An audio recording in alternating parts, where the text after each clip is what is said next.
Chapter 741. I continued to stare at the mural for a solid minute, a frown on my face. "What is it?" Carmen asked. "Some army. The demons attacking the skeletons, this is known." I shook my head. "This is the demons surrounding this fort. This mural depicts the demons attacking this fort with the expressed intent of reclaiming you." Well, the princess. So, the last mural had the demon prince come in and rescue you from that noble and then spirit you off to the capital. That didn't happen. In other words, the lore that was revealed in the previous fort didn't happen. This mural wouldn't have come true unless I had already prevented that mural from coming true. What are you saying either? The story somehow already anticipated my actions, or the murals are being created upon discovering the safe rooms. Perhaps the lore of this dungeon has already degraded too much that the story is no longer cohesive. Maybe the story is being written as we act it out. "What about this last part?" she asked, pointing to the end of the mural. "If I am right, then the story will continue to twist and change as we participate in it. It won't just be me and you, but the others who had entered this dungeon as well, such as Bernard. Every one of our actions could cause the lore to change. When we look at a mural, we're seeing what will happen next, presuming there is no interference. In this case, the fort will fall tonight, and you will be taken." I pointed to the flaming fort, and the princess seemingly being carried away by a crowd of demons. "I see." She spoke quietly. "Is it that way for all dungeons, I mean? That the mural doesn't generate until the safe room is seen for the first time?" "In my old world, there is a game called telephone," I answered instead. One person whispers a word into the next person's ear, who whispers into the next person's ear. Eventually, someone misunderstands the message or gets something wrong, and then it becomes diluted. By the time the last person delivers the message, it no longer was what the original message meant. "Your children play strange games. We just like to battle with sticks or throw balls." I ignored her and continued. "Lore. Or the dungeon curse, or however you want to see it, might work on a similar principle, like souls. When it's not solidly bound in place, like when a soul sits in a body or a story is written on a page, it is prone to alteration, degradation, and destruction. New lore gets incorporated into the old, and things become half, remembered, exaggerated, or glorified. If this dungeon is as old as they say, it's possible that the lore degraded to the point that it doesn't even remember its own story. In other dungeons, people visit them, and they visit the safe room, and once the story is written in a mural, it's recorded. And those recordings don't change." "I am not sure I get it. They have a saying if a tree falls in a forest, and no one is there to hear it. Does it make a sound? I am just saying if no one is there to learn the story. Does it exist, perhaps? That is why unfinished stories become a blight on the world, so they become known. Those that aren't known are forgotten. As for this one, It's so old that it has to fill in the pieces with our actions. Hence the karmic curse. I see. I have no clue what you are talking about. Yeah. In the end, it's just words. Dungeons are a force of nature in this world. You might know basically why a tornado works or how the rain falls. But being able to predict every weather anomaly with accuracy is a fool's game. Someone once told me that rain fell because of water sprites and tornadoes from angry wind gnomes. That's correct. Right. Master? Yeah, exactly. Chapter 742. All right, then, if you are confident in taking on the challenge. I won't stop you, I said to Carmen. In truth, it would have been smart to take her to the previous challenge as well, and see what she got out of that. However, we didn't have that much time. It was already past noon, and the attack would come tonight. The commander was busy getting his army ready, but we needed to move sooner rather than later. Or the mural on the wall would end up becoming a reality. I wondered what would happen if we perished in the challenge. Would the karma disappear with us? I suppose I could return to the dungeon? Or the lore could be corrupted even more, and the story would rewrite itself to cut out those characters. In that respect, I imagined my role as being a lot less vital than the roles of the princess or the demon prince.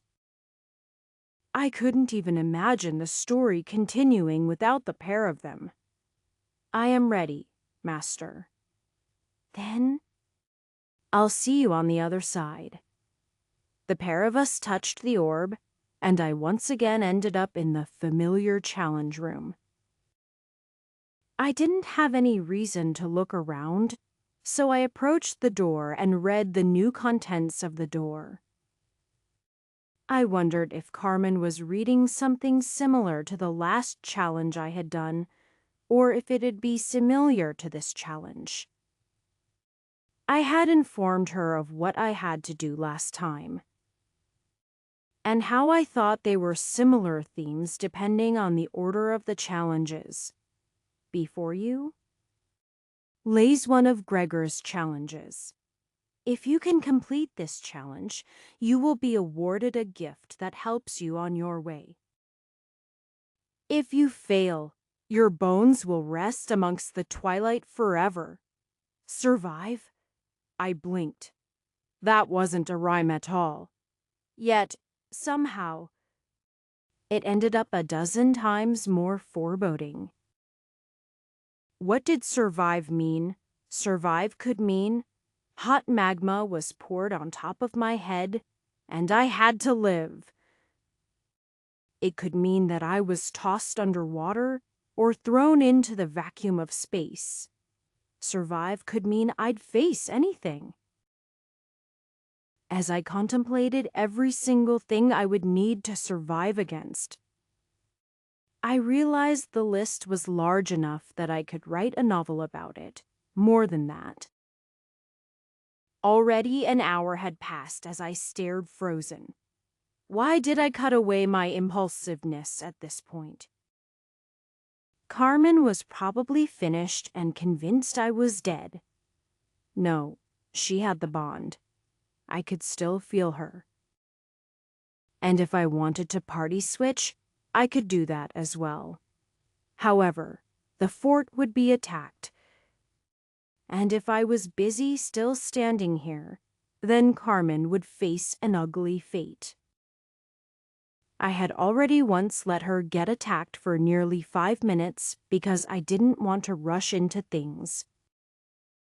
It was starting to get to the point where it felt debilitating. I just needed to not think about it. I closed my eyes and shoved my way through the door. After all, I couldn't go back. My only option was to go forward. As soon as my feet ended up on the other side of the door, I looked up to see an arena. It reminded me a bit of the arena that the gladiatorial match was held at, except that it appeared in a cave, with a roof of rock and low seating. At that moment, a monster burst out the other end. It looked a bit like a giant pigman. It wore some armor and it had a sword. As soon as it saw me, it charged. I tossed out a fireball, having not had the chance to cast one earlier. It struck the pigman with ease. A pleasing smell of bacon filled the room, which, when I saw the burning pigman collapse to the floor, became a little nauseating. I barely had time to take a breath. And 2 more pigmen appeared. I see? So it's one of those tests. I unsheathed my sword and began to fight. Chapter 743. The 2 pigmen were not much harder than the first. I didn't really want to have to deal with the smell, so I took these guys out with my sword. They were pretty smelly up close, so it didn't help that much. The next group was 4. I had a sinking feeling that this was going to continue to grow exponentially. Survive indeed. A thought came to me. One that I probably would have never allowed myself to have before I had lost a piece of my soul. I killed 3 of the monsters, and while keeping the 4th back using various tricks, I dragged the remaining 3 to one side of the arena. Then, I finished him off. In the next round, 8 appeared as expected. I burned several skills to kill several of the pigmen as quickly as possible. Then, with the remaining, I took my time picking them off until 1 remained. Then, I repeated what I did the previous time. 16 pigmen were the first time I started to feel some genuine pressure. I was firing off skills, and I could feel my mana draining quickly. I even had to heal from a few painful blows. If the star potion hadn't restored all of my abilities, I definitely might have fallen in this round. Like before, I killed all but 1 and then started dragging the bodies. At this point, it was rather obvious what I was doing. On the opposite side from where the pigmen spawned, I started stacking their bodies up like a wall. They were currently 3 pigmen high, which, given their large bodies, rose to about my chest. When 32 spawned, I fought from behind my impromptu shelter of bodies. They managed to eventually get through the wall of bodies, but they weren't able to surround me, and I was able to kill enough that I managed to finish them off. With 1 remaining again, I began to rebuild my fort of bodies. If this was the same, the next round would be 64. Although I had a 5-foot wall, and I even had a blessing cast on my fort of corpses, I worried the next round would be too much. Thus, I took out a clip and blocked my nose. Then, using fire control, I killed the last pigman and set the wall on fire. The pigmen were very afraid of fire, and it worked splendidly. Best of all, 64 pigmen were more than enough to fill all the ones I had burned in the previous round. After taking out 63 of them, an act that left me extremely exhausted, I thought about keeping this one trapped and resting. Number.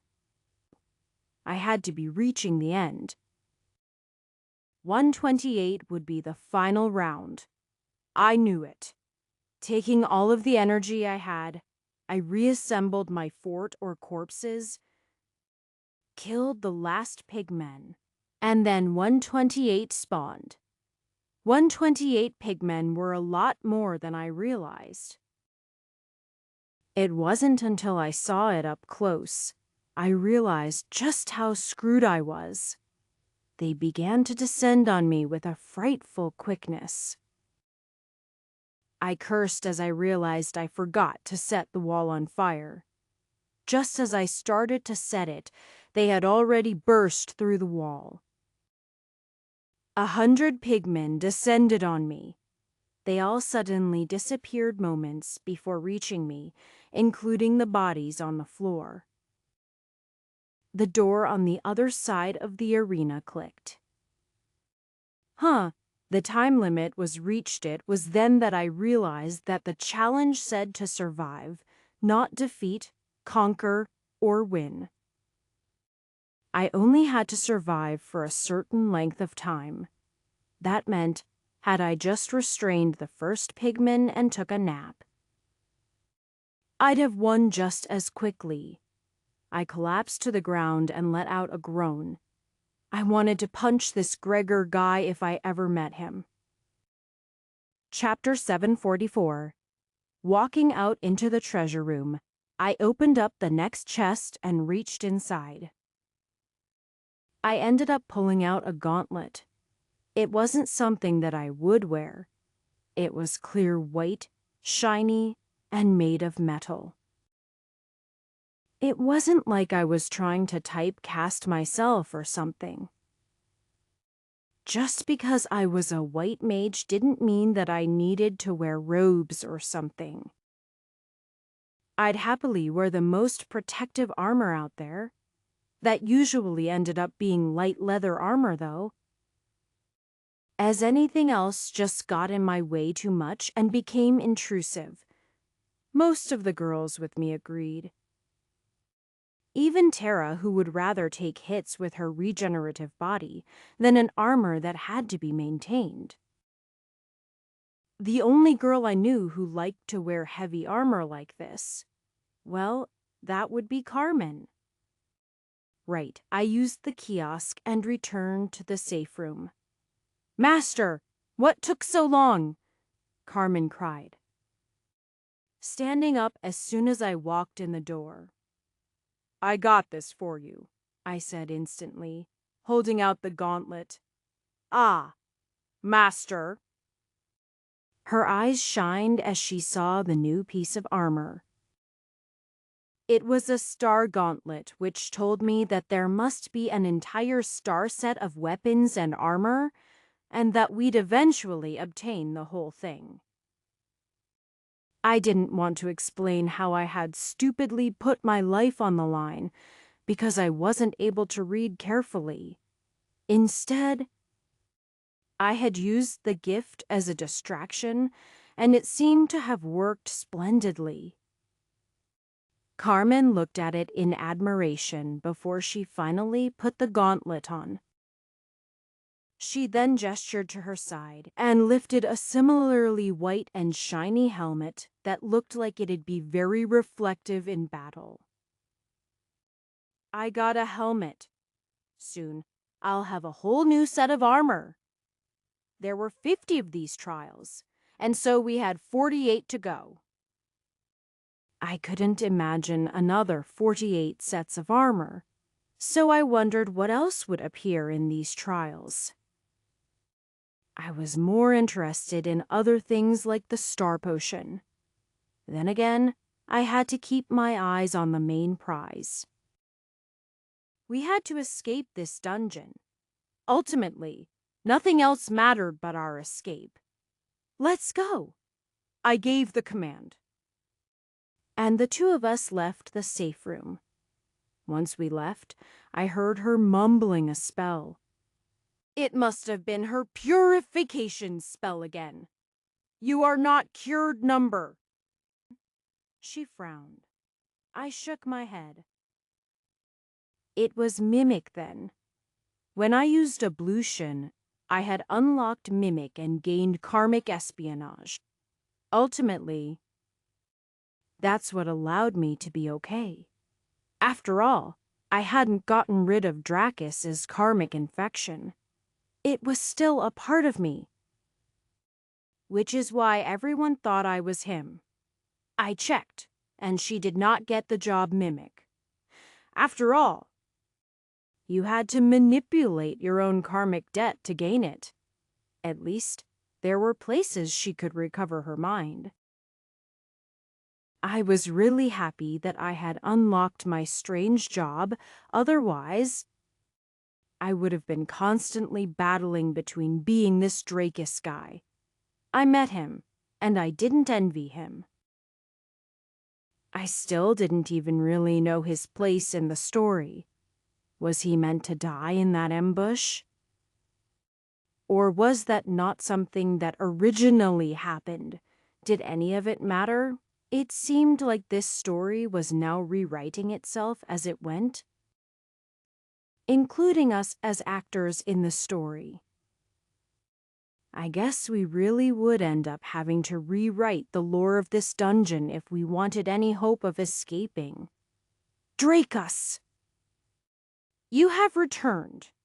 Are you ready to begin the fort, Commander asked. I nodded. Assemble the troops.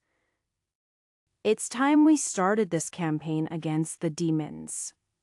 Chapter 745. Is everything ready? I asked. Yes.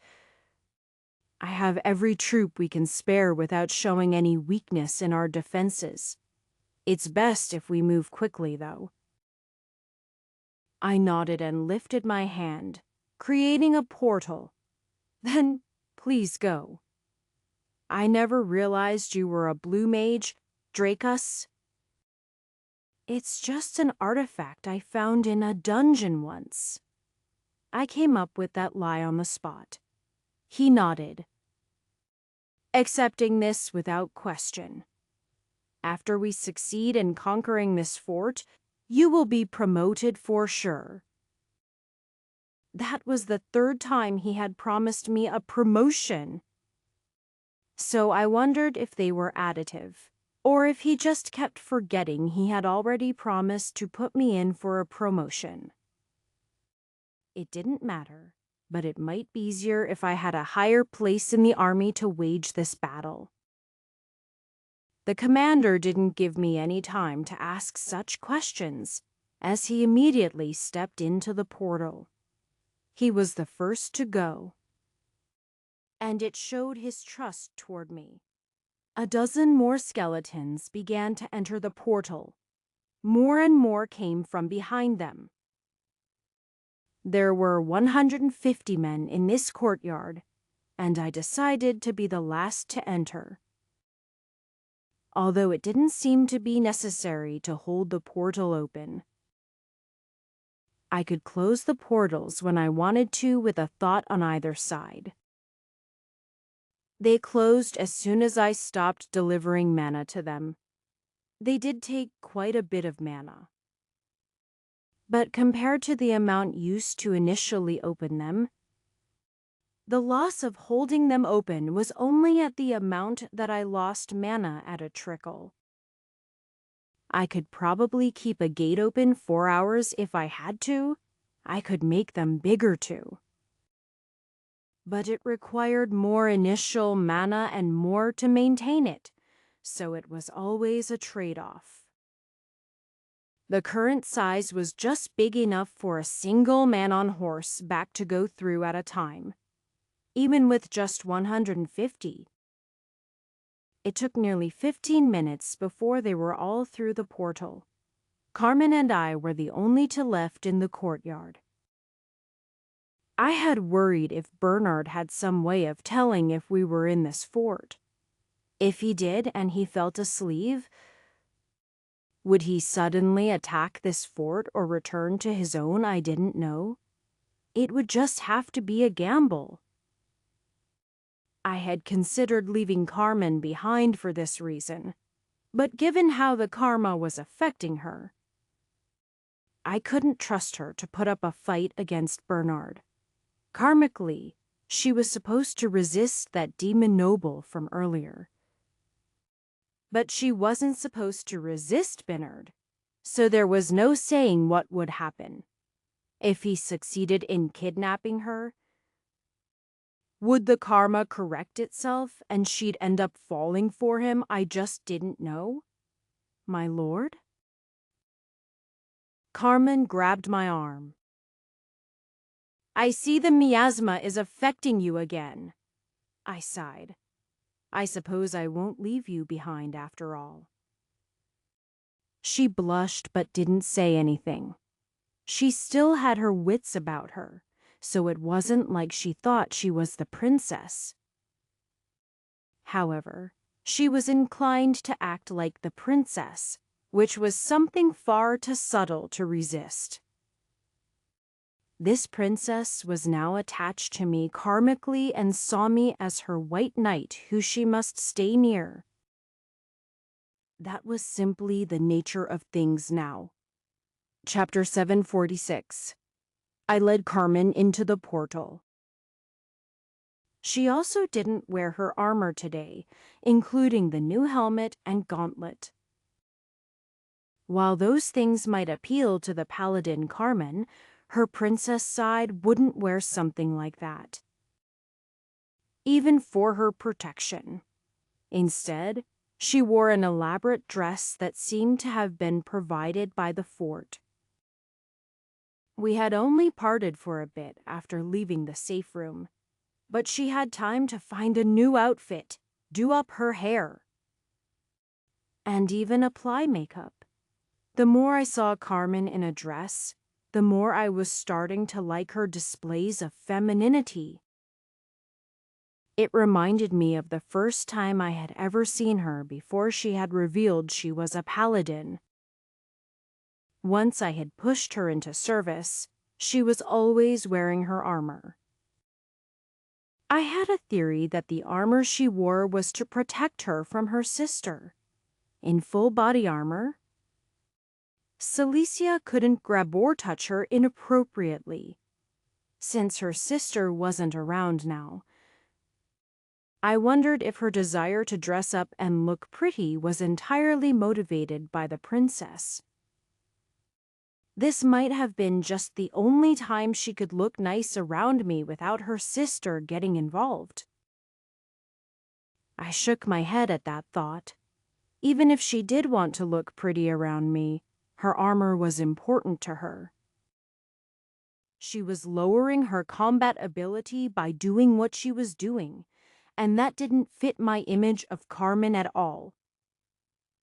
While thinking such things, the pair of us entered the portal, and on the other side, we were back in a familiar fort. However, this wasn't the fort of the skeletons, but the fort of the demons.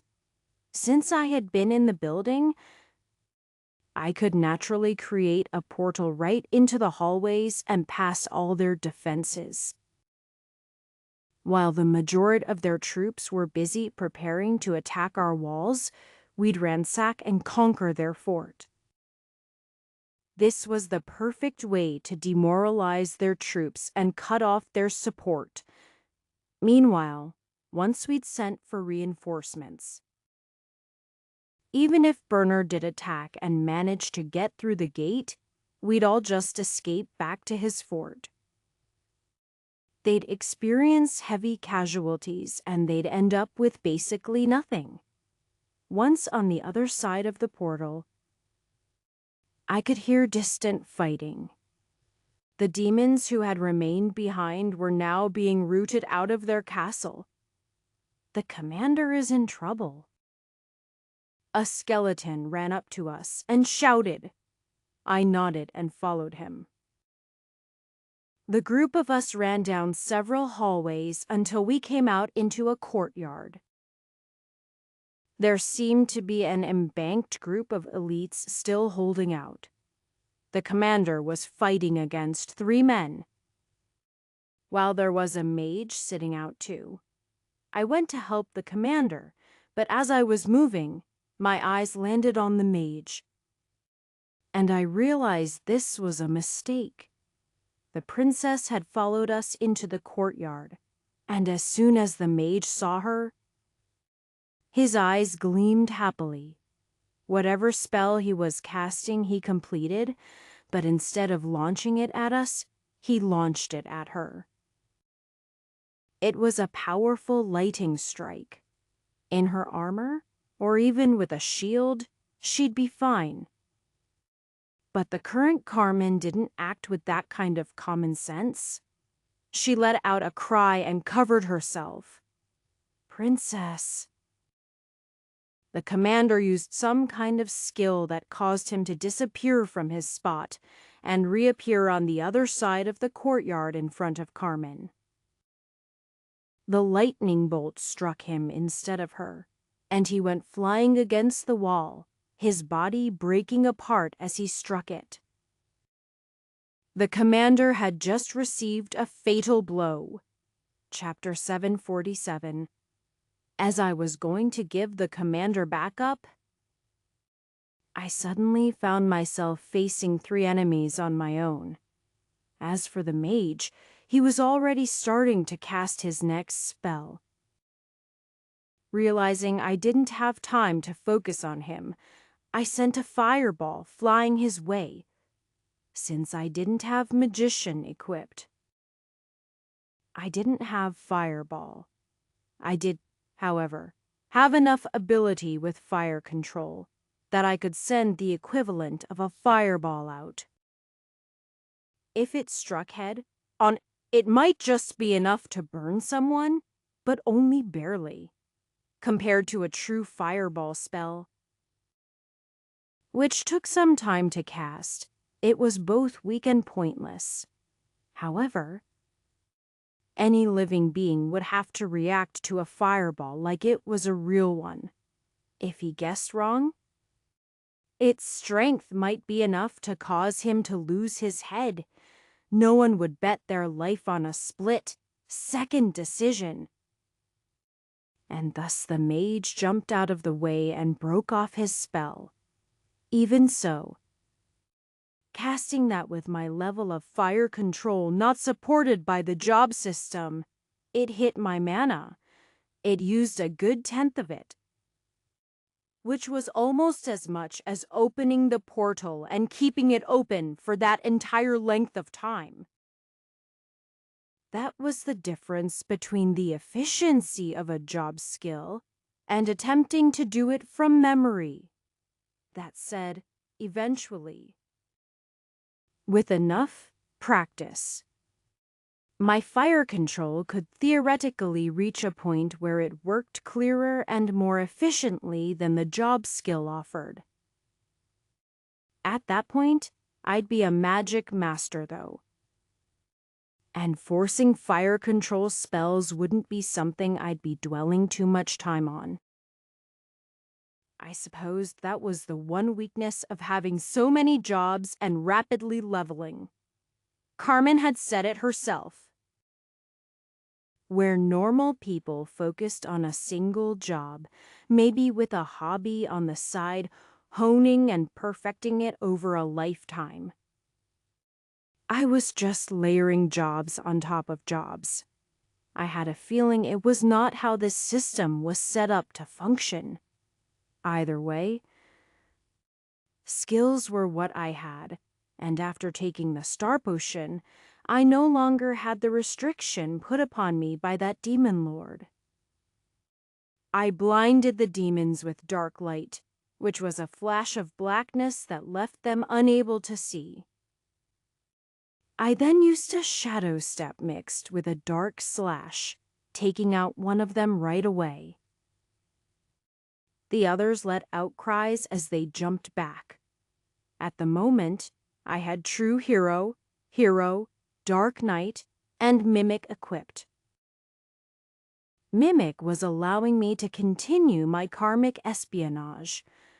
I was afraid that if I gave it up, I'd no longer be Drakus in the mind of these soldiers. so I had to sacrifice a job to that ability.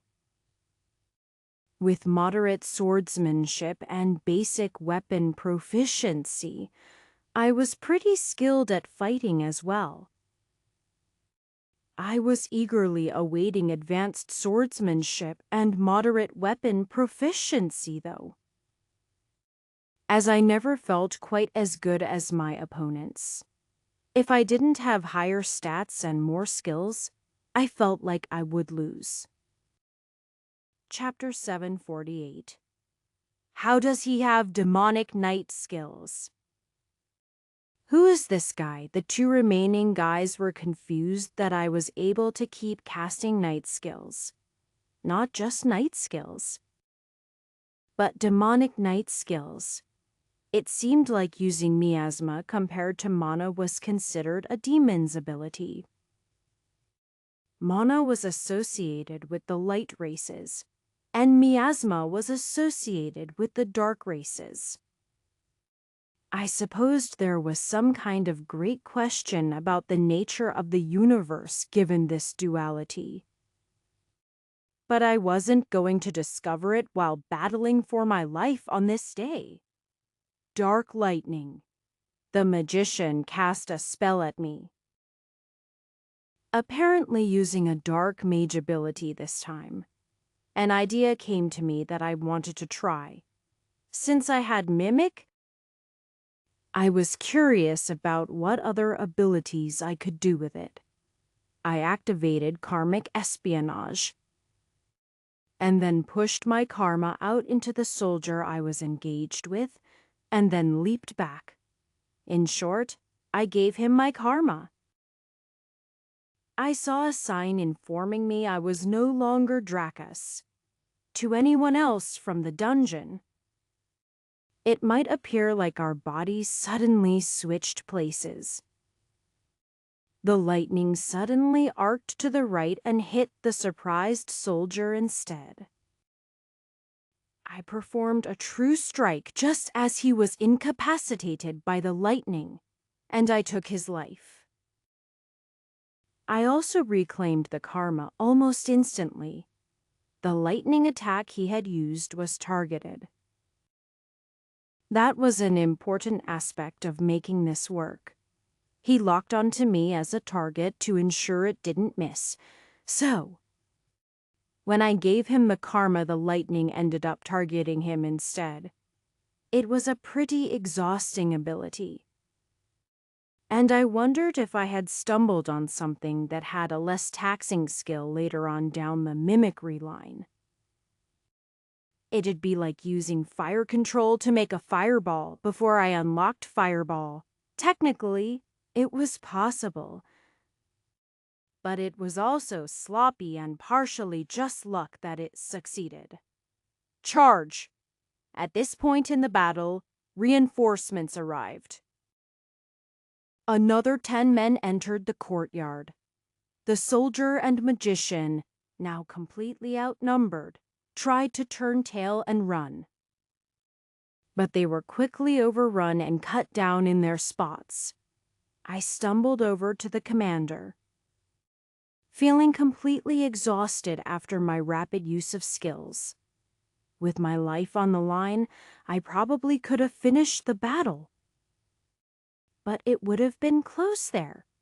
3 elite knights and a mage appeared to be my limit.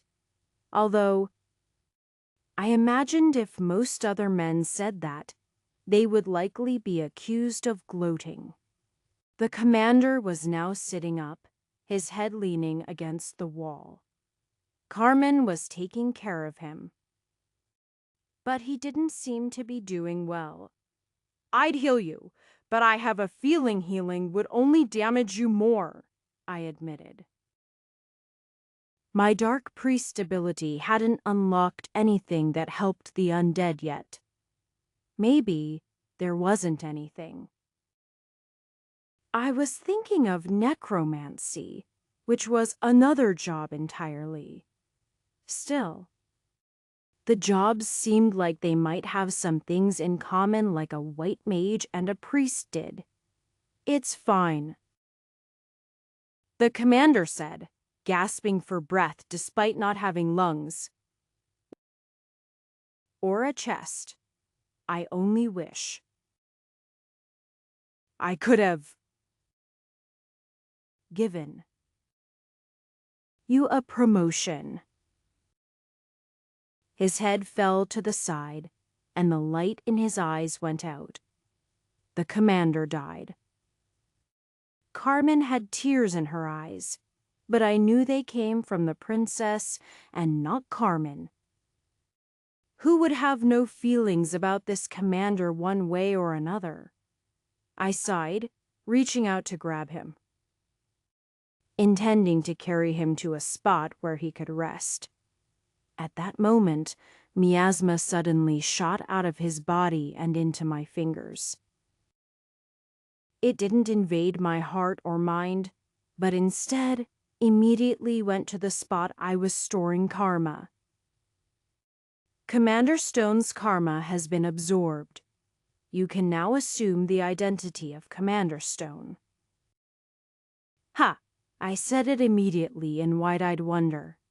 A moment later, one of the reinforcements came up behind me and saluted.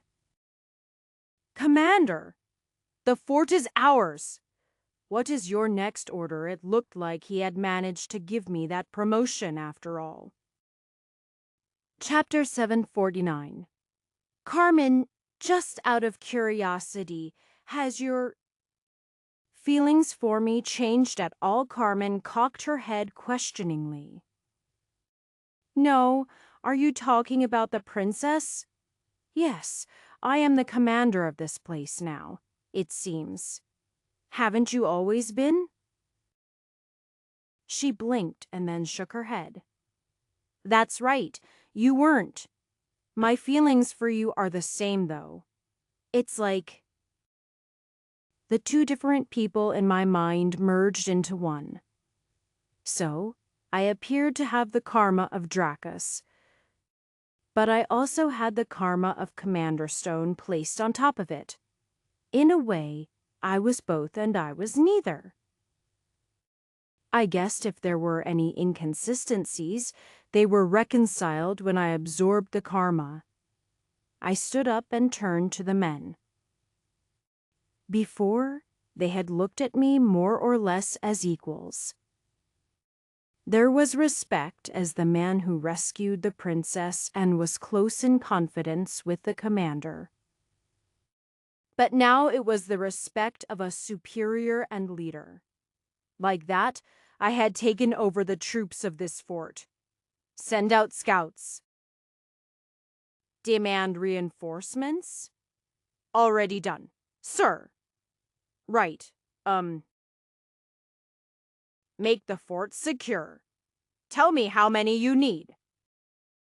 To keep it protected, and then I'll send the rest to our fort.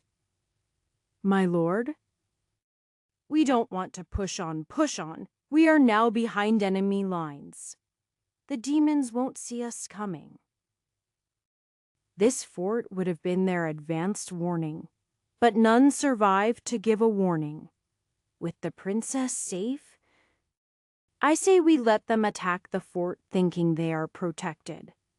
Once they break through the walls, I say we destroy our fort using a powerful spell that will take out as many of their men as possible. While that is going on, we then launch an attack at the next fort, bringing it down and further stranding the demonic prince. We can then send our reinforcements to hunt him down. If we can capture him, then we'll be able to use him as leverage as we continue the attack. The skeleton explained in a clear, concise voice. What's your name? I am Captain Bones. Sir? Bones. I coughed. Ahum. Good name. Thank you, sir. In that case, Mr. Bones, please send the orders. We'll be setting up to destroy the other fort. In the meantime, have our men wear enemy armor on the walls. so no one will notice that we've taken over the fort. We should leave soon." "My lord."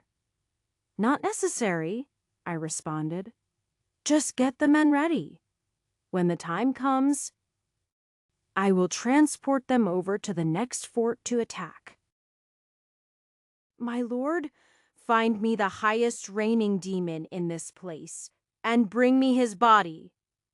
If I could absorb karma, maybe I could appear to be a high reigning demon as well. In that case, it'd be easy to sneak into the next fort and bring them in again. In this way, we could conquer all the forts quickly and efficiently." This captain had suggested a good idea in my mind. "So, you'll be leaving?" "My lord?" he asked worriedly. "Don't worry. I won't take long." I said, "Very good, sir." He turned and began to relay orders for me. "I will be leaving the princess here, though," I said, partially to myself before glancing back at Carmen. "Carmen, try to rest in the safe room." But I shook my head and leaned close. "I can't justify bringing you with me into danger this time. Besides, you are useless as defense right now." She looked down, a flash of hurt and anger on her face, but she eventually nodded. She had to admit that I was right in this. Had she been at her full potential, there was no way the commander would have perished in the first place. Not that it didn't make things easier for us. "My lord, I have relayed your orders. There is a horse waiting for you at the entrance." "Good job, Bones. When I get back, remind me to give you a promotion." Chapter 750. It was getting dark as I rode out to the next location. Although the enemies were more difficult at night, I felt like they were still within my ability. I suspected that the level was a bit more for the monsters around here, since this area was closer to the capital than the area before. I was on the back of a real horse this time, taken from the stables of the demons. Although this horse was created by a dungeon, so was it technically a demonic horse. If it was, it had no physical difference is from a real horse. It didn't have red eyes and didn't breathe out dark miasma or something. It just looked like a horse. I had to slow to a stop as a large hulking ogre stepped out in front of me. I snorted derisively and began summoning a fireball. It stared at me dumbly as if it didn't process I was attacking it, and only lifted its club as the fireball left my fingertips. It let out a roar as flames consumed it. I scratched my chin as I saw it erupt in flame, new ideas coming to me. Even though I had hit it with the fireball, the ogre still wasn't dead, and it began to throw its club around wildly, striking the trees and ground wildly. This time, I switched my jobs and instead attacked it with monster tamer skills. First, I weakened it, and then I began to attack it mentally. "The ogre has been tamed as your monster." I nodded to myself. This was much easier to do with all of my skills available. I still contemplated being able to tame a tiger without those skills. Using my white mage job, I healed the ogre back up, and then gave him an order to fetch me other monsters. I considered using the aphrodisiac, but I worried it'd be too much for me to handle. Instead, I sat back and waited for the ogre to come back. He returned holding some kind of smelly mass of slime. I used monster identification to find out it was called a bog mangler. With the ogre holding it, I managed to get it tamed as well. Then I ordered the ogre out again. Another 10 minutes, and he came back with what looked like a goblin. This one was extremely easy to tame. The second he saw the ogre following me, he became tame. I sent them both out. The goblin came back with a dozen other goblins. While the ogre came being chased by a giant, the ogre was significantly damaged, and I lost half of the goblins and the mangler.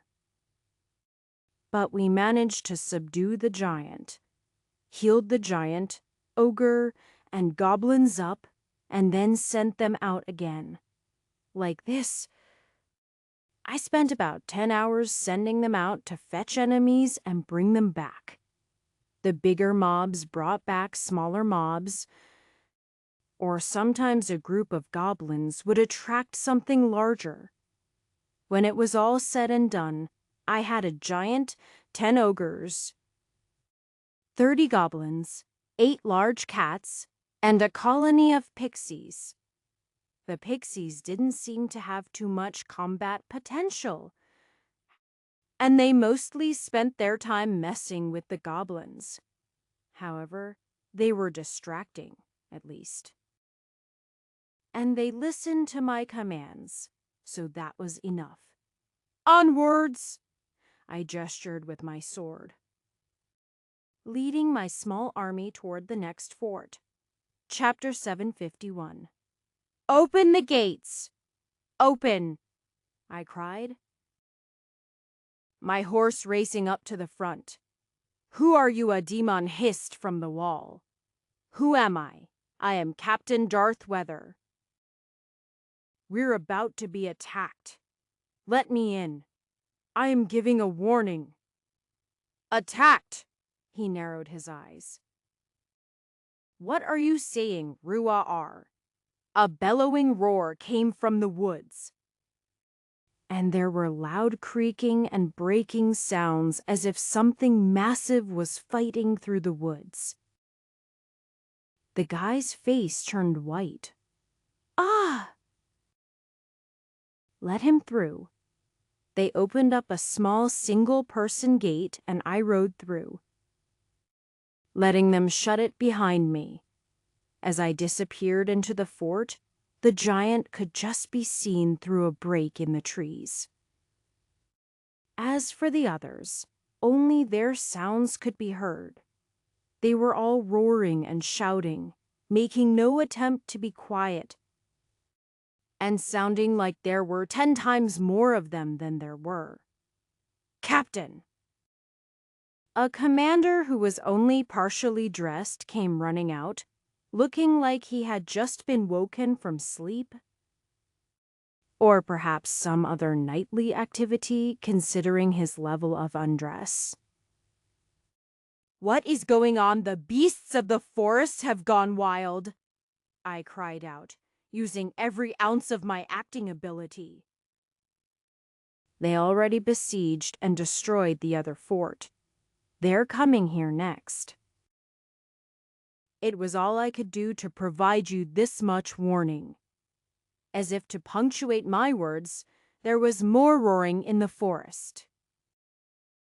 This. The monsters, not the humans. You are sure, my lord. I shook my head helplessly. Orcs, goblins. All manner of beasts, but I didn't see a single human. Thankfully, they seemed to see me as a demon. I had absorbed the karma of the captain.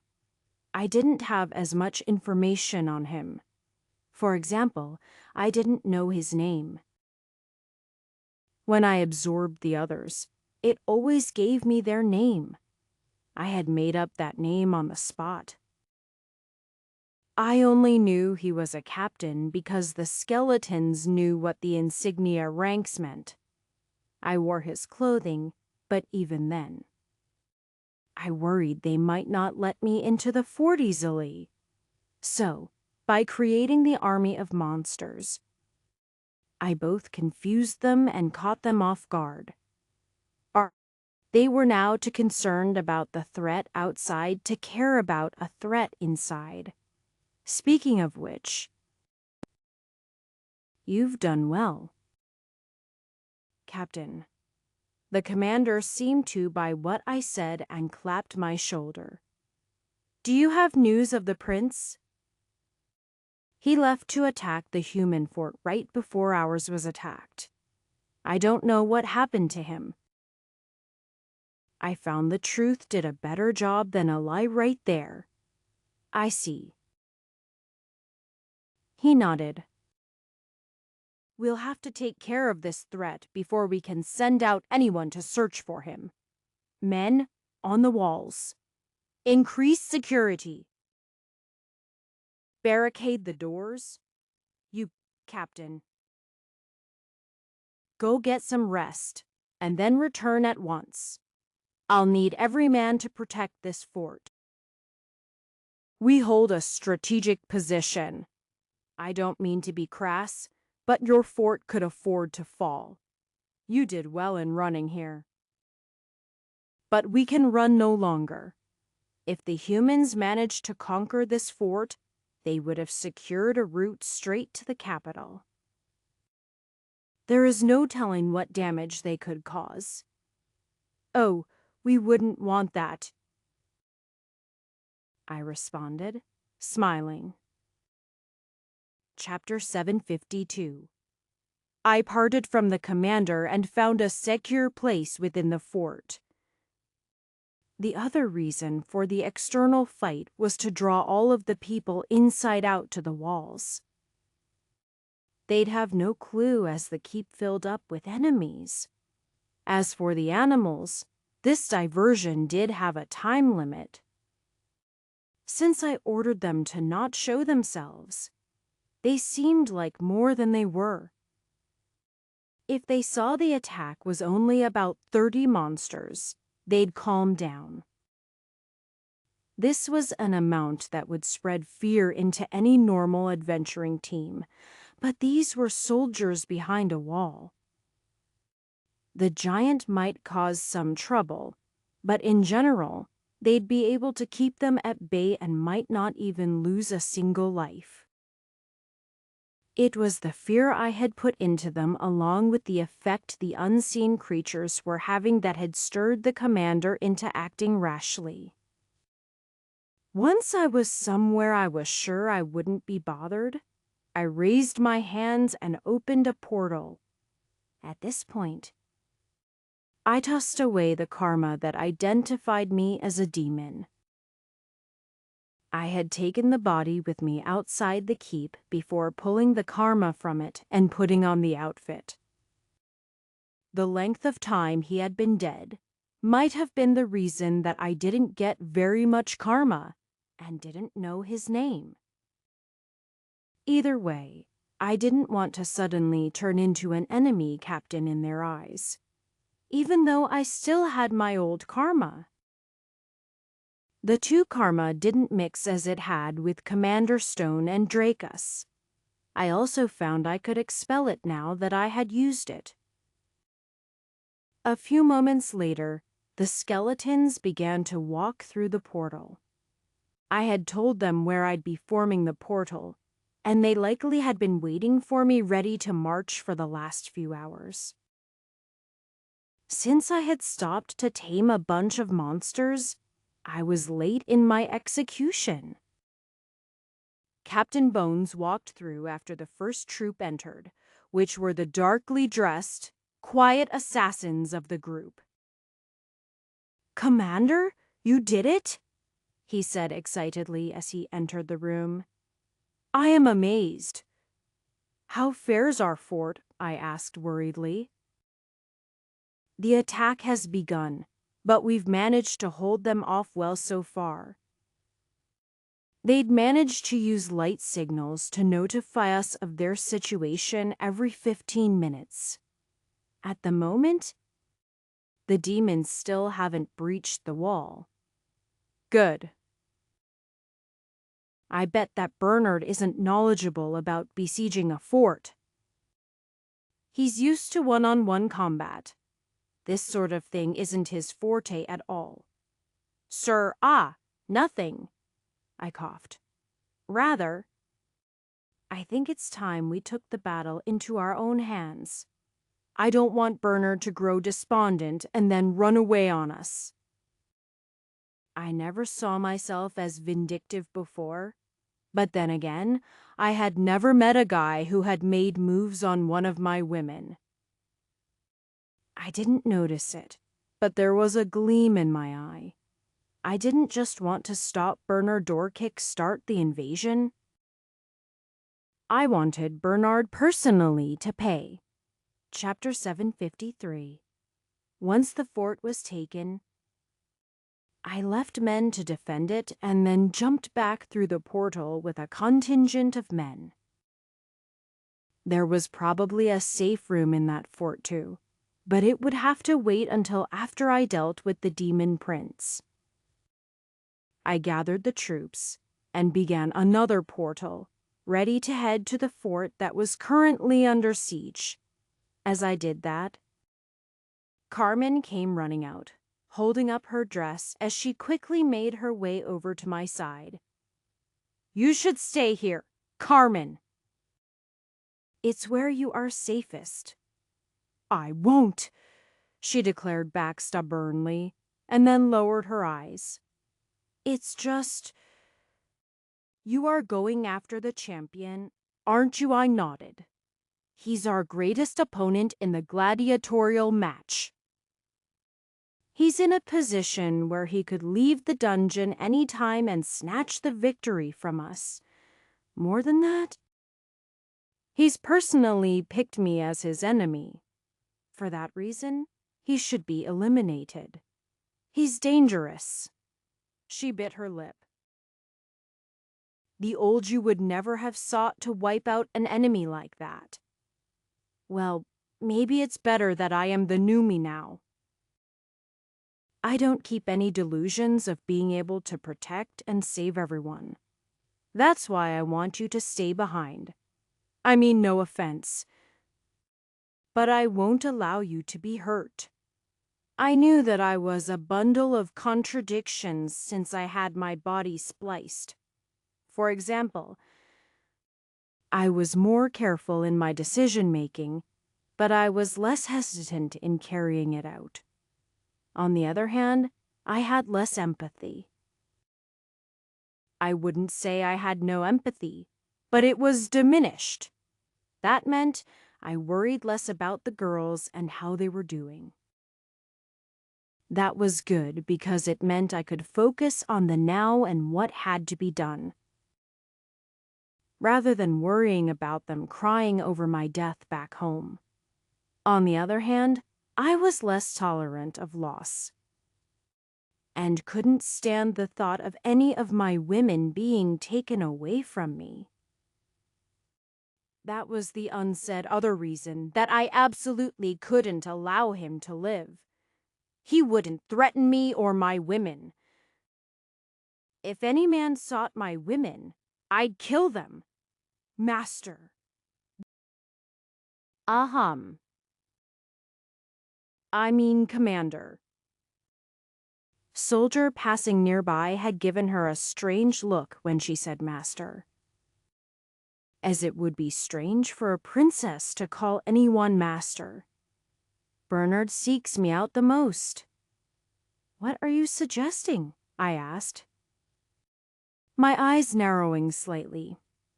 Right now, we have conquered 2 of their forts. Once we destroy his forces, he'll be cut off completely from the capital and effectively removed from the campaign, while we can move on to the castle and defeat Aberon. What I am saying is that we should make sure that he tries to take out the fort with everything he has. and we should cause the maximum damage possible. You know as well as I do that the best way to do that is to use me. If he sees me in the fort, he will use all of his strength to reach me. Only by using me to taunt him will you be able to maximize the damage. Chapter 754. No sooner had I taken a step into the fort than I heard the sound of distant fighting. There was a boom, and the ground shook, raining dust and debris from the ceiling. The fighting seemed to be getting pretty bad out there. "What's the plan, Commander?" One of the skeletons, who I assumed was currently in charge here, spoke up. "The princess is going to show herself on the wall. This will cause Bernard to begin his largest assault yet. We will allow him to break through, make a strategic retreat, and then let the fort be destroyed. Are our mages ready?" "They are, my lord." He gestured into a room where 5 mages had drawn a circle and were currently chanting while mixing up various herbs. I had never done anything that difficult to cast a spell, but then again, I had never tried to cast a spell outside of my ability before. If I still had access to the dungeon store, I would have switched to Meteor and used that. Instead, the mages were creating 5 explosive runes which would all erupt at the same time. It wasn't nearly as damaging, but it would be enough to make the fort unusable to them and wipe out just about anyone inside. I wanted to guarantee that one of the people inside was Bernard, which was the only reason I ultimately decided to allow Carmen to take a risk. With 5 skeletons guards flanking her, she walked up onto the wall. I remained behind the wall, not because I wanted to, but because the guards insisted that both of the fort's most valuable people, the princess and the commander, shouldn't be in the same visible spot. I reluctantly agreed and watched the forest through a murder hole. "Demon Prince Bernard," she cried out. No one on the skeletal side knew the Demon Prince's real name, so when we called him Bernard, it sort of just got accepted. I wondered if the demon side knew his real name, or if our presence somehow upset and changed his name. It was a mess. Gladiator Carmen. A distant voice, hidden behind the cover of the forest, called back. "You look well." I breathed easier knowing that he was still here. Trying to crack this fort. Up until now, he still didn't know the fate of his fort. "Your reinforcements are about 2 hours away," he said. "By then, this fort will be nothing but ash. The dungeon has promised me this." The dungeon, I mouthed the words, my eyebrows rising in confusion. Did he enter a safe room too, and see some mural of him with Carmen? It was really difficult to get a read on this guy. But it only pissed me off more and made it more necessary that he died quickly.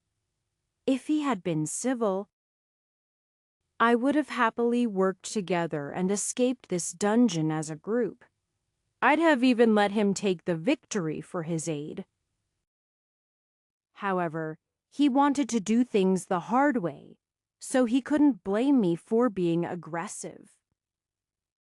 It was his fault that he was a meathead used to brawling rather than strategy.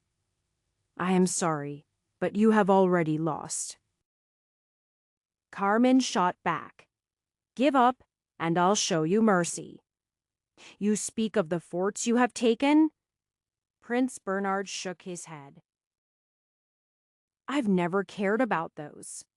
Did you think you were the only one who asked for reinforcements? My expression soured, and I felt worried.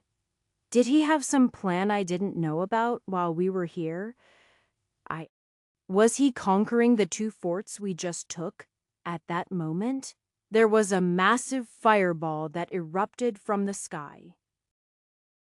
It looked much like the fireball that had once wiped out our party, but it might have even been larger.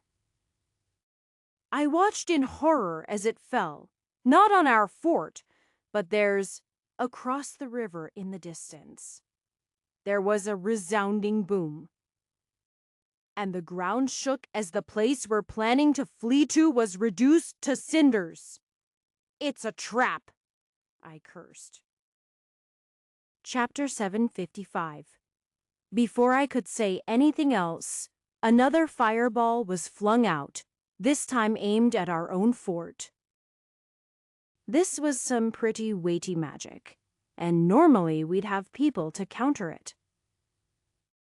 But the best mages were still setting up the explosion magic. Thus, they were useless as the front gate exploded open. A moment later, there was a roar and demons were running across the plains toward the unprotected fort at full blast. Is the second fort fallen? I demanded of the nearest skeletons, but they could only shrug and shake their hands. If we escaped to that fort and it was already breached, then I was mostly just sending our men to their death. I didn't believe they would have destroyed that fort. They had said it themselves. That was the only fort with any value in it. It held the pass that opened up the rest of the capital and its supporting territories. Where we were right now was on the outside of the main area, and the only fort that the humans had from which to launch attacks. Once this place fell, never mind starting an invasion, we'd be kicked out of the entire valley. It turned out that Bernard was more of a strategist than I had thought. No, he said he sent for reinforcements. That meant he was being supported directly by Lord Aberon, the only one who could conjure up magic that powerful would be the Demon Lord and his strongest generals. They must have come down upon the prince's request. In the past, the prince ran away with the princess like a coward, prompting retaliation. In this world, the prince was outright trying to steal the princess, showing no weakness at all. After setting everything up so well, how did things go so bad so quickly? Was I just too sure of myself? Was my plan too inflexible? I was starting to regret thinking I was better off without the traits I had cut off and removed. I ran out into the courtyard. "Carmen, get off the wall! Master!" she cried out, running down the stairway as demons started flooding in and skeletons rose to fight them. "Carmen?" The man I least wanted to see jumped out from the crowd of demons right at the base of the stairway and grabbed her. The bodyguards were all behind her, drawing their blades at that moment, but he didn't pay them any mind. Instead, his eyes turned to me. I pulled out the star sword and raced at him at full speed. "Let her go!" I screamed out, cutting down 3 demons with rapid skills as I moved to him at full speed. "You still think you can fight the dungeon's will?" He shook his head. "You should have just surrendered to it. When you do, the dungeon gives you power." "Die!" I screamed. However, He casually snapped his fingers, and his body suddenly disappeared. It was a skill that I recognized. It was the return skill. Like that, Carmen and Bernard were gone, and I had no clue where he had taken them. The demons continued to flood through the open gate, and a moment later I was surrounded. Chapter 756. I felt extreme anger and frustration. I could feel a distant Carmen, but it was at a distance where I couldn't tell how she was doing other than she was alive. He had seemingly teleported a long distance across the dungeon, and it was clear it would be many days of travel to reach them. That didn't matter for me, though. She was my slave, and that meant she was marked by me. I could see her on my map, and I could open up a portal directly to her. The problem was that opening up a portal took time, and I was being swamped with demons as they poured in. On top of that, I wasn't thinking too clearly. The second he put his hands on her, I grew filled with righteous fury. I tried to cast Portal immediately, only to be interrupted seconds later when demons attacked me. Fortunately, I still had the Star Sword out, so I started to use it, slashing and hacking at the enemies. I took several hits, but I casually switched to White Mage and continued to battle. I felt numb, going for the kill with each swipe, and depending on White Mage spells to regenerate me. Although I cut down 5 or 6, there were now nearly a dozen around me. Still, retreating didn't even occur to me. I was lost in the anger and the pain and the frustration, too stubborn to quit and turn back. Someone managed to catch the back of my leg, and I looked on in shock as my body flew down to the ground.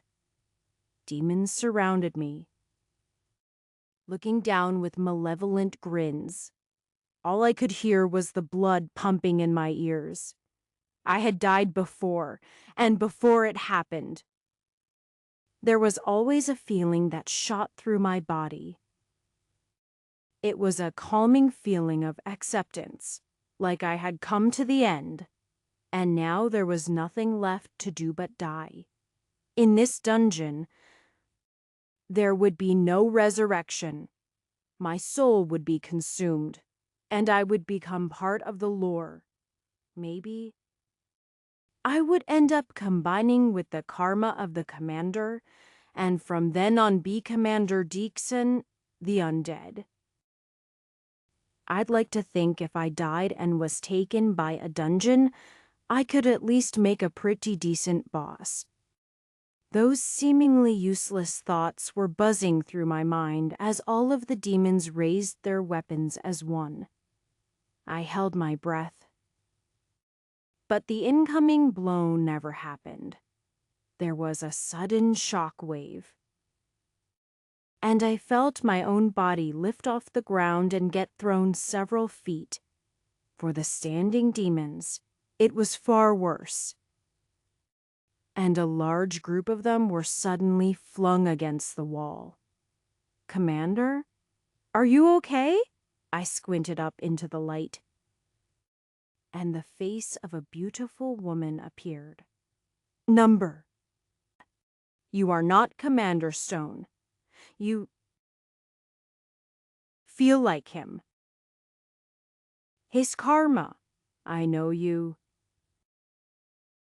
I said, my voice croaking slightly. The woman suddenly spun Hayfoot as a large staff in her hand, whipping around and knocking out 6 demons with a single sweep before she turned back to me.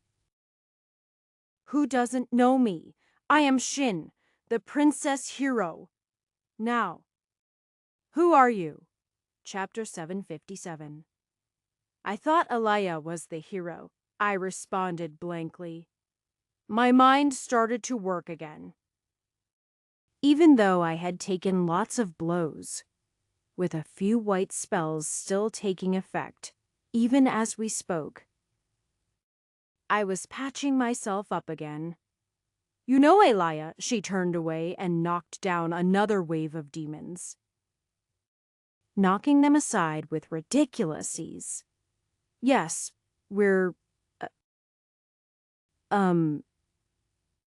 If I told her Elia was my slave and technically my monster pet, it would be bad. She's a friend. Her eyes flickered. She's dead. It would have been before you were born. It's true. I know a lot about her. Ask any questions. I can answer it. What's the name of her child? Shin demanded. Child Edward? Anyone would know that, she growled. But then, a moment later, she let out an irritated sound and pulled away. Come, if you want to live. I didn't see how she appeared. But she didn't run toward the entrance at all. Instead, she went back into the keep. I knew where she was going, so I followed quickly without concern. We were heading to the safe room. Of course, I had a lot of things running through my mind. But as we were being pursued by the demons, it wasn't the time to ask.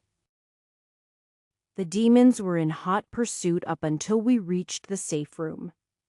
I went straight to touch the kiosk. But Shin held up her hand and stopped me. A moment later, I heard a yell from outside. Where did they go? They vanished. Dungeon-created creatures don't see safe rooms. They are truly safe in every sense of the word. I remembered back to the first time I entered the dungeon, as our group from Chom desperately tried to barricade the entrance, thinking the zombies would follow us in. It turned out that, in general, that was something that couldn't happen. Well, I'd probably still close the door, at least. It seemed like dungeon rules just existed to point out the exceptions. Shin had also told me something else when she revealed that. She had told me that she was a real person. I had thought that Shin was some kind of creation of the dungeon. This dungeon had some relation to Aberry's, so it made sense that some approximation of Shin, his mother, might appear in here. Yet, the mother he said he had killed was alive and before me. I found it difficult to believe. Part of that reason was that she wasn't Asterian at all. You are not? Wait. Do you know, Gregor, I wasn't sure why I went with that question first. It just occurred to me that if she knew about the safe rooms and was traveling by them, then she might have some knowledge about him. So, you've taken some of my challenges. Your challenges? I let out a noise of surprise. She raised an eyebrow. Princess Shingregor, of the former country of Osteria. Chapter 758. Now that you are in a Sappha room. The karmic curse inflicting you should diminish and you should regain your mind a bit, Shin informed me. Ah. It wasn't hurting me. I have a strong resistance to miasma, so I am okay. I see, she responded, watching me carefully and keeping a bit of room between the pair of us. I had never heard that you were an Asterian princess, I spoke up. I only knew that you were Alea's follower and her friend. I am the last of my royal line. The name Gregor was one I abandoned a long time ago. I just hold their bloodline. Nothing more, she responded bitterly. It wasn't like I ever ruled. In the end, I wasn't even strong enough to take back the throne on my own. I had to depend on the maid hero instead. They called me a princess hero, but I was a princess without a kingdom, and I only got that name through birthright. Alea was the true hero, and she rose from the ground up. She earned her place as queen. As for him, there was a flash of anger in her eyes, but then it drifted away. I can't blame him either. It's been so long. I cannot live with a grudge any longer. I am sorry, but I am still filled with questions. What happened after you had Demon Lord Aberes? Did he toss you in here? What have you been doing in the last 20 years? Didn't you go to the forming Ostrepublic?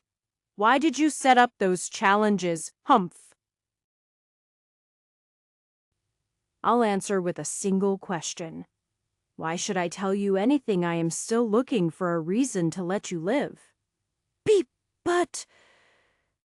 Elia and I do know each other.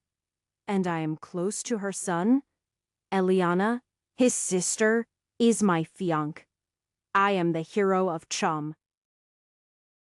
I cried out defensively. Chum, isn't that Lord Car's city, that foolish man who fought against the slave trade and failed? He's dead. I am the current Lord of Chum. She looked up with an ugly expression. That means you are a Lord of New Aboris. It was Eliah's kingdom, too. Those kids are Eliah's kids. She bared her teeth, her hands tightening on her staff. But rather than respond, she turned around. I came to this outer fort to rescue the commander. Recently, the dungeon cycle has grown disturbed. Events are not moving forward how they were supposed to. That's because Aberes shoved me and a bunch of gladiators into this dungeon for sport.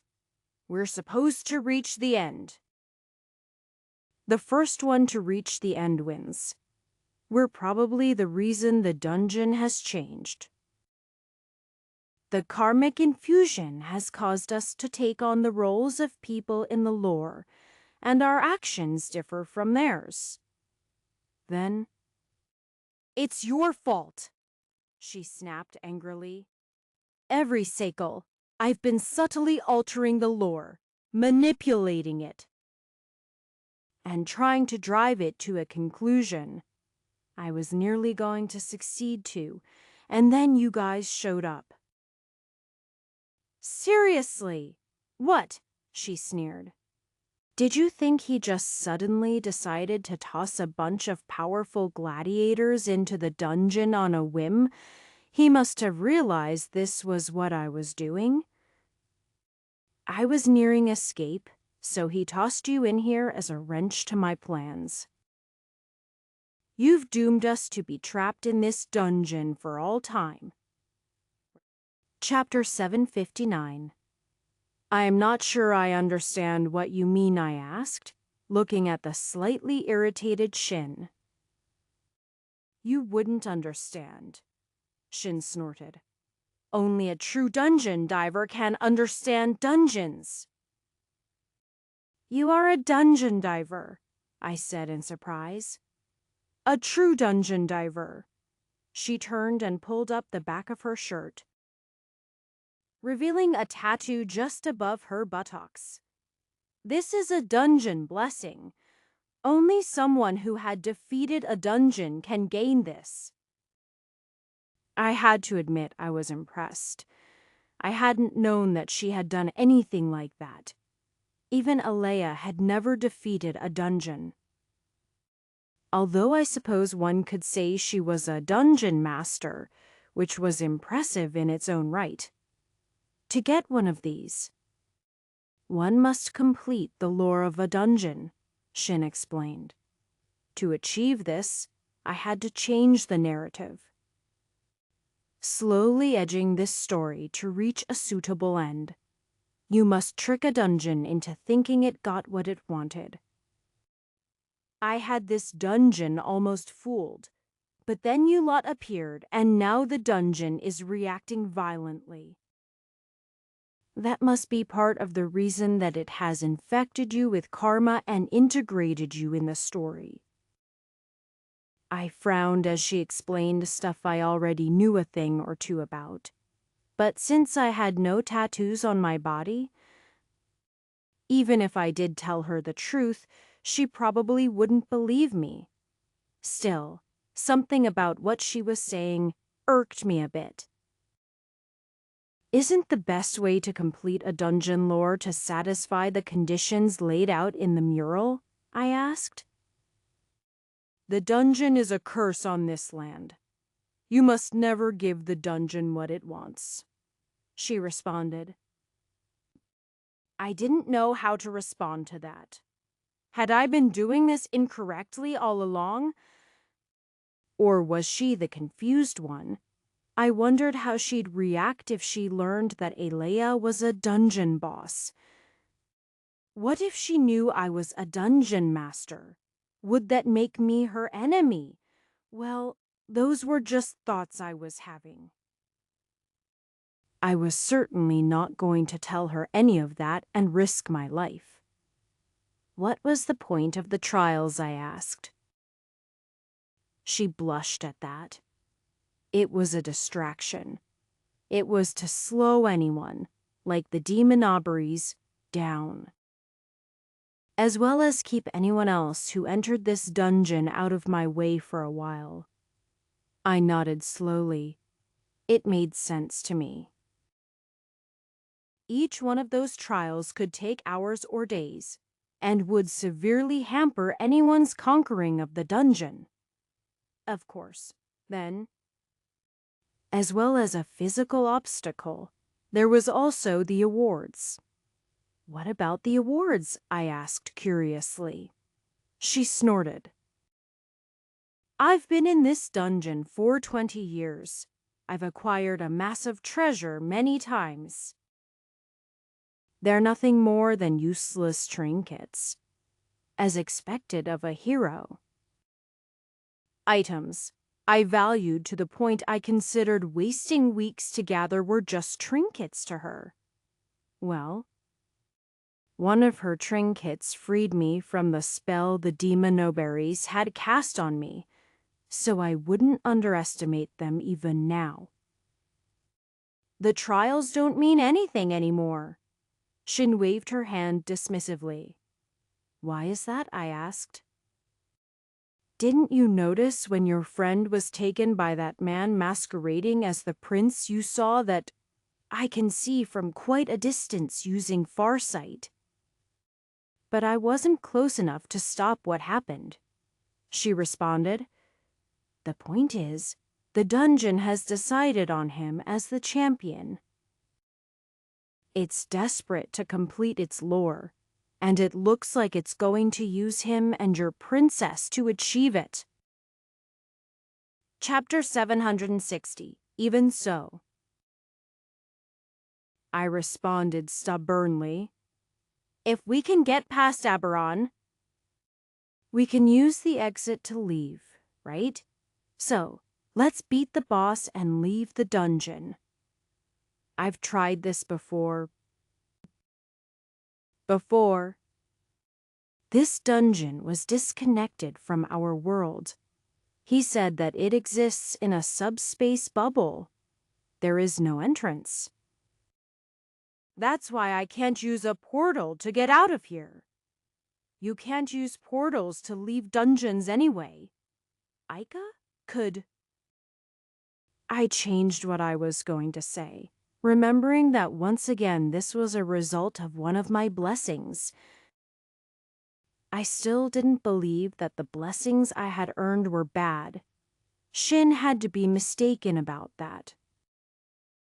Solving the lore and completing the story wasn't inherently bad just because the curses were bad. She shook her head and sighed. I have defeated this dungeon before. At least I understand now why I didn't return home. After defeating the boss, the dungeon core never presented itself, and I never got a chance to go home. The cycle just reset itself again. The cycle? How long do they last? I asked. I don't know. She shook her head. Time seems to just pass here. And I don't think it matches with the world outside. I can say that since I was tossed into this dungeon, I've lived through these events about 1,000 times. 1,000 times! I let out a cry. Wait. If every day is a month, that means that this takes over half a year every cycle. What? How long has it been out there? I looked down as she glared at me with a piercing gaze. It's been over 20 years. She shook for a second, but then gave a nod. I suppose it would have had to be. Where has the time gone? How many more cycles before I can escape? You have a rare opportunity now, I responded. The gladiators are part of a match. A portal is open between this world and our own. If we can get to the castle and past him, we can take the portal. He's thought of something. She waved her hand dismissively. Does that mean we should just give up? I shot back. We have to take any opportunity we can get. You'd be walking right into Aboris's trap. She snorted, disregarding my words. I took a deep breath, trying to calm myself down. I hadn't expected Shin to be so obstinate and dismissive.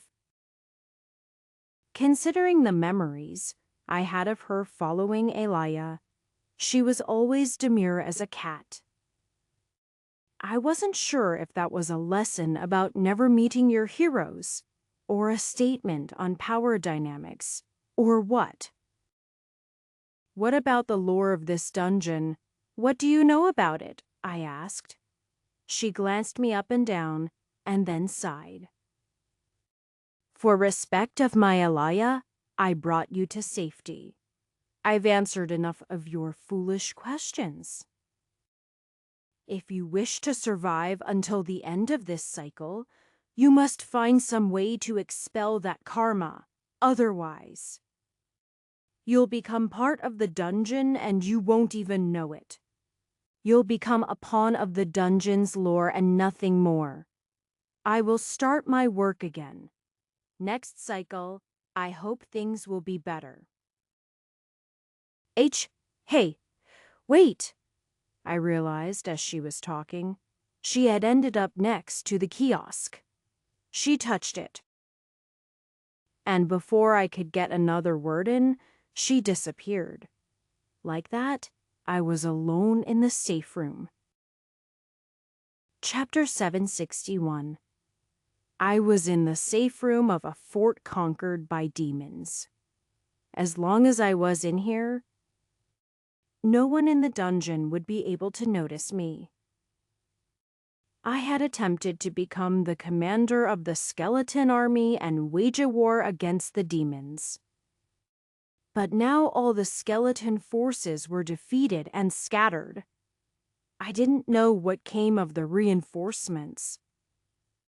But they'd arrived to find their primary foothold gone. The demons had sacrificed a nearly useless fort to wipe out our forces, which was ironically what I had tried to do as well.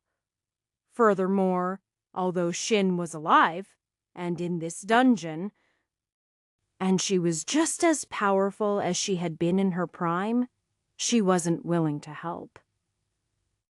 1,000 failures had jadeite her, and she was looking down on me. I was starting to get how it felt for Edward Aubrey's. I had a feeling she looked down on all men, or maybe just all men that were weaker than her, which turned out to be all men. She sort of reminded me of Valesia. Maybe that was just a trait of Austerians. Although I still wondered why she wasn't as tall as her Austerian self. The woman in my memories was around 7.5 feet tall, but this woman was only about 6 feet. Had the lore been wrong and expanded her size? I mean, technically, it made her a giant by the time I met her dungeon proxy. She did have many similarities with the giant. It was at a level where if someone told me they were sisters, ignoring size, I'd believe them. After thinking about everything that had happened that day, I realized I had been waiting in the safe room until the night. I'd be here all month if I continued to err on the side of caution. I struggled to make decisions in my current state. It was pretty laughable that I thought I could be the commander of an army. It made much more sense that I just attack directly. I go to the door and wait until there is a demon passing by. I leap out from my hidden spot and kill him like an assassin, cutting his throat before he can even let out a cry. I then consume his karma and steal his outfit. When I pull him into the safe room, he starts to disintegrate rapidly, the miasma dispersing. So, monsters from dungeons can enter safe rooms, but they seem to take some kind of light damage. At least, that's how I interpreted the monster disappearing into ash. Once I look karmically like a demon soldier, I lift my hand to create a portal. Then I freeze for a moment. I raise my hand and pull up my map. Of course, my goal is to look for Carmen. She was exactly where I thought Bernard would bring her. She was in the demon castle. I start casting a portal to the demon castle, but it failed. I let out a sigh. I had thought that would probably be the case. The dungeon was protecting her now, so the demon castle was off limits. With my blessings, I could probably ignore these limits. But me as I am at that moment, the dungeon wouldn't let me take any shortcuts. I was starting to miss those blessings. I raised my hand and cast portal to a different spot. My only chance if I wanted to beat this dungeon and save Carmen was to get stronger. Chapter 762. The portal opened and I stepped through. As I walked out into the hall, I was immediately greeted by demons walking by. So, the demons had managed to conquer the other fort. This one was too valuable for them to destroy. Well, destroying their fort cost them nothing. Because they started with 2 forts and in the end, they ended with 2 forts as well. I listened to 2 of the demons speaking. When they conquered this fort, those stupid humans never realized we had an entire contingent waiting underground in a hidden cellar. You should have seen the look on their faces when we did the same thing to them they had done to us.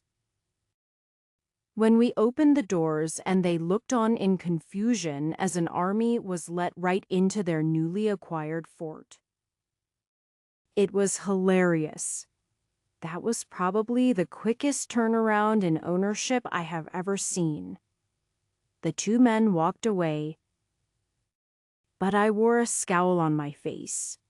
My sense life should have detected if there were any soldiers under us. I had looked over the map carefully, The only two options were that the cellar had some kind of anti-sense life enchantment, or that the dungeon was interfering with sense life, as it did with Portal. In dungeons, sense life usually couldn't work through too many walls, and certainly wouldn't travel to other levels.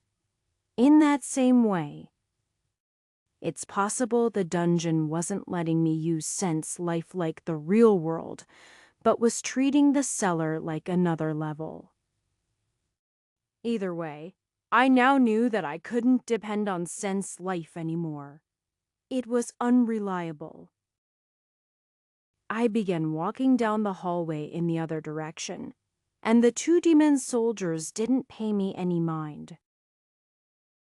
I was in the proper uniform, and I even had the karma of a soldier. Other than the fact that the soldier whose karma I borrowed was supposed to be in another station, there was nothing suspicious about my presence here, considering the day they had yesterday. With this fort being lost and retaken, and numerous reinforcements coming from the capital, it was easy to get lost in the crowd. My goal here was the same goal I had in the other fort. I wanted to identify the safe room. It took about 10 minutes. And I did try to keep my distance from any patrolling soldiers just in case, which made it take a little longer. I eventually stumbled into the safe room. A glance at the mural, and I truly felt like the dungeon was mocking me. The mural depicted the princess being captured and taken away by the demon prince. However, instead of being taken away from a lascivious demon, he was being taken away from the commander as his fort fell around him. I didn't know what to think about that. Shin had already been in all of these safe rooms. So my theory that they formed when the first person entered them seemed to be false. Then again, maybe every cycle. The murals reset, and it was the first time for this cycle. At least her trials didn't reset after each cycle. I had to wonder if I had entered this room before I had returned, would I have been warned about this? Or would the mural have presented something else? I shook my head. It didn't matter what the lore said anymore. I was tired of trying to make sense of it. What I needed wasn't to figure out what this dungeon meant. What I needed was to gain enough strength and defeat this dungeon for good. Chapter 763. I placed my hand on the kiosk, and the familiar transportation magic sent me to this trial. I wondered a bit how Shin had managed to set this up, but considering how long she had been in here, she had plenty of time to figure it out.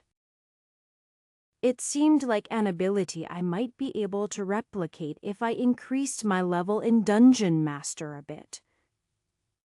Looking around the familiar room, I walked up to the trial, reading the familiar text.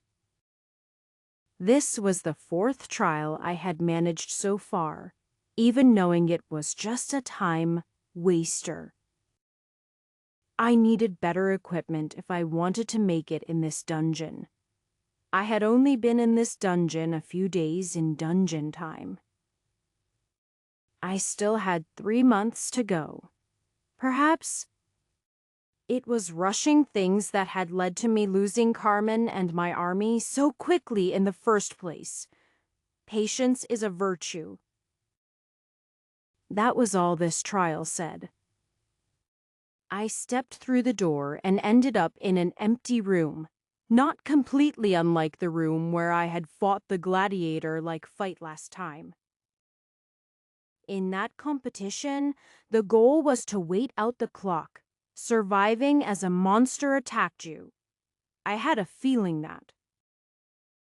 Considering this trial talked about patience, it was a similar one where you had to wait out the clock. I walked to the door at the end of the room, and there was a predictable door on the other side of the room, but it was closed. I tried to open it, but the door didn't open. With a sigh, I sat down and waited. 2 hours later, I had enough of waiting. I went back to the door again, but it was still locked. I frowned, wondering if there was something else to the trial I was missing. Then I remembered what Shin had said. These trials were meant to waste people's time? If she wanted to slow someone down? Creating a patience trial where you had to wait would be the best way to do it.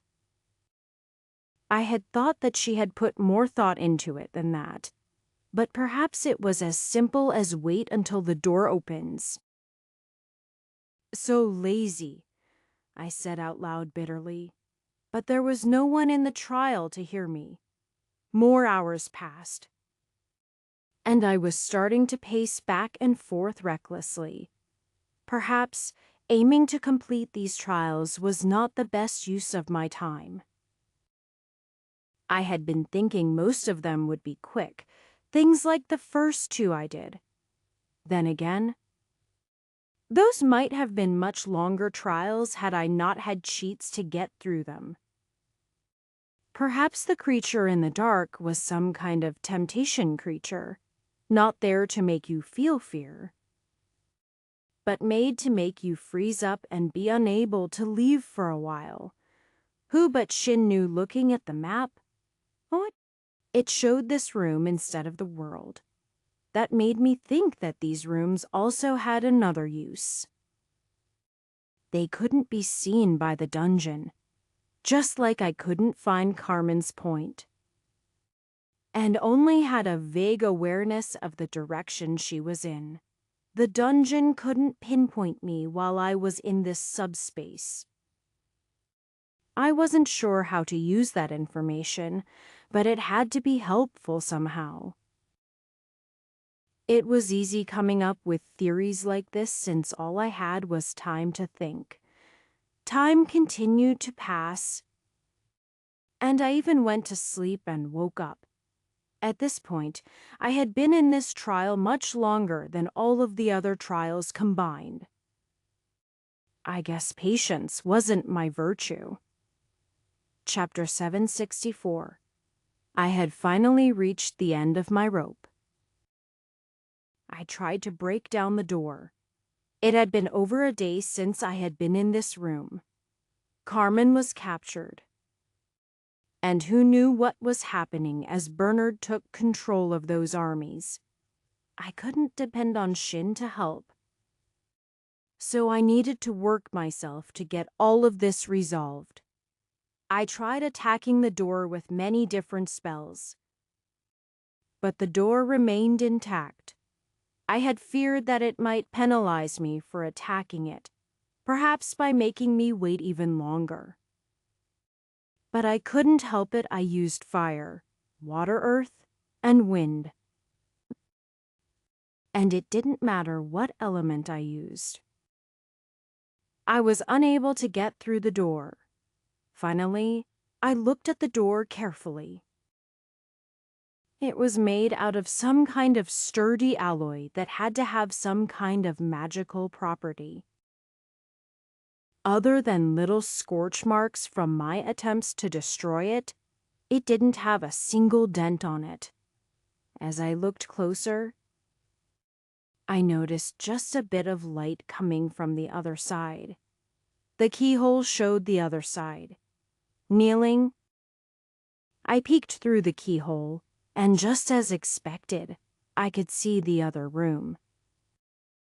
It had a familiar treasure chest that likely had some kind of star item inside it. However, more importantly, now that I had a visual in the room, I could access it on my map. I created a portal to that room. I didn't know what the effect of this would be, But I didn't have any choice. It said patience was a virtue. It didn't say that failing to be patient would cause failure. I took a step through, not willing to stay in that room any longer. If this stupid trial ended up killing me for it, I'd likely end up tied to the dungeon. I'd use my cursed life to purposefully give Shin a hard time. I decided that is what I would do if I failed here. Yet, despite all my fears, I stepped into the room without a problem. Looking around suspiciously, I could see the door behind me was still closed, but I was definitely in the room with the treasure chest and the kiosk. I opened the chest after checking 4 traps, and all I found in it was a boot. It was a star boot. Not 2 of them, just 1. What could I do with 1 boot? I cursed Shin some more in my mind. Her damn trial was lazy and broken, and even her reward was broken. Now, I could understand why she was so dismissive of it. Yet, as dismissive as she was, it wasn't like she set up a method for me to circumvent this room. I still had one thing to test. I touched the kiosk.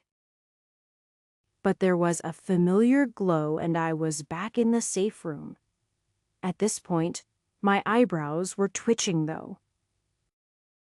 After letting my aggravation diminish a bit, I used the kiosk to transfer back to the fort that had been destroyed yesterday. I had expected it not to work, so I was surprised when I appeared in the safe room. I slowly opened the door, only to see a crater with ruins all around. It looked like the safe room had survived a nuclear explosion. I guess I couldn't underestimate it as a source of safety. Even Meteor wouldn't take out a safe room. Of course, with the place turning to rubble, there were no demons nearby. It was surrounded by rubble. It was time to start rebuilding. Chapter 765. Die! The giant screamed, sending its club down on my head. I dodged to the side, and the club struck the floor with a thud, the ground shaking a bit. I had gotten used to fighting monsters of this size now. If I went back to battling the monstrous version of Shin in the dungeon this time, I was confident that I knew how to beat her. Weakness. I cast against his knee. Dark slash. I caused him to fall to the ground. He managed to catch himself before his hands hit the ground, but it was enough for me. Create step. I leaped up into the air, creating a step in midair to push off of, gaining an even higher jump. Blindness. I cast, knocking out his eyes. Create step. As soon as I blinded him, I changed the location I was moving to. Predictably, he swung where he thought I was going to be. He was letting out a bellow of annoyance, unable to see. Sword break! I brought my sword on his head, and there was a resounding crack. A moment later, he collapsed to the floor. I created a cushion and landed safely. Once I was back on my feet, I watched as he slowly started to degrade into miasma. Pulling out some waters of life and drinking it, I had to remind myself that a giant like him was probably my limit battling solo. Then again, a few weeks ago, I'd have never been able to fight him head. On like that, I would have likely fled. Or tried to use some kind of trap on him. Demon Knight has increased to level 20. You have unlocked the skill in Spectral Shadow. Dark Priest was at level 20. True Hero was at 40. Mimic had made it to 12. Suffice it to say, leveling was going well. Perhaps it wasn't at the speed it would have been with my party. But it wasn't bad after 2 weeks of hunting in the forest. I kept my distance from demon patrols, which was easy with my map and sense life, as long as there wasn't some structure for them to hide in. I could always see them coming. At this point, I had completed a total of 10 of the 50 challenges. That meant I had unlocked 10 different safe rooms. What did the murals tell me? It just depicted the various battles going on. After the fort fell, the reinforcements arrived and managed to take back their fort with considerable difficulty. Finding out about their princess being captured, they made several failed attempts at bringing down the gateway fort. Meanwhile, very little was revealed about the state of Carmen. As for the rewards from her challenges, they were all essentially what I expected. More star armor. I wanted to know where in this dungeon she was finding this armor. Then again, it could be on a single mob who only had one piece of armor every cycle.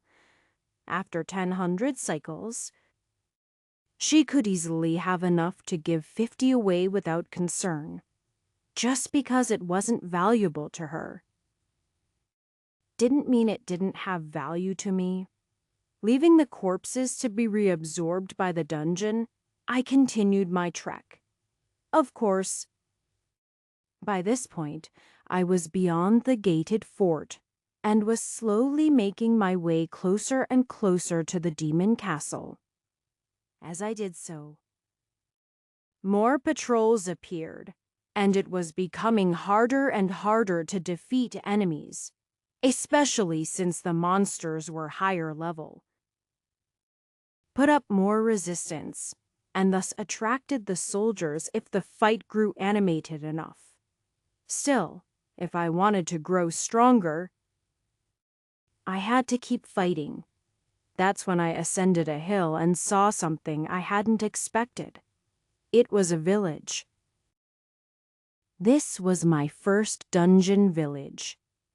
Chapter 766. After examining the place carefully from afar, it was clear that this village was a demon village. However, the inhabitants didn't register as red. That should mean that they weren't enemies and wouldn't try to harm me. Just to be safe, I checked my demon karma. I should still appear as a demon soldier. I didn't dress the part, though, as I feared that would draw more notice than it saved. Finally, after scoping the place out for a while longer and finding nothing interesting, I worked my way down the hill and started walking in. As I got closer, my appearance caught a couple of eyes, but it was no more than a passing glance. Overall, no one seemed too concerned with me approaching the city.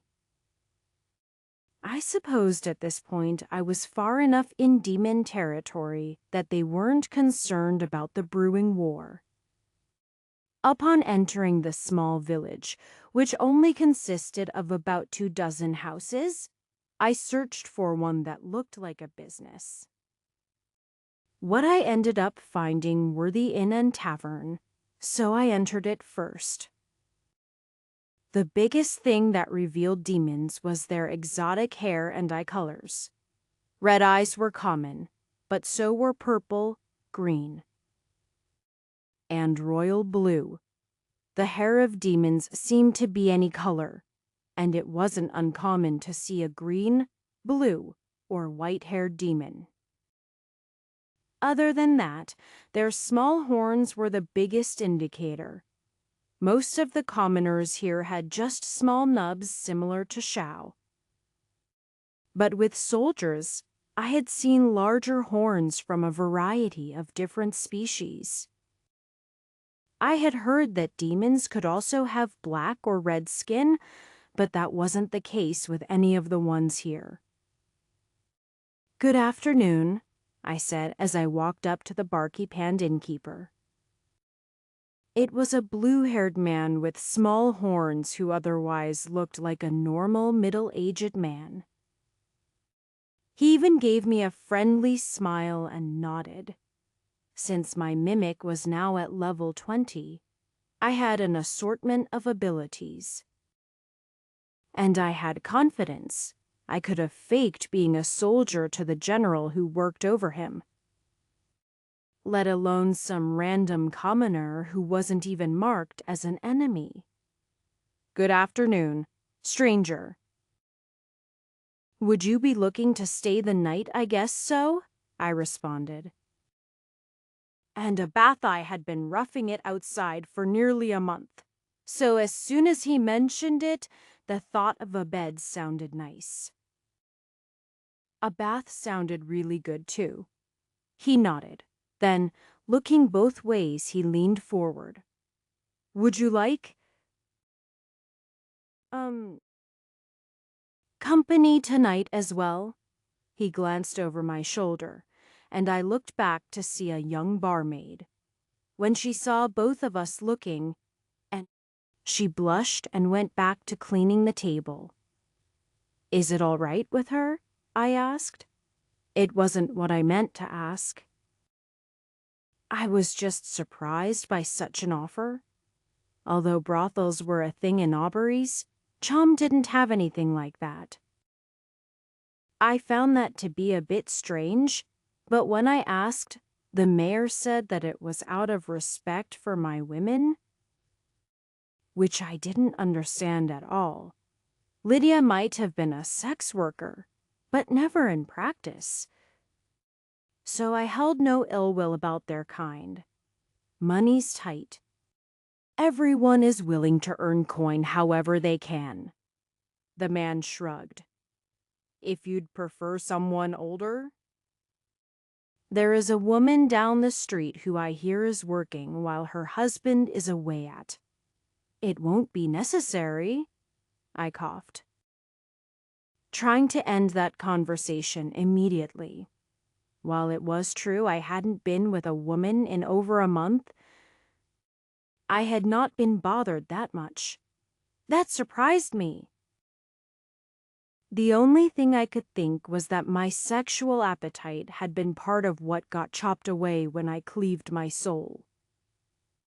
I probably could re-engage some lust by equipping a certain job, but I decided to hold back on that. I would wait until I could have my women back before I'd be engaging in those activities. Chapter 767. I managed to reserve a night at the inn despite the previous embarrassment. I got something to eat.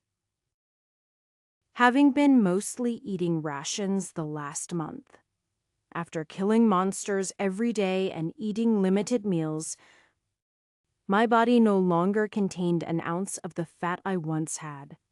Even I had to admit that I was a muscular, fit man now. As I sat down with a bowl of stew, which fit well with this world's substandard level of cooking, the barmaid spoke to the innkeeper. She shot me an angry look and puffed out her cheeks. She was upset that I didn't take her up on the offer. I just wasn't comfortable paying a woman for that kind of service. Admittedly, most of the women I did do that with were slaves whom I owned, but that wasn't related to my ownership of them. Although I owned many girls, I hadn't slept with all of them. Faina, Celicia, and even Carmen had not been touched by me. For some reason, my mind felt a little off when it came to Carmen. Perhaps I had developed feelings for her I hadn't realized since we had begun this little adventure. Although she was an expensive woman, she was also reliable and supportive. She was also a tough woman, someone who was strong, courageous, and beautiful.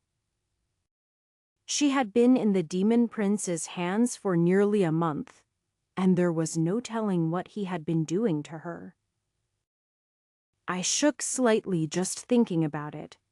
Finishing the tasteless stew, my passion for cooking must have been something else lost to me during my soul. Severing, I stood up and asked for the bath. The barmaid glanced my way, and she had a look of temptation, like she might try to sneak into my bath anyway. I felt like it might be one of those scams where she gets me to spend the night with her, and then in the morning tries to make me pay for the abortion whether she's pregnant or not. I didn't want to end up being extorted out of a bunch of money. When I got to the indicated room, I controlled the water stones and heat stones to get the right level of comfort. I then shut the door and made sure to lock it.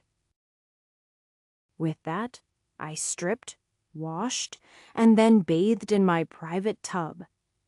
These were much bigger than the tubs where I lived. That was one of the nice things about this world. Where I used to live, baths were barely large enough to cover up to your hips. Baths here were always deep, and you could immerse yourself up to your ears if you wanted to. Just as I was starting to relax, letting the heat wash away dirt, sweat, and aches, I started to hear a noise at the door. Through the foggy room, I saw the doorknob jiggle. A moment later, the door unlocked.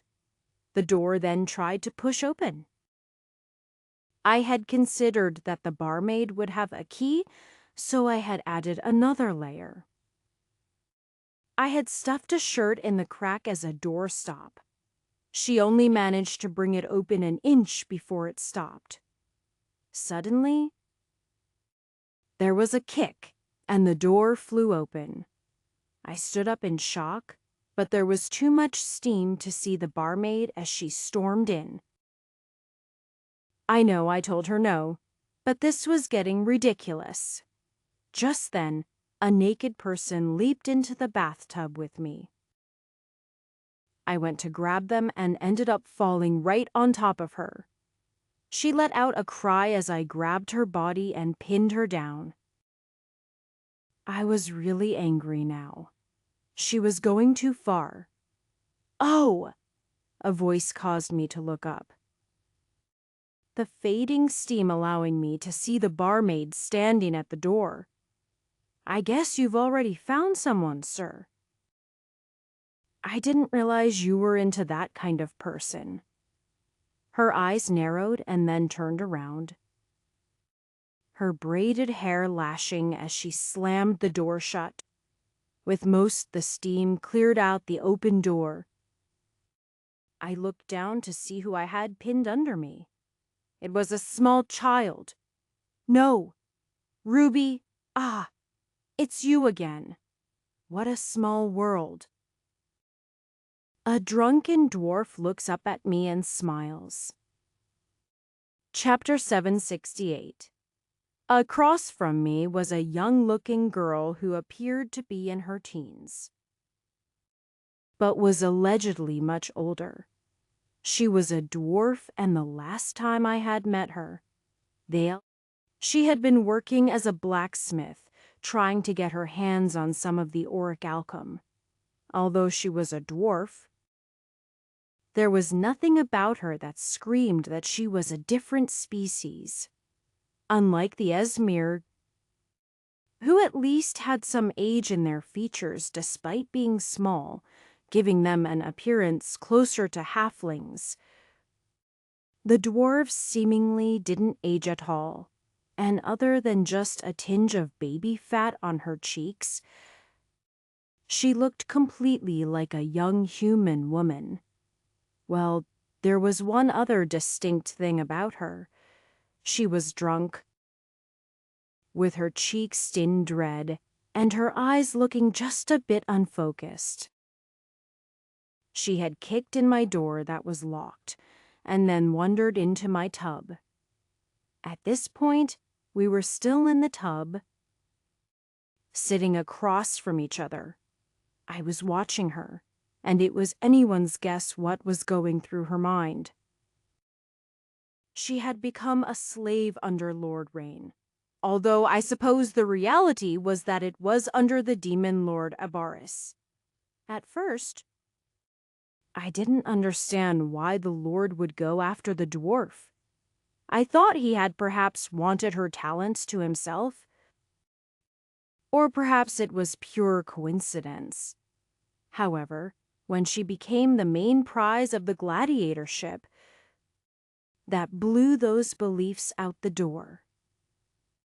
The only thing I could come up with at this point was that there was something about her that interfered with his plans. He wanted her gone, maybe not dead, but not able to focus on him. Ruby? Garnet? "Huh! My name is Garnet," she responded, smiling at nothing. "I thought your name was Ruby." It was Ruby. Now it's Garnet. What? I changed my name when I was turned into a slave. The Lord changed your name as a slave. She shook her head, giving me a weird look. I changed my name. Oh, I forgot you humans keep the same name your whole life, don't you? I blinked. Do dwarves not? I don't know. Are you the same person now as you were 5 years ago? 5 years ago? I was a fat, awkward kid in high school. There was no way I was the same as him in any way. I shook my head. So, why do you give yourself the same name? Other species are so odd. She shook her head, and then looked for a second like she made herself dizzy. Dwarves change their names throughout their lives, of course. There is the name our parents give us, but when we grow up, we choose a new name. Anytime there is a major change to our lives, like a change of career or slavery, well, we change our name so that it reflects that era of our lives. Ere ado dwarves live that long.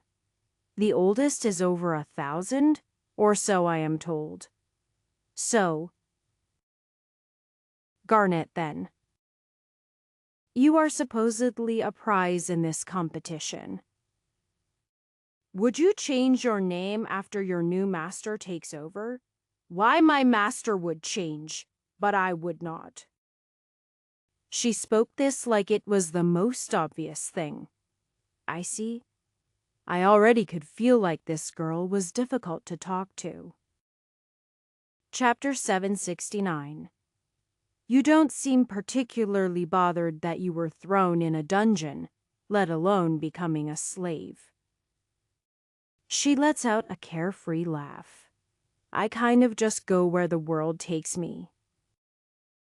I am usually happy as long as I am allowed to practice my craft.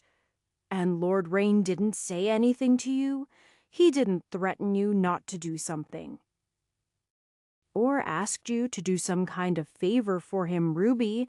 Or I guess she was Garnet now, shook her head as an answer. She didn't even seem to have to think about it. She truly had no clue what was going on here and was just going along with the flow. She seemed as relaxed being in the bath with a man as she was with being made a slave. She was casually washing and humming, while I thought about what her value had to be. Perhaps I once might have thought this was all just a coincidence, but it was Shin who snapped me out of that kind of thinking. I couldn't underestimate Demon Lord Aboris' foresight and knowledge. He always had a reason. He had tossed us all into this dungeon to keep it from being completed. That meant that there was probably a reason he tossed her in here as well. He could have had her imprisoned in the castle. He could have had her left in his control at Lord Rain's keep. Instead, he dropped her in this world and let her go about her own devices. However, I couldn't figure out what this dungeon wanted, and what she had to do with it, let alone Shin. Just who was Aberon? This seemed like the war between her original country and Aboris, when he took control of the South. That would make the princess her grandma or something, was Aboris the Demon Prince. And did he have a baby with the Princess of Osteria? No, that didn't make sense with what I knew. If he had a child, who would that be? Whelp? I am clean. She stood up just like that. I couldn't stop myself from getting an eyeful of her youthful body before looking away. It wasn't like I was into that kind of thing. All of the women in my life were older, despite that barmaid's previous look. I am not some kind of deviant. Muttering in my mind about such things, I waited until she left the bath before I got out myself. Dried off, and then dressed. I had had more relaxing baths in my time, but I had also had worse. I also didn't know where Garnet had run off to. I hadn't asked her much about what she was doing in this village. And she had run off before we could talk about our plans. It was probably for the best. After a good night's sleep, I could find her in the morning. It wasn't like this place was any bigger than the miners' town. Finding her would be simple. I left and went to my room using the key they had given me. It was dark, so I just threw everything into my inventory and then crawled into bed. I reached out to hug the pillow. On! A girl's voice echoed in the dark room. My hands were squeezing something, but the softness was completely absent, and I could feel an absence of such things. "Please say you are the barmaid," I responded tearfully. "My lord, are you stalking me? You don't need to play games. We can just cut this sexual tension and have sex." Chapter 770. I am not a lolicon. I cried as I created a light bulb, illuminating the room and showing Garnet lying there. And of course, she was naked. "And I am not a child, so what's your point?" Garnet frowned. "I mean, the way you look?" I responded, sputtering slightly. "Do you think all dwarf men are lolicons? What? No! But all dwarf women look like me. So if dwarf men are into dwarf women, and anyone who is attracted to a dwarf woman is a lolicon, then isn't that what you are saying? You humans have some strange hang-ups about stuff, if we're not going to have sex. Can you turn out the light? Is casual sex a dwarf thing too? I asked. What are you saying? We've just ended up in the same bed together twice now, and you seem to be very okay with having sex. Most girls would be resistant or shy. Well, Even if you say that I said it probably won't fit." She responded, "Right.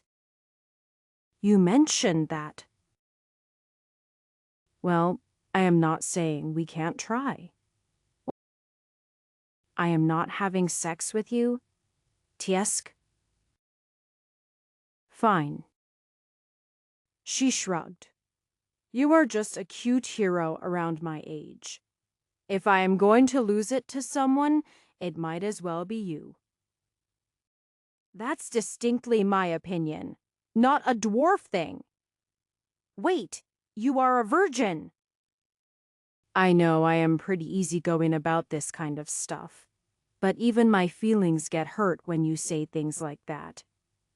Sorry." "My bad. It's just, I am already 22, so I figured I might as well lose it." "I always figured I'd lose it to some womanizer while I was drunk anyway.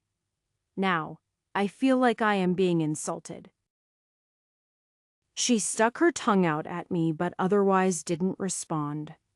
With a sigh, I let the light snuff out. As someone who had slept with other women by my side for some time now, it had only been the last month where I had slept alone. In other words, there was a bit of comfort sleeping next to a woman again. Come that morning, the innkeeper gave me a knowing look, and I gave him a mouthful for giving the drunk dwarf my keys. I guess he had thought he was doing me a favor, so I made sure to set the record straight. I also made sure I did it in front of the barmaid to set the record straight. She was now giving the bartender a dirty look instead of me while he helplessly apologized like he hadn't done anything wrong. I guess when I said I wasn't interested in the young barmaid or the older woman, he assumed that I was interested in a lowly. Seeing her drunk, he did the honorable thing and hooked us up to the barmaid. This probably felt like taking money right out of her pocket, so she ended up quite angry at him. I walked out of the inn and saw Garnett walking down the street.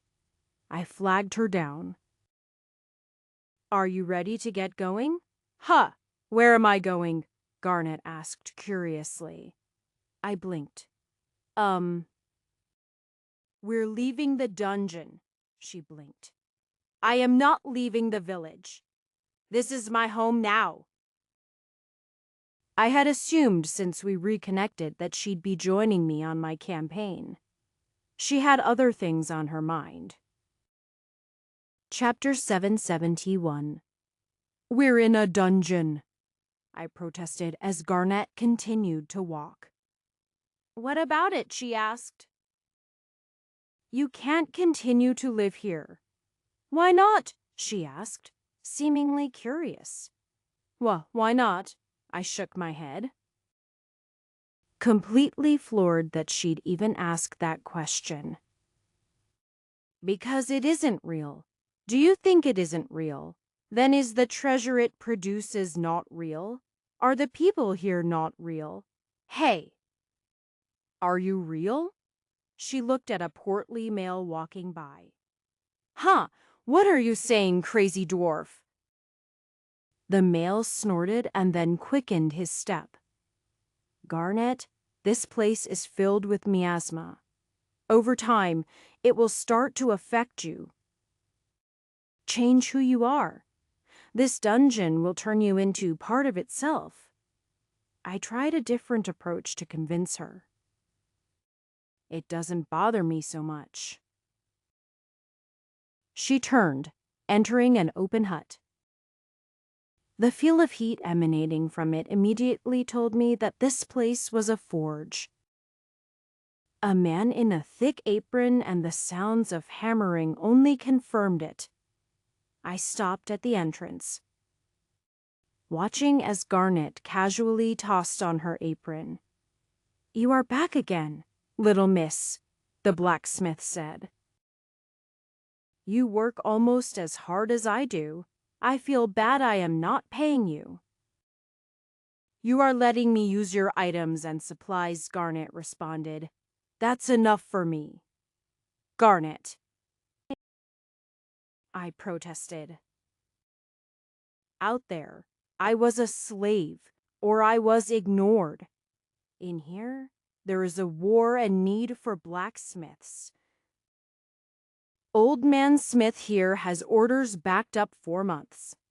I can keep working in peace without the risk of being arrested or enslaved." "A slave mark is meaningless when your master exists in another world." Garnet shrugged. "Is this guy bothering you?" the blacksmith asked, making sure to glare at me and show the girth of his arms, which were almost wider than my waist. "It's okay. He's an old friend," Garnet responded. "You are a friend." Right. That question seemed to have more meaning than that. It seemed to imply that a true friend wouldn't press her or make her leave. I'll be trying to defeat this dungeon. If I complete the terms, I am not sure what happens when this place is destroyed. Normally, you'd just be expelled. But since this place is in a bubble not connected with our world, you may end up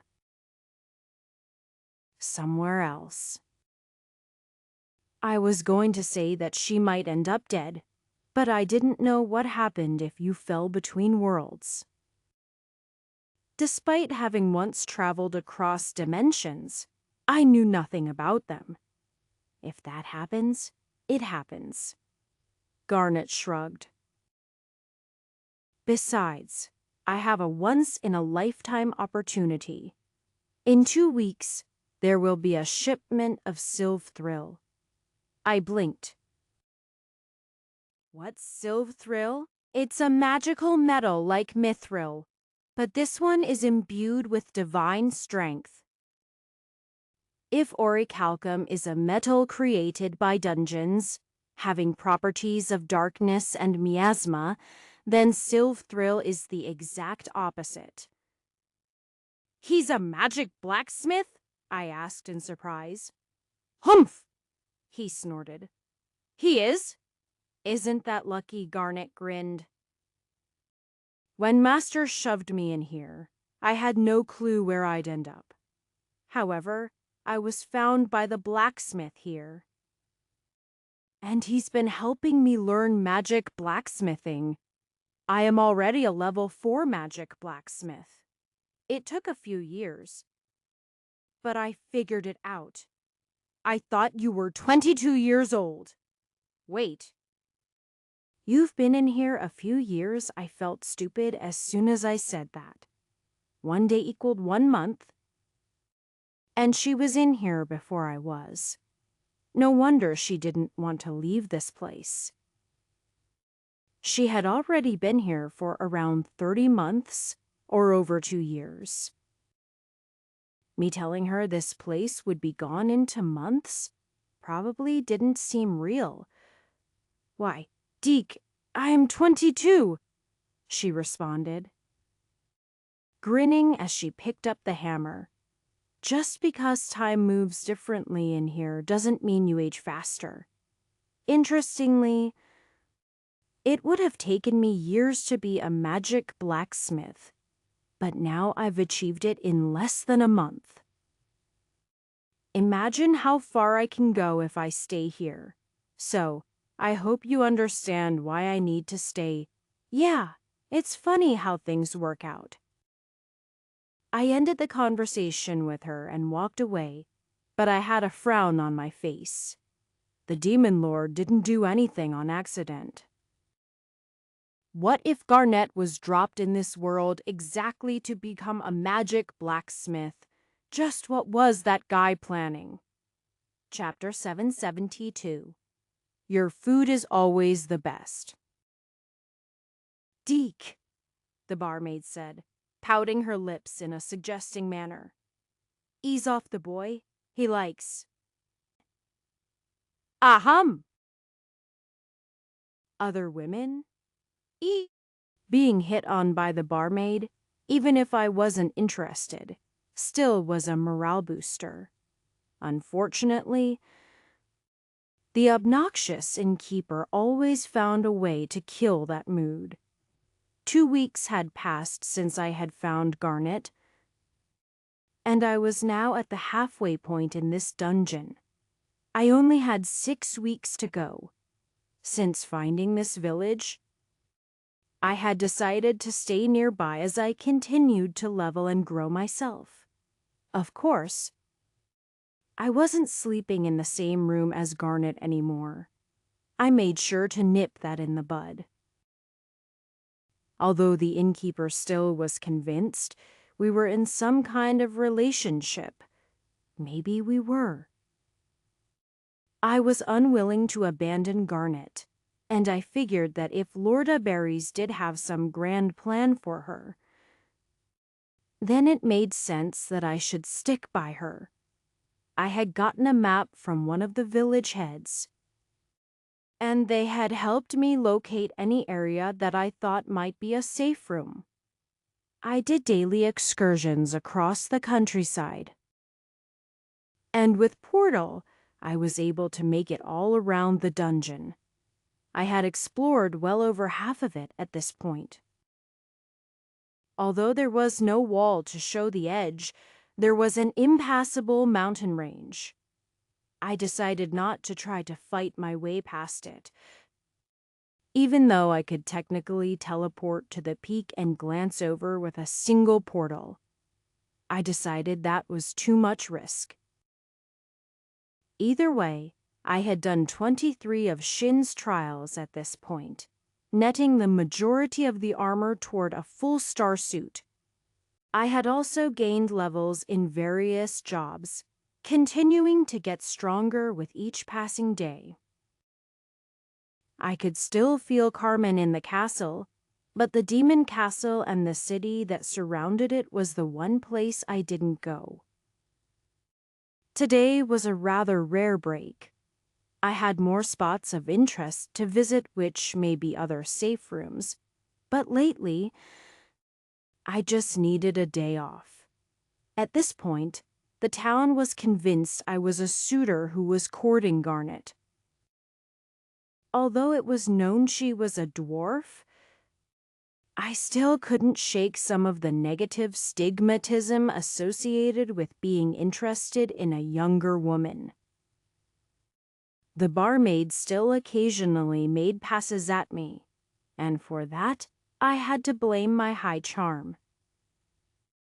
I had recently unlocked Charm Plus from True Hero, which made me devastatingly charming, or at least I imagined it did. Garnet had also passed around the tale of me making food for everyone back in the miners' town. And so even though I didn't have any passion for making food as the current me, I was encouraged into cooking for the whole village. Impassioned or not, I had the cook job and could whip something up that was better than most of the meals in this world without too much difficulty. Thus, the entire village had gathered around for an impromptu celebration. The innkeeper was providing the supplies, and I was providing the cooking skill. There were only about 30 people in the village, so passing out the food didn't take long. As I talked and joked around with the village, I couldn't see these people as some fake creation of the dungeon. They were real people with histories, memories, and personalities. I started to remember the theory of infinite dungeons, where the entire world we knew was just a dungeon that has existed so long that it couldn't even remember its lore anymore. The only thing that kept me from jumping on that theory was that I still had to find a dungeon within this dungeon. The closest thing to it was Shin's challenges, and they didn't feel quite the same. Garnet had already lived here for years. This village and its people were a part of her. I wasn't sure if I had a right to take that away from her. If I destroyed this world, wasn't I consigning all of these people to death? The dungeon might desire a conclusion to its lore. But to the inhabitants, dungeon divers like me or Shin could be seen as world enemies, seeking to end everything these people knew. It was enough to give me a headache. I didn't have to destroy this dungeon. I just had to get past the Demon Lord and through the portal.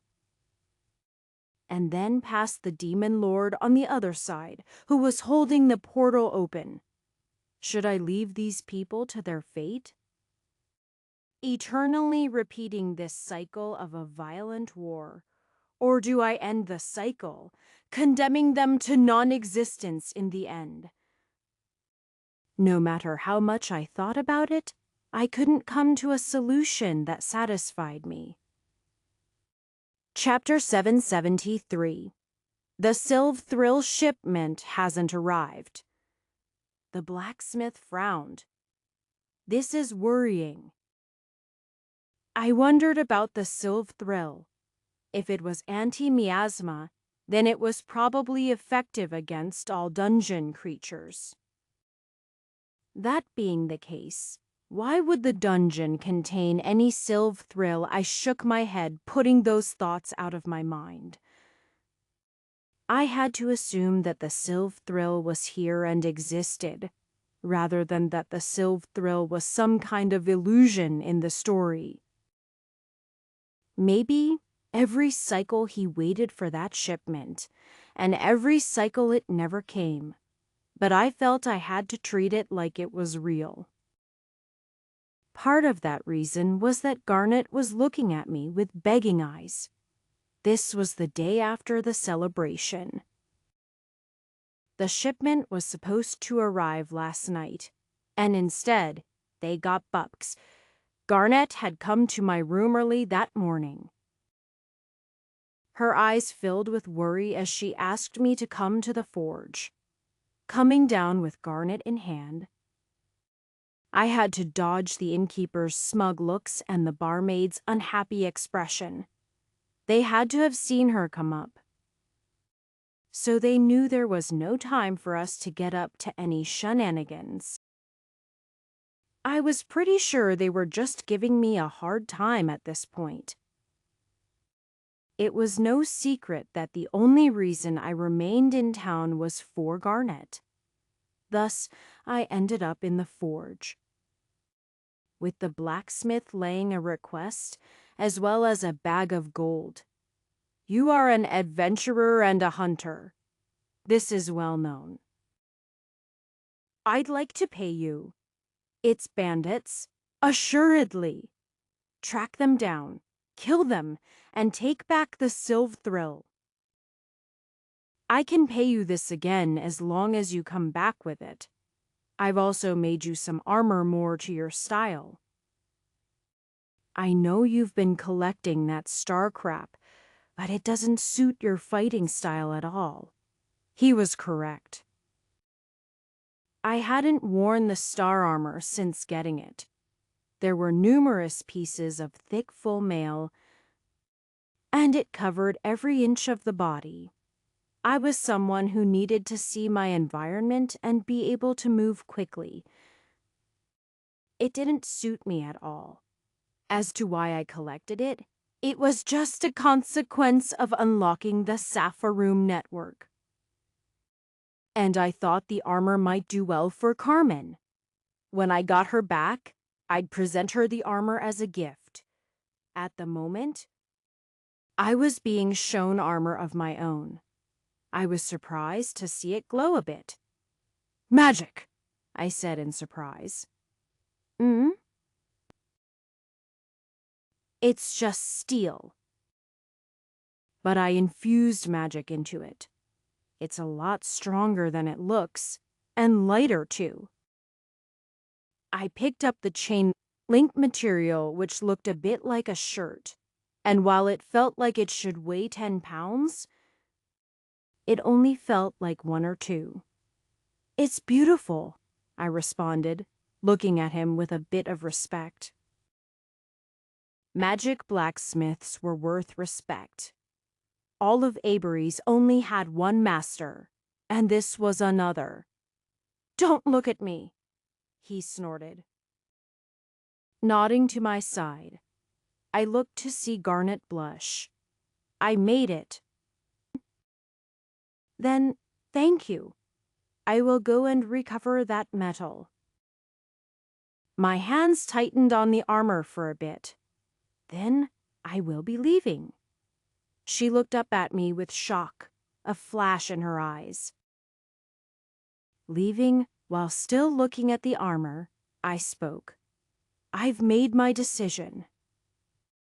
I can't wait to see if Lord Aberries has some master plan. I can't just keep reacting to him. I have to take the initiative. I will head to the demon castle. I have to reach Carmen and return to the rest of the people in my life." It was never really a question, but I had procrastinated here because I was afraid of failing again. I suppose losing Carmen and the fort had caused me to run away from my problems for a bit. Then, there will be a cost for that armor. Garnet put on a stubborn look, the one I had grown to understand as something she wouldn't budge on. "What is it?"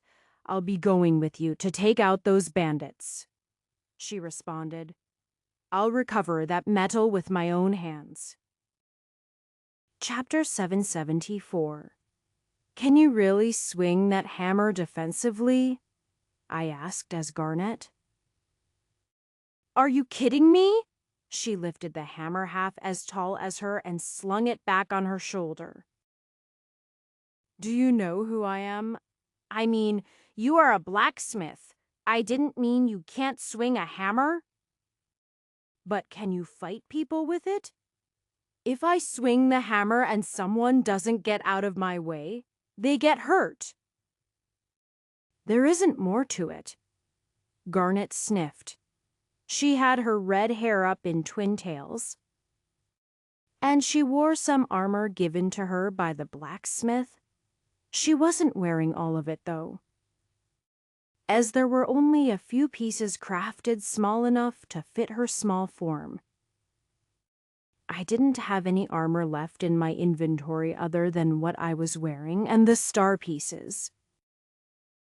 I hoped I didn't get into a situation where my armor got destroyed again. I needed to get a set crafted that fit me that wouldn't be obliterated the first time I ended up in a dangerous fight. Of course, I could avoid getting into dangerous fights, but that was another matter entirely. Before we left, the blacksmith grabbed my shoulder. "You take care of her, you hear, if she doesn't come back safe." He squeezed my shoulder a bit harder than I would have liked. If it was the me from when I first came to this world, I definitely would have had a bruise later. I nodded until he finally let me go, and then rubbing my shoulder, I walked away. Rather than angry, I felt a bit of guilt. After this, I would return to trying to destroy the dungeon. I had no clue what would happen to these people after that happened. The blacksmith truly really cared about Garnet. He wasn't some NPC that I could pretend didn't exist because he came from a dungeon. All the demons had started in dungeons. But Xiao came from the same world I did.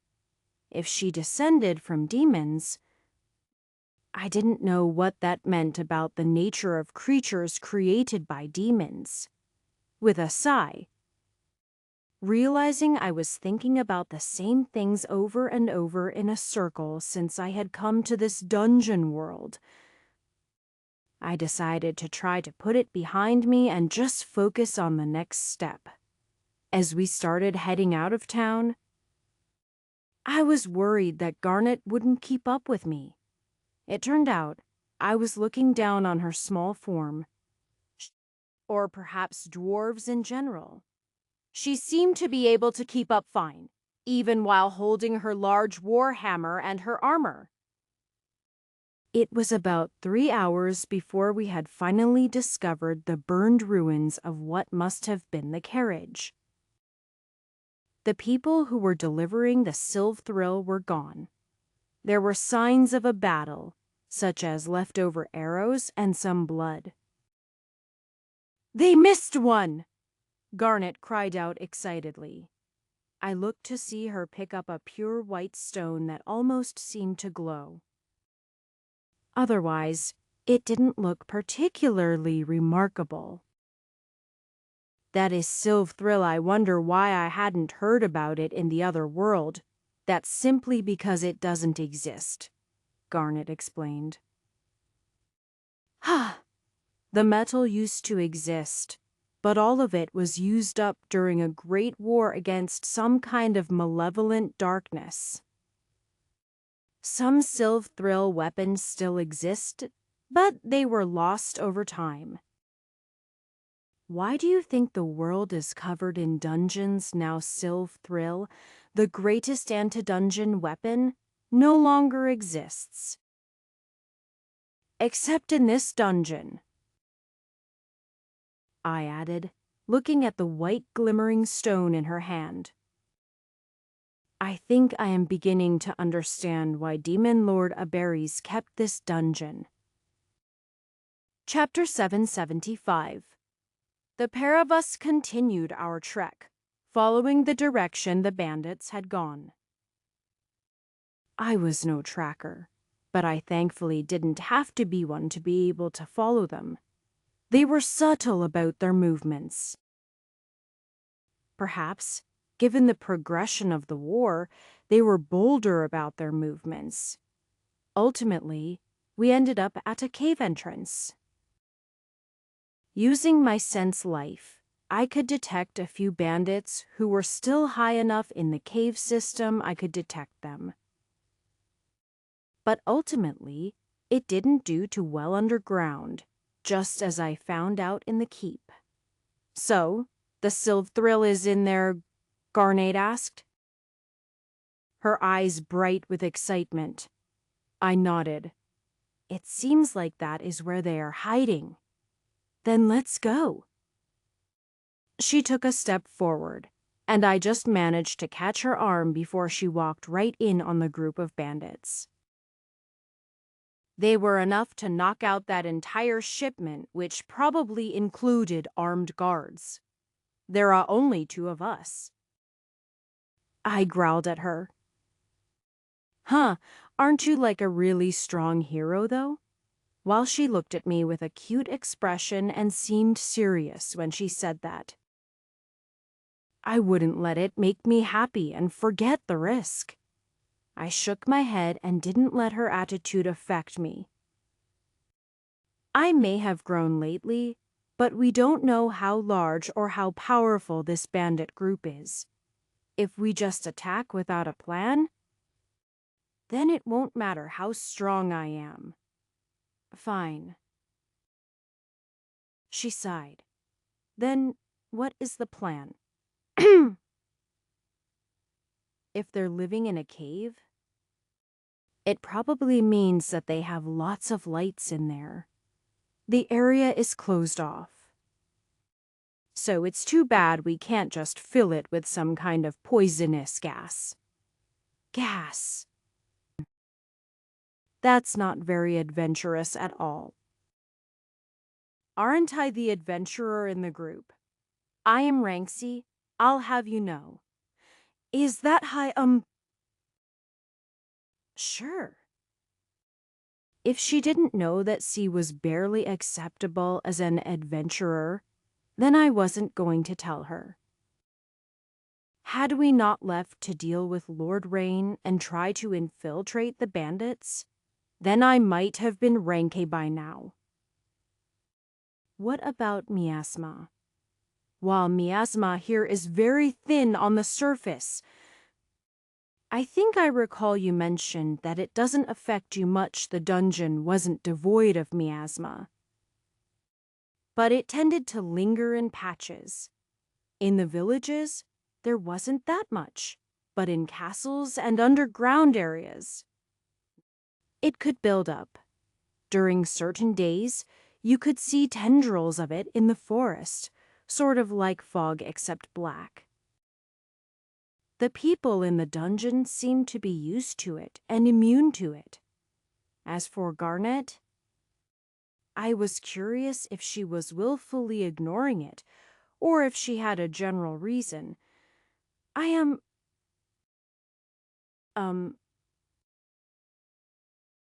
immune to miasma, she explained tightly.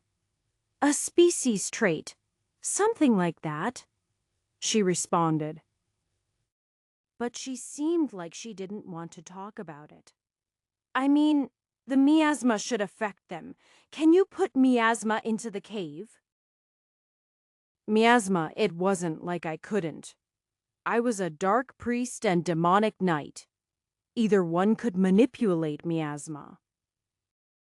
I could make miasma with one of my dark priest abilities as freely as Xiao could.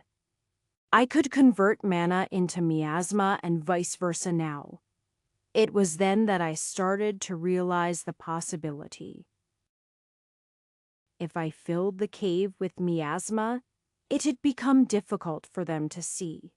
It never got thick enough in the dungeons I had been in. But supposedly, it could get thick enough you couldn't see more than a few feet in front of you. There was a way we could blind the bandits. Chapter 776. I didn't have my miasma affinity, but I wouldn't need it if I was producing my own. The miasma I made through my spells was peaceful and didn't affect me at all. Even if it did, as a white mage, I had many means of countering miasma, and as a demonic knight, I had even more ways of ignoring it. If we filled the cave with miasma, we might be able to smoke them out. If enough miasma gathered, monsters would spontaneously be created. So, it'd be a mental attack, affecting their emotional and psychological state. It would blind them, and then there was a chance of monsters. I admit I had never concentrated miasma with the intent of making monsters, though, except through the use of my dungeon. All right, let's try it out. There were 2 guards at the cave entrance, completely hidden and waiting in ambush. I took out one while Garnet took out the other. We tried to do it as quietly as possible. Once they were gone, I moved to the front of the cave. I could only detect a few faded red dots in their depths. They were too far in to see us soar to realize what was happening. I pulled out all of the mana and waters of life potions I had acquired recently. One good thing about an ancient dungeon on a battlefield, there was no shortage of curative supplies. I had spared a bit of fairy dust and made several jugs of waters of life, so I could drink it during difficult battles. But other than that, I hadn't used any of the resources I had acquired since coming here. Once I had prepared things, I raised my hand and started to create miasma. It was much like the create water spell, except that this was a gas. I couldn't make it go anywhere, and it sort of just drifted in the air. I had to simultaneously use a wind control to make sure that the miasma made it into the cave.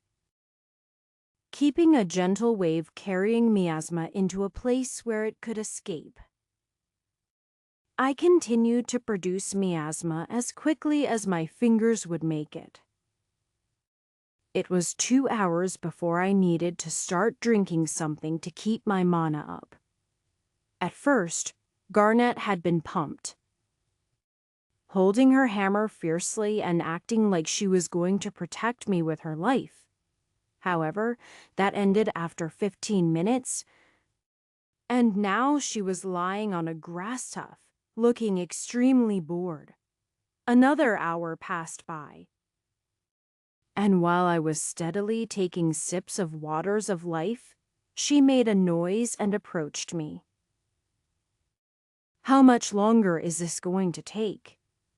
If I hadn't spent countless hours filling and creating the fairy spring, I am not sure if I would have had the patience to do this either. It was an unpleasant experience.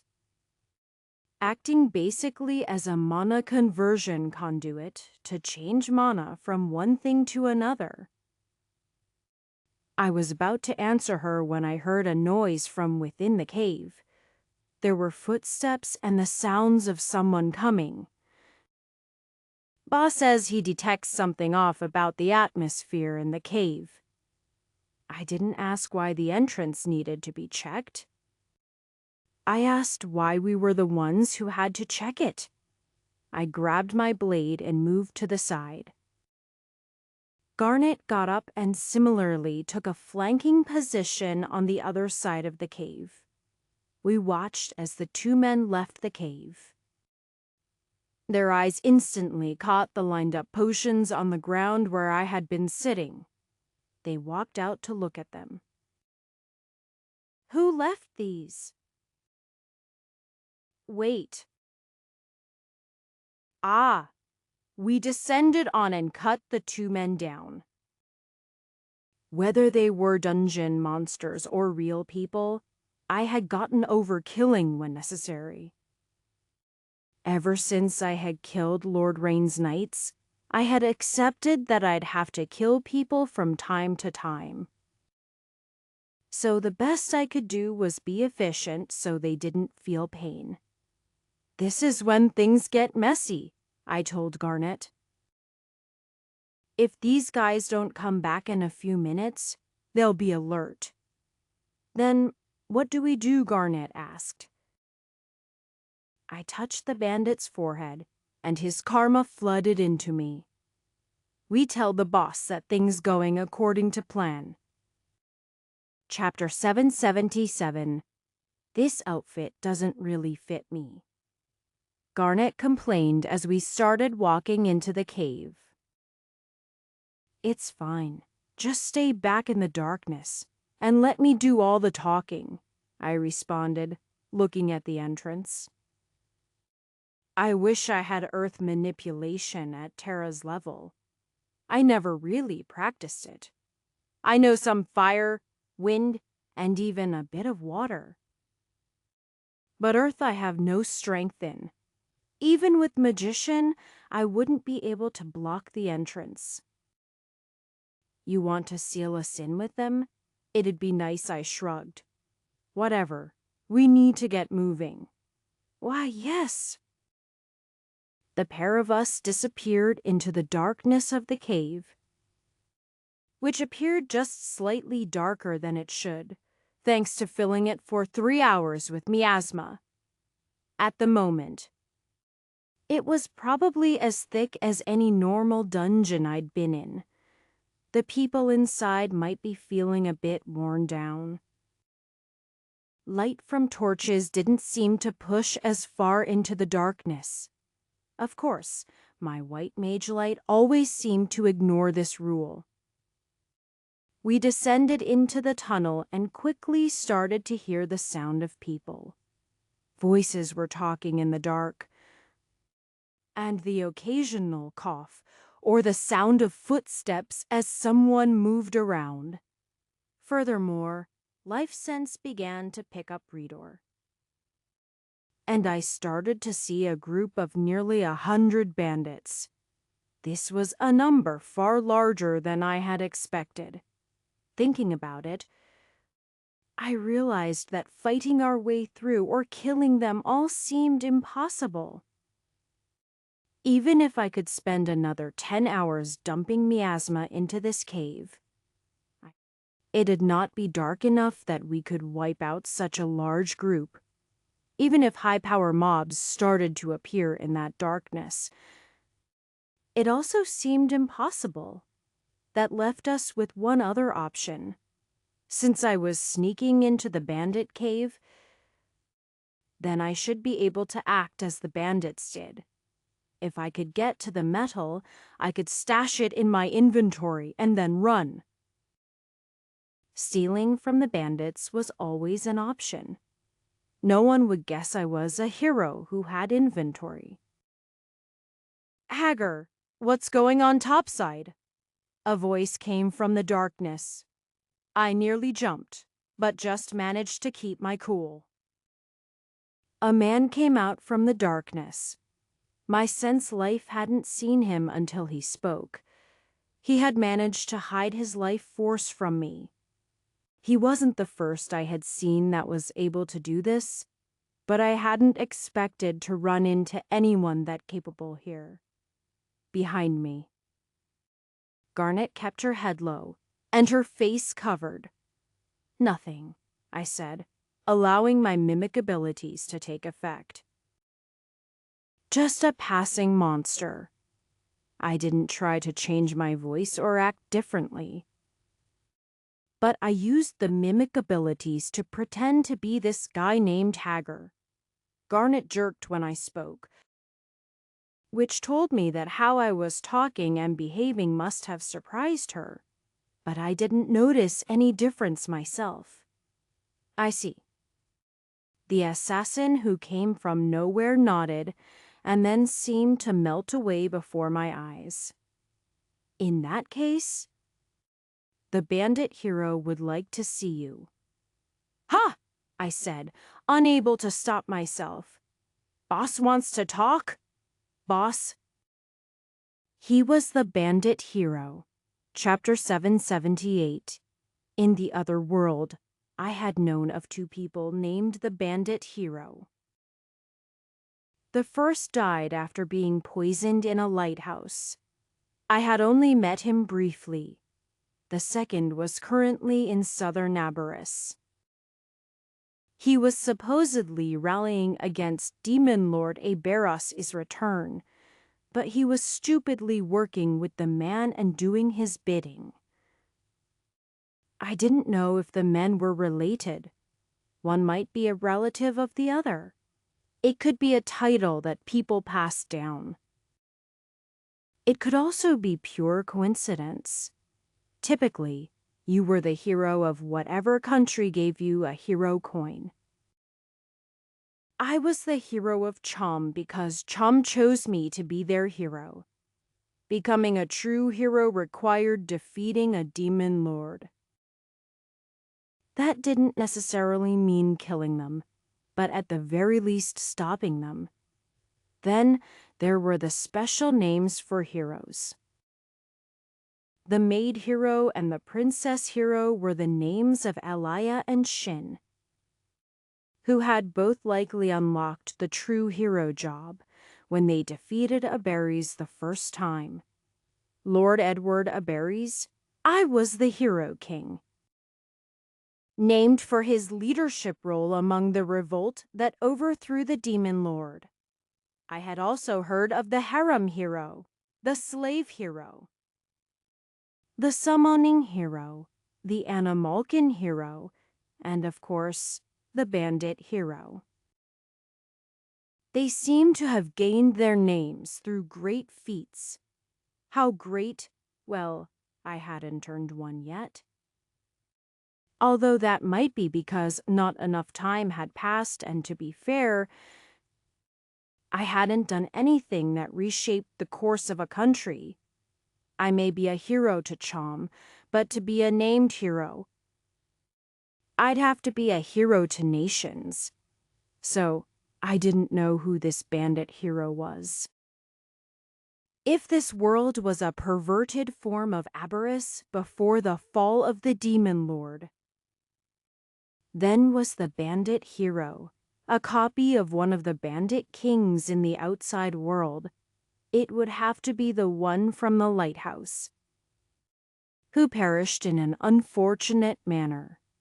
Then again, it could be a different person entirely. Any bandit could call themselves bandit hero if they wanted to increase their credit. Even the title Bandit King didn't require you to have the job Bandit King. And I wouldn't put it past bandits to not respect the sanctity of other bandit identities. Either way, we were summoned. And if I wanted any chance to get that Sylve thrill for Garnet, then we had to play along until I knew where it was. Thankfully. With the map filling out ahead and my sense life, I was able to move like I knew which way I was going. Perhaps my mimicry ability also came into play. After we had passed the assassin guard, Garnet tugged my arm. "How did you talk like that?" "Your voice was completely different." "Was it? It's just a skill. Don't worry about it too much." It seemed my mimicry was good enough to fool her. Finally, I found the chamber where the bandit hero was waiting. I could see his life force, which wasn't hidden like the assassin's. He was displaying it in full.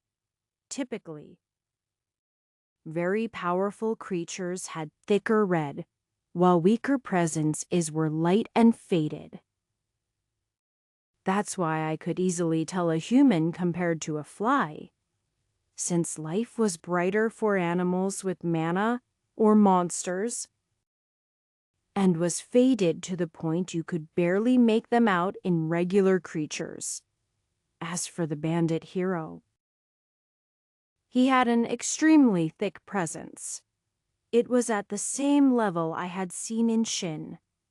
That meant that as a boss, he was as powerful as the princess hero and far more than I could take. Chapter 779. Thankfully, I didn't have to defeat the bandit hero. I just had to fool him. As long as I could maintain my ruse as this bandit, Hager, then I could have a chance at stealing the metal. "Stay in the back. Lower your head. Look respectful," I told Garnet. I don't think this is going to work. Do we have another option now?" I hissed back. We ended up walking out into a large room. It had a certain dark, malevolent feel to it, like a dungeon boss room.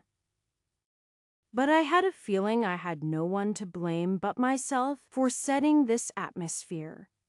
I knew it wasn't a boss room, though, as it wasn't preceded by a safe room, and there was no door to close behind me.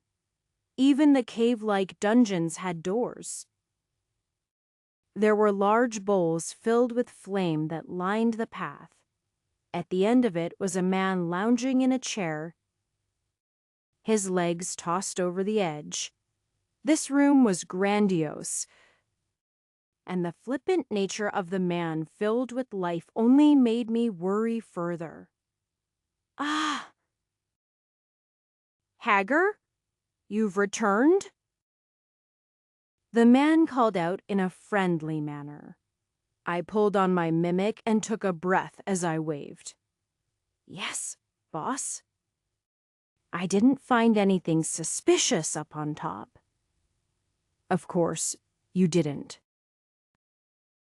He sighed. "Since you are the thing that is suspicious." "Boss, quit it." "I can see right through your appearance." I sighed. "Well, since Shin can, I suppose it makes sense you can too." "You know Shin this time?" He sat up in his chair with interest. "Yes?" "We've met a few times," I said, watching him cautiously. "You seem calm. I like that. You do as well. He seemed very relaxed and didn't look like he was about to attack me. However, I acted similarly. Even after having my plan instantly seen through, I didn't feel much fear. I didn't feel fear much after cutting that piece of my soul away. In some ways, that could be a good thing. But I suppose fear was something that also kept you safe. I might have never walked into a cave filled with bandits and tried to mimic my way through had I felt a bit more fear. Either way, no one would guess we were anything but old friends suddenly meeting. Garnet had dropped her pretense and glanced between me and the bandit hero. If I had to describe the man, he was moderately handsome, with a close-cut beard and mustache, and he dressed in leather armor, a bit like me. I'll just be straight with you. The only reason I allowed you down here was because of your dwarf. I've been eyeing her for a while.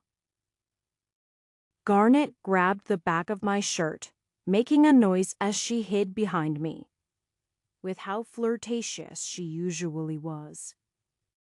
I was surprised she didn't engage him. He did seem a bit charming. However, she seemed completely unfazed by that charm. As for me, I felt a bit angry. I had already lost Carmen. There was no way I was going to lose Garnet as well. Calm down. Don't give me that look. He waved his hand, and all of the Sylph thrill appeared from what must have been his inventory. I want her to make a weapon out of this. I think you may find that we're on the same side. Chapter 780. You seek to destroy Aberon? I asked calmly. The bandit hero nodded. I thought you might not be a demon, what with your ability to take karma and mimic people. As for her, I knew her to be a deep dwarf since I first saw her. I am sorry, a deep dwarf. Ah, you don't know? He asked, looking over at Garnet, who blushed slightly. It's not something I advertise, she responded. Although there are many dwarves, I might be the last of my tribe. You are the last? I asked, raising my eyebrow. Dwarves of the deep, or deep dwarves? We're a special tribe of dwarves. We lived completely underground. Deep dwarves were famous for mining dungeons. The bandit hero spoke up. Like that orichalcum in the widow's dungeon. I snapped my fingers in surprise. Not just that, Garnet spoke up, seeming a bit uncomfortable with talking about it. We used to mine pockets of miasma. My people used it to power the infernal machines. Infernal machines, I blinked, glancing at the bandit hero, who also looked lost. I am sorry, I've never heard of such a thing either. It was a long time ago, she responded. My people had long lifespans, and while the surface wears away, under the ground things last. Even so, they were only explained as the reason our people were all but wiped out. We tried to conquer the world, and a coalition of surface dwarves, elves, and humans managed to wipe us out and bury the infernal machines. The surface dwarves still blamed us, claiming we brought the curse of the dungeons. I had never heard about any of that, I admitted, feeling like as soon as I unwrapped one layer of this world, a dozen more appeared beneath the surface. I wouldn't expect you to. As I said, the story of the deep dwarves is old. Even surface dwarves might mistake me for their own if it wasn't for my red hair. Red, like the fires deep below the earth. Or so I was told. In truth, I never saw the deep. My family had left it before I was born. I heard stories of the crystalline cities, though. They were beautiful. Those last words caught in my mind. A crystalline city. I recalled that deep within the earth were various deposits of stone that looked out of this world. I also recalled I had seen such a place once before, the Mirror Labyrinth. Was the Mirror Labyrinth based off of the deep?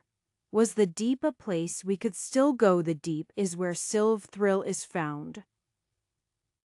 The bandit hero suddenly spoke up. It was how the deep dwarves were able to hold the miasma at bay. What they brought up is all of the Sylv Thrill that exists, and the only one who can properly smelt and smith Sylv Thrill is a deep dwarf. Seriously, other masters have tried. And while they've managed to make little things, there seems to be something in the blood of deep dwarves that enables them to do what no human can manage. Wait. That human was going to use the metal to forge it himself. The Bandit King shook his head. He was going to try, but his chances of success were very low. I'd say he had a 1% chance of succeeding. So, I hope you understand the importance of finding a deep dwarf skilled in blacksmithing. It's almost like fate has intervened. Fate. Or a demon lord. Chapter 781. The new information I had just learned filled in some of the gaps in my knowledge. If my guess was right, then Lord Aberries was aiming at getting a sword made of Sylv Thrill. If he could tame dungeons, then he could rule the surface. So, he must have found this dungeon based on a key point in which a Sylv Thrill weapon needed to be made. Either the dungeon already contained Sylv Thrill, or he tossed the Sylv Thrill inside, hoping the magic blacksmith would build the weapon needed to destroy the demon lord. Unfortunately, he failed. So the Lord Aberries made the dungeon reset, reliving this sequence over and over again. At some point, he tossed Shin into the dungeon, hoping she'd start altering things enough that one of the times the blacksmith'd succeed. So, he waited 10 times, 20 times, 50 times. The blacksmith should have succeeded at least 1 in 100. However, 100 cycles came and passed, and he still didn't make the blade. Shin continued to change the lore. And no matter what happened, the Sylv Thrill sword was never successfully made. Part of the purpose of the Widow's Dungeon was to lure out knowledgeable blacksmiths. And he happened to luck out when he found Garnet. She wasn't just a dwarf blacksmith, but a deep dwarf. Unfortunately, she didn't know magic blacksmithing to be able to do the job. So he tossed her in early, engineering things so that she would be involved in the final construction of the Sylv Thrill sword. That sword would be needed to defeat the dungeon master. So Lord Aberries knew that anyone who entered the dungeon would inevitably end up finding the girl, who was also supposed to be a prize for winning this little game.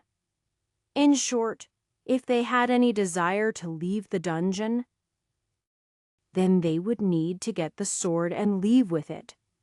After that, all it would take is Lord Rain handing them one of his corrupted night tokens, and then he'd be in Lord Abaris's control. The only thing that Lord Abaris hadn't accounted for was the state of the dungeon. Shin had caused a mess in here. And karma was now Lucande, infecting the people inside. Prince Abaris, otherwise known as Bernard, now took the place of Aberon's son. His goals didn't align with the dungeon's original intent. And that didn't even mention Carmen. There was no telling what direction the dungeon would go in now. It was all a big mess all over. "Are you going to leave me hanging?" the bandit hero asked. "Ah, right." I had been standing there in silence thinking for some time, and his patience had finally ended. "If you seek to destroy Lord Aberon, then making a sword from the Silvthrill would be the best option." I did have my doubts. If the weapon was what Lord Abaris wanted, then I should make sure that it didn't happen. However, if this sword was as useful for dungeons as suggested, then I should be the one to get it. Then it's agreed. "You shall forge the Silvthrill." The bandit hero clapped his hand. At this moment, a woman walked up behind his throne and put her hand on his shoulder. She was a beautiful woman with deep red lips and darkly shaded eyes. Her hair was long and black, and so was her dress. Ah, this is my dark priestess. Every decent bandit king has one. The bandit hero smiled. "Her name is Calypso." "Shall we eat?" she asked, for some reason looking at me with a smile. Chapter 782. I realized I forgot to formally introduce myself. The bandit hero spoke as we sat at a long table filled with food. "My name is Roxford. They call me the bandit hero around these parts." It was just me, Garnet, Roxford, and Calypso around the table. Although it was long enough and filled with enough food to feed 30, Calypso seemed to notice me staring at the empty chairs. The other bandits eat separately from us. It's how we distinguish leadership. Eating with the bandit hero is a great honor for you.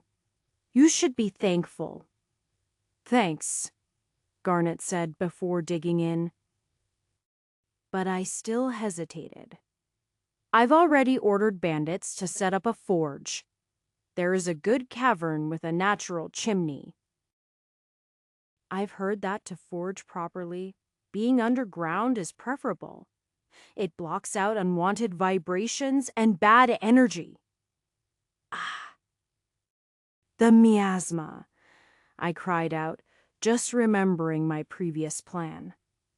I wouldn't worry about it. It makes the men a little angsty, but it reinforces my abilities. Calypso responded. "To be able to create miasma? You must be a fairly high-level dark priest." Not exactly," I responded, this time grabbing food to try to avoid answering her. "Ah,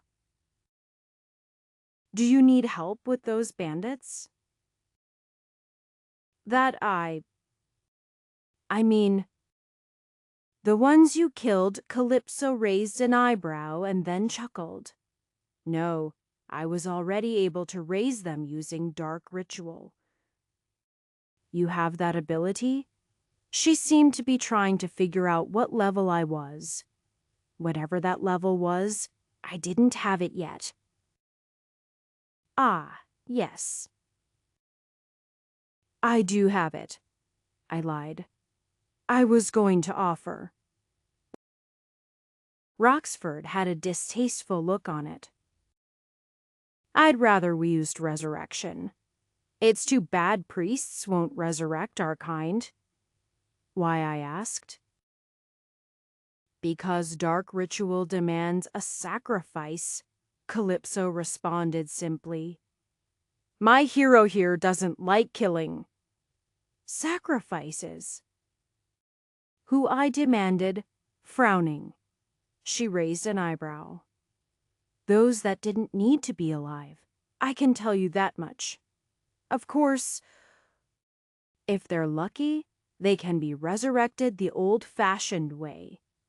Dark ritual is much, much faster and can be cast before the person even dies.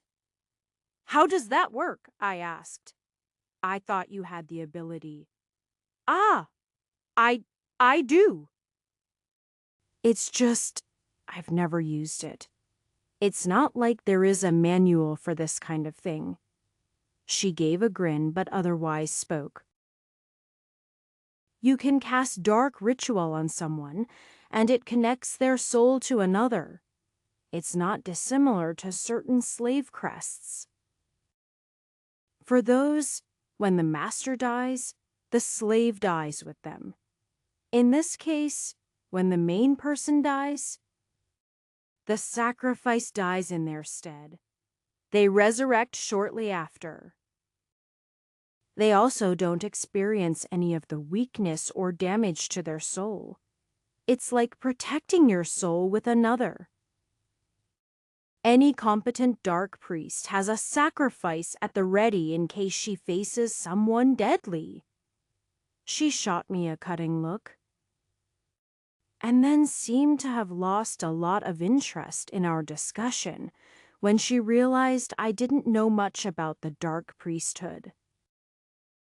However, for me, I was thinking about other things entirely. Specifically, the bandits back at home. I had been wondering how they kept their bandits coming without stop. This dark ritual seemed to be the first thing I had heard of that sounded close to an answer. There was still a problem with that theory. Those bandits seemed to be able to keep coming. If that was indeed the answer, just how many souls did they have as backup? Chapter 783. Deke? Is it you have the feel of a hero about you as well? What are you the hero of? We were just finishing with our meals when Calypso spoke up. Ah, you are a hero. I didn't think you were that strong, Roxford said, and then waved his hands. Not that I am saying you are weak or anything. I am the hero of a city called Chom. Nothing special, I responded simply. Chom. Chom. I've never heard of it. Roxford shrugged. Most towns usually elect a hero of the town. They're not so amazing when you think of it, I responded. Although I had never officially met any other heroes, there had to be at least a few hundred in Nauberries alone. The prince had once mentioned that there was a yearly gathering of heroes, which was coincidentally where a lot of heroes gained their more unique names, but I didn't know when that was, and I didn't have much interest in going to it anyway. As a lord, my status already exceeded a hero anyway. Don't try to be modest. Her red lips moved up in a smirk once again. You have to be quite powerful to make it this far. It is a war zone out there, after all, and you are a human. Well, aren't you, I am, Roxford declared. Although my bandits are a mixture of humans and demons. What about you? I asked Calypso. Don't you know not to ask a girl such personal questions? She gasped mockingly. I'll just say I am not a demon. Well, they both looked human and without using God Eye on them. There was no surefire way to find out. I decided to take them at their word for it, but I was curious about what they had said. Demons and humans? How do the demons feel about you going after their demon lord? Demons aren't much different than humans. He shrugged. Some are bad, some are good. Some resent the oppression of an overbearing lord and are willing to break the rules to upheave them. Our troop has always taken from the wealthy and given to the poor. Demons, humans, it doesn't matter to us. This particular demon lord has exploited his people, and thus we must destroy him. To accomplish that, we need a weapon. I see. I had already thought such thoughts. After all, how could I have Xiao next to me without thinking that perhaps demons weren't as evil as we let on? That didn't mean they weren't the enemy. And this so-called Demonlands to the north is supposedly a blight, where they allow the curses of dungeons to run wild. I couldn't allow the dungeons to continue to sprout up. We had to destroy them. Looking around the bandits here. Another product of the dungeon? I just had to harden my heart. They didn't make the choice easy, but if I didn't fight, then our world would be destroyed. I was certain of that, at least. Chapter 784. Calypso gave me some bad vibes. The bandit hero I had met outside Calypso's tower was a feeble old man, while this was a young lad in his youth. Even so, there was no guarantee that they would look exactly alike. This was just an approximation of a captured memory. Just like the giant who didn't look anything like the real Shin, there was no saying the replica was identical. Still, I did not doubt that they were the same man. If that was true, then Calypso was the dark priest who betrayed him. Calypso's tower was named after his betrayer, not something related to the sea. While the faces were different, the names were the same. It was odd dealing with the man at this point in his life. I quite literally knew his future and had even been the one to help him pass on his trapped and cursed soul from another dungeon. To now see him at a younger point in his life in this dungeon, it had a strange feeling to it. What if I told him what had happened to him? Was there some way to convince someone from a dungeon that they were in fact from a dungeon? The very first skeleton I had encountered in this world seemed to be aware he wasn't a human. But he also was nearing death. Was that what it took had I still had Calypso's blessing? I wondered what effect it would have had on the pair of them. Would my more direct knowledge update the dungeon, making them more accurate representations of themselves naturally? I had far more questions than I was getting answers for. And I wasn't going to ask it from either of the two bandits who were treating us as guests. I didn't trust Calypso at all. From the beginning of the meal until the end, she skillfully asked questions trying to probe information out of me. She wanted to know everything from where I came from to how powerful I was. She never flatly asked, though, always choosing to word things in coy ways. She was very clever, probably smarter than me or the bandit hero. As for the bandit hero, he was just as naive and idealistic as Calypso's lore had suggested. However, I had thought he had lost most of that childishness after the capital. I guess it took a few more betrayals before he became the embittered old ghost I had met those months ago. Once we finished eating, Calypso was the first to excuse herself, saying something about doing some kind of invocations. As for the bandit hero, he seemed to like to talk and was charismatic in many ways. But he also knew that there was a purpose that we were there. He decided we needed some time to rest before the forging started. He left us in a room to rest until the ovens were heated.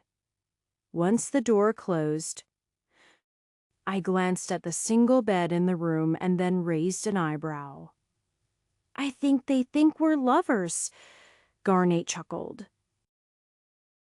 I prayed to whatever God sent me here that no matter what happened, I didn't go down in history as the lowly hero. Chapter 785. I didn't want to ask this while the two of them were around. "But do you have the ability to make this weapon they want? I've forged many swords before." "Haven't you used some of my equipment?" "If I recall, it was all destroyed." "That's not my fault." "Who said you could use it so roughly?" Garnet cried out. "It's fine. I understood from the moment you made it that the items were just disposable for someone like me." "I know what you mean." "But the way you say it still hurts," she pouted. "This isn't steel, though. This is master blacksmith level work." She nodded. "You are right. I might not have the ability to do it.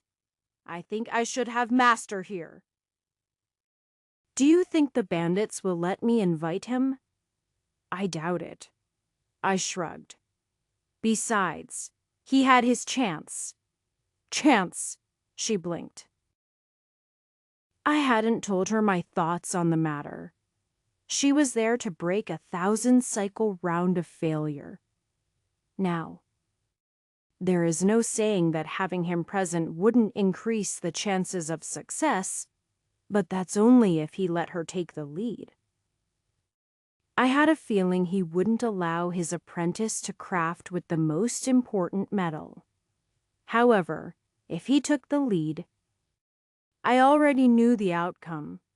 I think that the bandit hero, or more likely Calypso, also had thoughts about this. "Who will be using the weapon once I make it?" Garnet asked. "I am sure the bandit hero is planning on you crafting the weapon for himself," I said.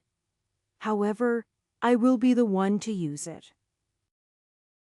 "So, you will be going after the demon lord and destroying this dungeon anyway." She seemed to feel slightly sad. "Don't you see the dungeon is trying to destroy itself?" I explained. "Why do you think it's trying so hard to craft that weapon? No one here has the strength to defeat Eberron without it. This world has to come to an end eventually. You said yourself, it's no longer attached to the world. That means it's no longer corrupting the world. It also means it has no source of mana to corrupt. It'll slowly fall apart. It already has been falling apart for years. It's like a dying star." "It's my home," she cried out, causing me to grow startled as I looked to see tears in her eyes. "I've never had a home before. But this place has accepted me for who I am." As a deep dwarf, she had left her home a long time ago. Perhaps The low-level miasma of this place made it feel more like a home than anywhere else. Not to mention the welcoming and friendly people from that village. I am sorry. I didn't know what else to say. She looked off distantly for a minute, but then her eyes locked on me. I will set 3 conditions toward making this sword. 3. The first condition, you will complete the lore, not destroy it. What I can't. You've saved every other dungeon you've been in. Saved the blessings. They're the lore. They are the core of the dungeon, its story. When you accept it, you preserve that lore for all time. If you complete this lore, then this world, the people in it, they will be in you. You become their legacy. I see. Promise, she demanded angrily. I promise. I straightened up. Condition 2. Only you will be able to wield the sword. It will go to no other. I agree with that, but if they take it. When I create the sword, I will have you work as my helper. I will bind the sword to you. Only you, and those linked to you, will be able to wield the sword. The bandit hero will have to depend on you because the sword won't work for him. Okay. I agree then. Finally, I don't have the strength, the stamina, or the skill to be able to make the sword. You don't then. However, I've been drinking with your women before. I know what you are. Lies? You are a slave master. Oh, that. I need those stat boosts. So condition 3. I must become your slave. Chapter 786. So, you know that I can take you on as my slave. I still had the slave taker ability. So for all intents and purposes, I could make her my slave. Without the tattoo, I could lose her as my slave just as easily. Thankfully, it seemed like there was no slave masters in the demon castle, as Carmen was still bound to me. You are not the first slave master I've ever met, she responded. I know they have various methods to get what they want. Then I suppose we should proceed. There were multiple ways that I could amplify her status. I was a supporting character at heart. As much as I liked to wave my sword around and try to be strong, the basic truth was, my greatest strength was to support others. Slave Master was just one of the abilities I had. There was also Hero, which often had skills that supported my party.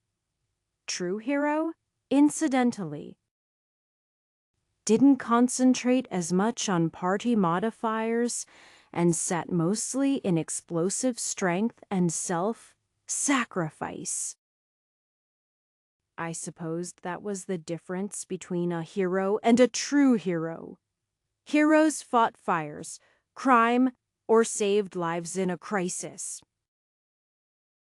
They worked in a team for the betterment of man. True heroes worked alone, giving their lives for the greater good. Either way, if I put her in my party and equipped Hero, I could amplify her skills a bit. Then there was Harem Master, which allowed me to boost abilities based on their relation to me. Although I planned to use Hero and have her in my party, I couldn't guarantee that would be enough. After all, I hadn't been leveling Hero much until recently. concentrating more on the higher-tier true hero. As for Harem Master, I wasn't inclined to add her to my harem. We might be friends, but we weren't lovers. There was no guarantee on how much it would work, even if we had sex.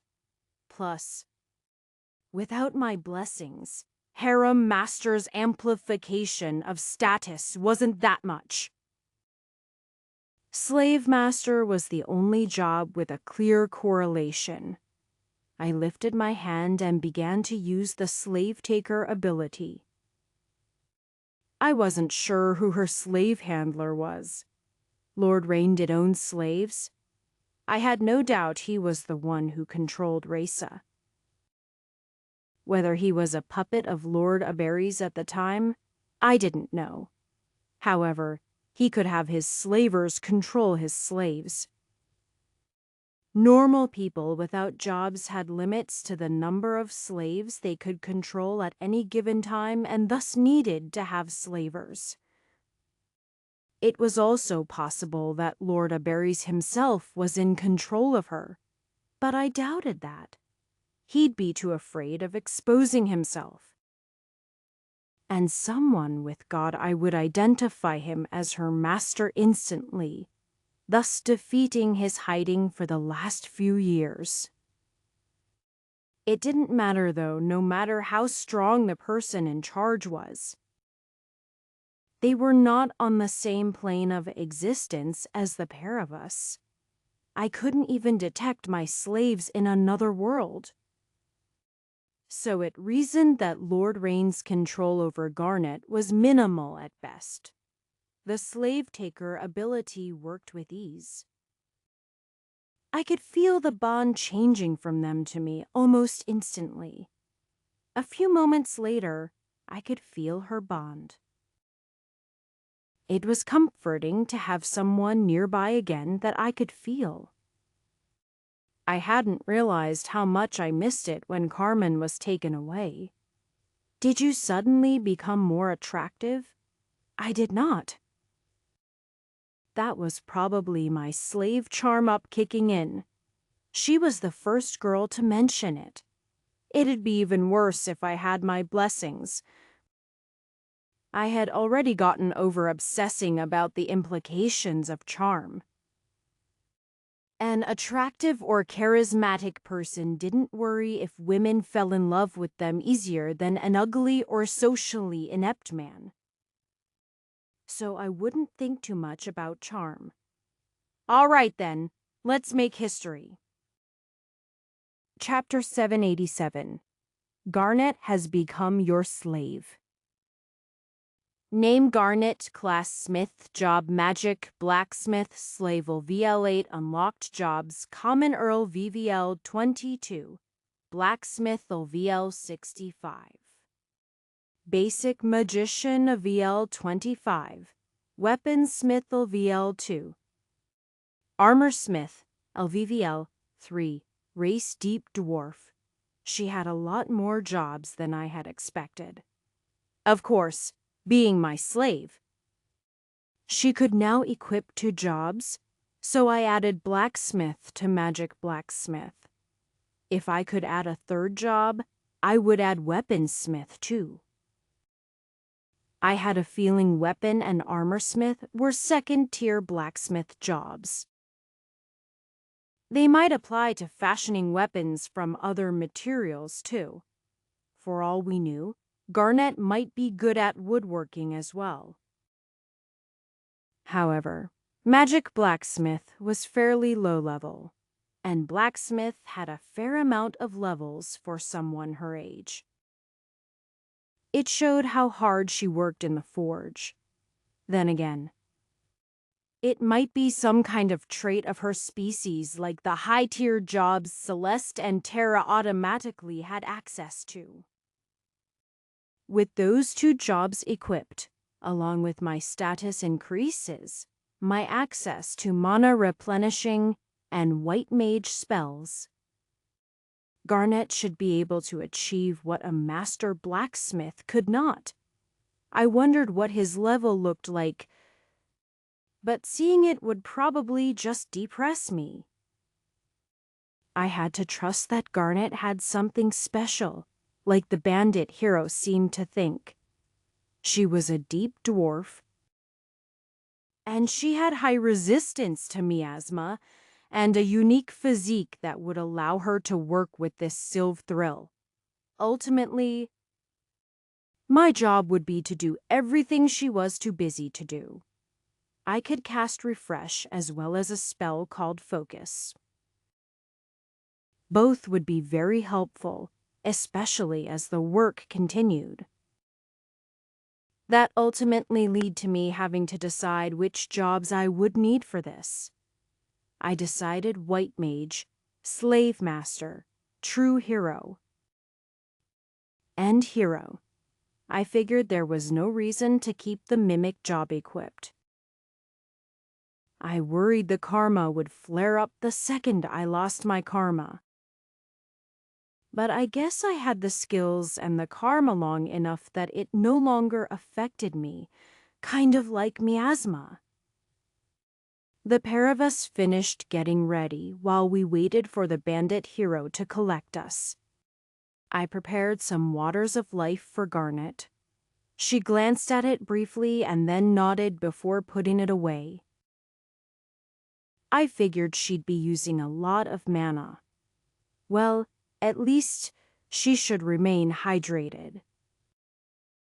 It was still another hour before someone knocked on the door.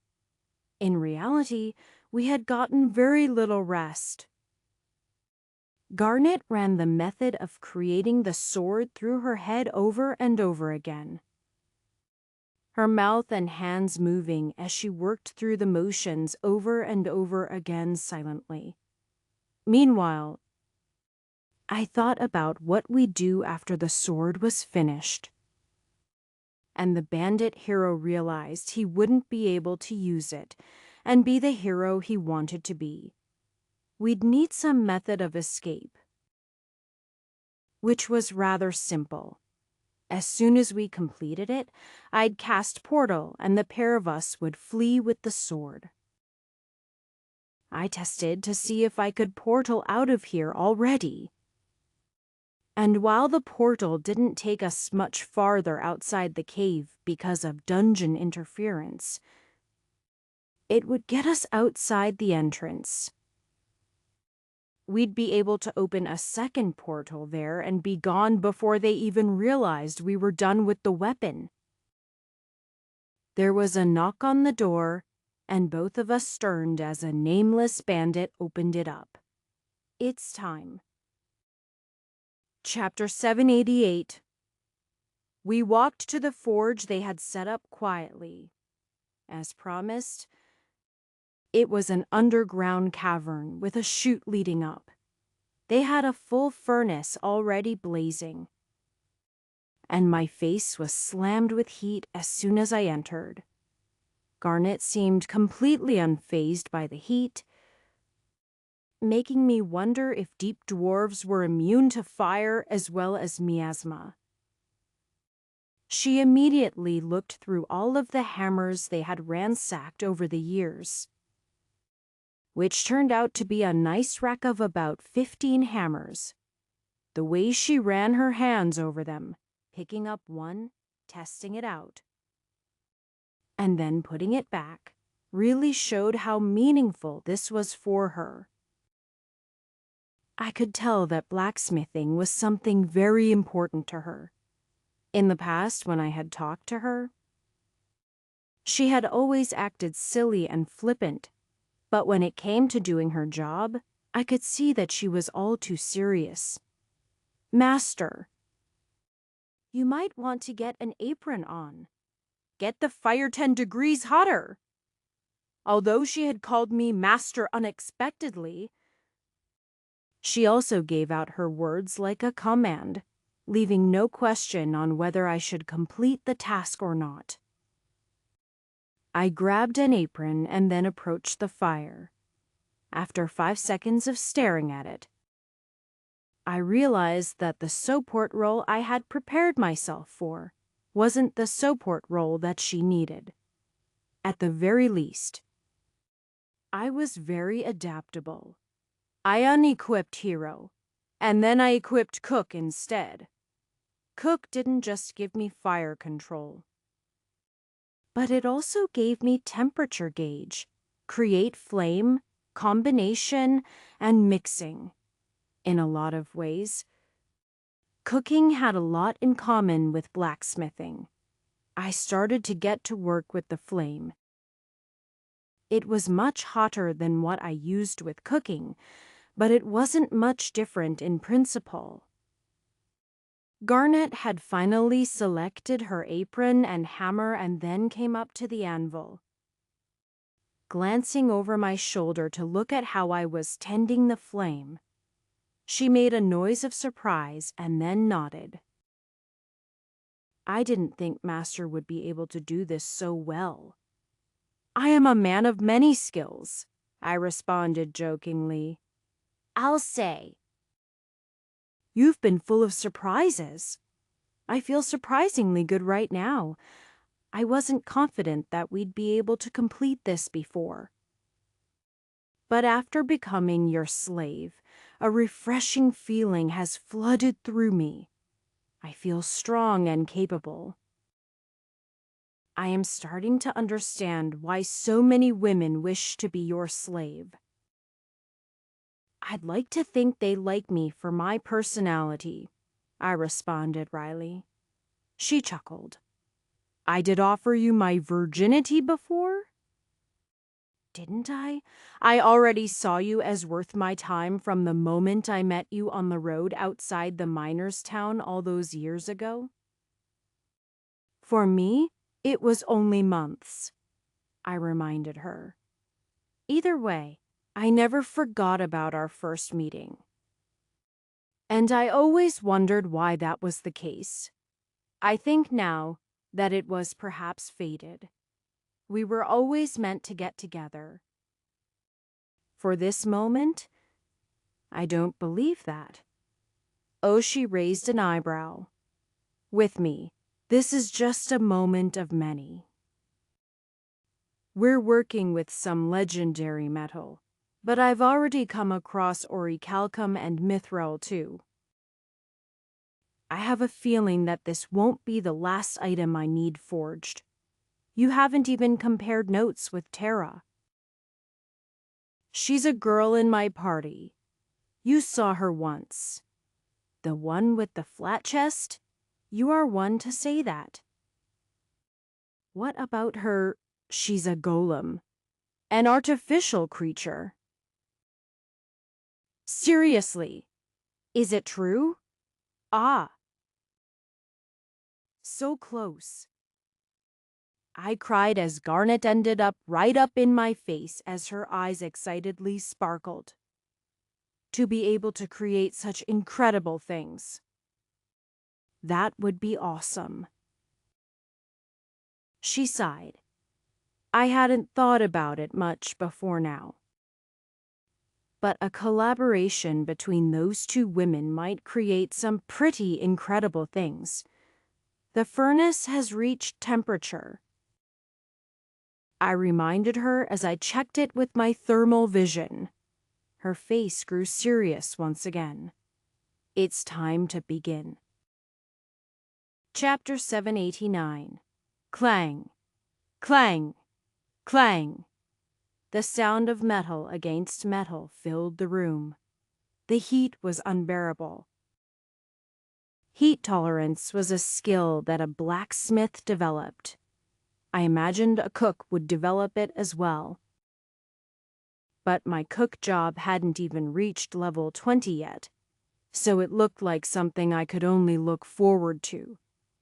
Fortunately, even though the heat was uncomfortable, I had high stats and a strong physique after fighting for my life for half a year in dungeons. Garnet moved as if in a trance. From the moment she grabbed her hammer and stood in front of the anvil, she became impossibly focused. She reminded me of Tara right before she began to craft something. It was a certain gleam in their eye. A level of determination and focus mixed with excitement. They were creating something.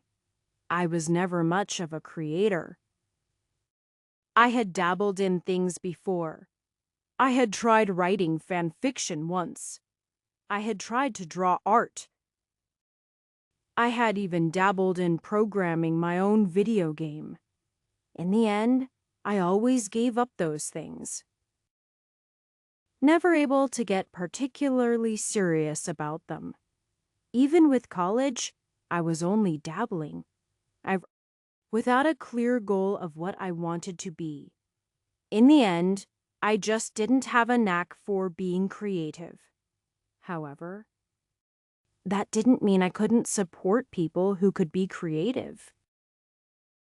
I may not be the kind of person with the patience to make things myself, but I could always stand by someone's side and help them. Even if it took days or a week, I was the kind of guy who could support someone as they created something.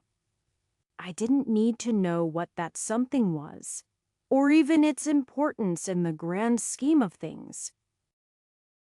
I could just feel the excitement in those that care, and I could care that they cared. So, despite the heat, I stood fast and measured the temperature. Using fire control and temperature gauge, I was able to manage the temperature as Garnet worked. I could keep the entire fire at one temperature, evenly cooking from every side, or I could keep the furnace at two different temperatures, allowing her to move from one to the other when needed. At first, Garnet would manage my movements, telling me what to do and checking after my work, but as the hours passed, her trust in me grew. And my understanding of her sharpened. We started to move like one unit. Not a single breath was wasted on talking. I used slave communication once or twice to confirm things, but other than that, I was able to tell what she wanted on body motion alone. A slight nod of her head or a flicker of her eyes was enough for me to understand what was needed next. The Sylve Thrill stones were tossed into a bowl one at a time and allowed to melt. It was poured out into a sword cast. And then, once hardened, the stone was broken away and the hammering began. She finally cooled the stone down in vats of liquid. And after nearly 10 hours of work, we were finally done. We were both sweaty and breathing hard like we had been working out 4 hours. Garnet glanced at me. And then her cheeks grew flushed. "We're done." She stated the obvious, suddenly looking shy. I glanced down at the shining blade, which still didn't have a hilt. "You made this possible." Garnet shook her head, her pigtails bouncing back and forth. "I couldn't have made this on my own," she admitted. "It was your help that allowed me to make something like this." My blacksmith masters always complained that good help was hard to find. They insisted they could never make their best work until they had the best apprentice working under them. Some of them had hoped I would be that top apprentice, but I failed. I was always too busy looking at what they were doing to concentrate on what I was supposed to be doing. They refused to take me on as an apprentice. Instead, they always called me a junior blacksmith. They said I didn't have what it took to be an apprentice. I now understand what they meant. "Master, you are a true apprentice." She bowed respectfully. Thanks." I felt a little sheepish at that. You have been recognized by a master blacksmith? You have unlocked the job, apprentice blacksmith. I already have too many of those. You can shut up, skill system. Chapter 790. The skill system did reveal some things to me I might not have noticed when I gained apprentice blacksmith. First things first, there was an apprentice blacksmith. That meant her blacksmith job was a second-tier job, which she had managed to skip to, likely by her skill and luck. Just like I had been held back with White Mage having not unlocked the other magician jobs, she was likely stifled by jumping straight to blacksmith. Had she not been a deep dwarf with a class that supported such work, then she might have never been able to succeed. The second thing it revealed to me was that Garnet had gained a new job of her own. She was now a master blacksmith. A check from her status showed this to be true. Her weaponsmith had gone up only a level. But she had also added master blacksmith as a job, assuming weaponsmith, magic blacksmith, and armor smith were all third-tier jobs. Then master would be fourth tier. None of the tier jobs were close to 25. Let alone 50. Maybe, because she had all three, she didn't need to meet those criteria. Or maybe it was because of the sword meeting some kind of criteria. It must be a special kind of blade. I will start on the binding now, Garnet spoke up, breaking me from my thoughts. It's not bound to me yet. It will take about an hour to inscribe the runes. Let's portal out of here, I said. Glancing around, I'd be more at peace finishing somewhere we won't be discovered. Knowing my luck. The bandit hero would walk in and interrupt the binding and end up taking the sword. It was better that we went somewhere private so that we could finish the sword. If we returned to the village, we'd be safe for a while. Garnet agreed with me. Wrapping the handle in leather to create an impromptu hilt before picking up the sword and handing it to me. The sword wasn't particularly heavy, but it was on the big side for what I was used to using. I tended to favor quick movements, and this sword was more for heavy hitting. Either way, I placed it in my inventory and then started to make a portal. I worried up until the portal opened that there was going to be something that would get in the way. It would fit my luck of late for the portal to fail, or that dark priest to suddenly walk in as we were escaping. Fortunately, nothing happened, and the guards who were waiting outside the door had no awareness as we slipped through the portal and left the cave. The furnace was too hot and noisy, and after working for nearly an entire day, there was no telling how long we'd be. Thus, as we took a step out into the cool forest, it could be minutes or hours before the nearby bandits realized we escaped. The pair of us didn't wait around. We quickly left, returning to the road. At this point, the sun was starting to fall, and the day was nearly over. It'd be night soon, and the sky was cloudy. That's why, as we headed toward the village, it took a whiff of smoke before I started to notice that some of the clouds weren't clouds at all. There was a cloud of smoke billowing up from the village we had come from. You don't think the bandits ransacked the city while we were making the sword?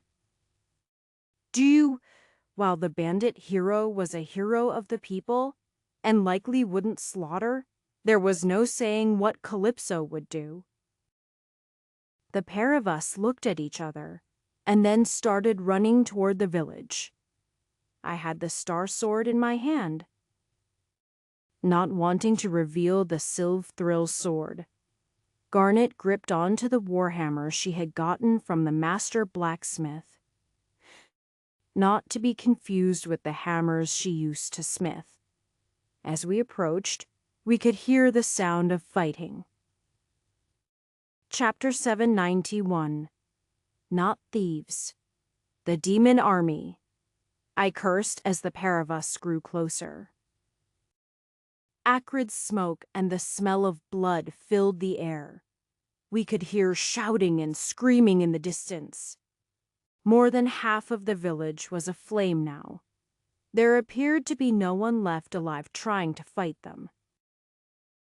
The demon army, Garnet shook her head in confusion. Why would the demon lord destroy his people? I don't understand. My eyes landed on her for a moment. And then I considered a certain item in my inventory. As much as Garnet didn't want to accept it, that item she had created was like a beacon in this dungeon. If the dungeon boss didn't immediately try to destroy it and any possibility of it being made, then he wasn't doing his job. Wait. Master. Garnet let out a cry and then rushed forward from the brush we were hiding behind into the burning light. Wait! I cried, jumping out and following her. With my sword drawn, I did my best to keep up with her. Even though she was a dwarf, Garnet was extremely quick on her feet, and she ended up outdistancing me. Of course, I was wearing my armor, a combination of what the blacksmith had given me and the magic items I had found since entering the dungeon. The star armor I got from Shin's challenges, but there were occasionally other drops to over the last month. Some armor was destroyed, while I ran into new pieces. Overall, I didn't wear particularly heavy armor, but it was mismatched and inconsistent. It wasn't just a hodgepodge of gear. I realized it did slow me down as a runner. In the dungeons, with tight corners, this never bothered me. On a battlefield, where any errant arrow could mean death, I probably would also love this armor. Only in this particular situation did I curse myself for always trying to play things safe. Help! I heard a scream from my side. I stopped following Garnet's form as she had already disappeared in the smoke. There were only about 20 houses in all, but the blacksmith was on the outskirts because of the noise. While I was near the 7 or 8 houses that made up the residential area of town, gritting my teeth, I turned to the alley where I had heard the scream. After dashing through it, I ended up in a backyard that had been turned into a small farm. A woman turned to me, one of the ones who had given mischievous looks whenever I spent time with Garnet, and had helped spread the rumor that I was courting her. As our eyes locked, she didn't say a word as a sword fell cutting her down from behind. Blood leaked from her mouth as she dropped to her knees, and then she collapsed dead on the ground. I cursed as I looked up at the man who had just cut her down. You are still alive, Deke Bernard titled his head. Let's fix that. Chapter 792. You are murdering your own citizens. Bernard, you even cut her from behind when she wasn't looking. What kind of prince are you?" Bernard cocked his head to the side. "I am not. I am the demon slaying hero. So why would I care about any demon life you... So, you remember who you are. I thought you would have convinced yourself you were the demon prince." "It's true." The miasmic infection did take some time to get control of. The prince was excitable. "Then, if you are in control of yourself, shouldn't we work together to escape?" "You misunderstand." Bernard casually wiped the sword off on the body of the dead woman. "I am no longer being influenced by the prince's personality, but that doesn't mean that anything I said back then was incorrect. Carmen is my woman. A slaver like you doesn't deserve her." "And you do," I snorted, the rage inside me starting to grow once again. "We will be getting married in a month. At that point, I will have the ability to break the slave mark on her, and she will finally be free of your control." "You think I am controlling her? Did you ever think that maybe she's with me by choice, Humph?" "I know you slaver types. You manipulate and control people. She might not even be aware of the brainwashing you've done. That's why I must save her." "And I am sure the saving you are doing in no way resembles brainwashing yourself," I snapped back. "Enough of this. There is no point in quibbling with you. The person who is the strongest writes the history books, so nothing you say even matters." With that, he moved to attack. He was insanely fast. I was shocked once again as he moved toward me. I had completely forgotten how frenetic and dangerous his fighting style was. He was swinging his blade in a cutting to take my head. It looked like he was trying to win this in one hit. However, I wasn't the same person that I was back then. I was no longer restricted by the demon lord's binding, and I had spent a great deal of time fighting monsters in the forest to increase my abilities. As Bernard raced toward me, I leaped forward to meet him. I activated my haste as I made sure I had the best applicable jobs selected, and as my speed ramped up, I realized I could handle his own. The pair of us faced each other. A single clang of metal as we passed and ended up on either side facing away. As we turned to face each other again, a streak of red appeared on Bernard's cheek, leaking down to his chin. His hand rose to his face in surprise as he wiped the blood with his hand and then looked at it. His eyes shot back to me, and the expression on his face warped from a relaxed state to something much more disciplined. He lowered his body, taking on a true fighting stance. His first attack had just been a casual thing. Perhaps, when I had bested him in the demon fort before, that had also been him looking down on me. It seemed like my best had only managed to get his acknowledgement. Now, things were going to get serious. Chapter 793. With haste active, I was able to keep up with his speed, and the pair of us sparred, battling back and forth, our swords creating loud clangs that filled the burning village. Smoke billowed above our heads and assaulted my nose. The heat was pretty intense as well. As for Bernard, he seemed completely unperturbed by it. I was sweating like crazy. After that first exchange, I hadn't managed to land another attack on him. Thankfully, he hadn't managed to land any attacks on me either. But that didn't make me feel any more confident. We were fighting on the same level, and although he was concentrating, I noticed he wasn't using any special skills.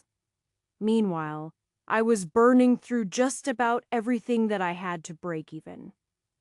Furthermore, the town was completely on fire, and I hadn't seen any of his soldiers or guards, except for the sounds of metal clanging and shouting in the distance. I had no clue how many soldiers were in on this raid, but it would only take one to throw off the balance and put me on the run. I could make portals now, but they took too long to do in combat. I also couldn't flee until I gathered Garnet, who had yet to return from the blacksmith. I was most concerned that she had already been captured by some of Bernard's goons. If they took her as well, I didn't know how I would react. I considered using some of my more devastating true hero abilities, but most of those put me into a state almost dead, and I couldn't afford to be almost dead with absolutely no fallback. "You've grown much in the last month," Bernard said almost appreciatively. "However, it's not enough." "I still got time to beat you," I growled as I worked my way to my feet after being knocked back by a particularly powerful hit.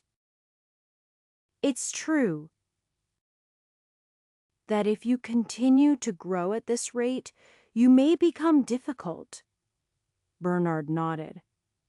"Thus, it's best to kill you now."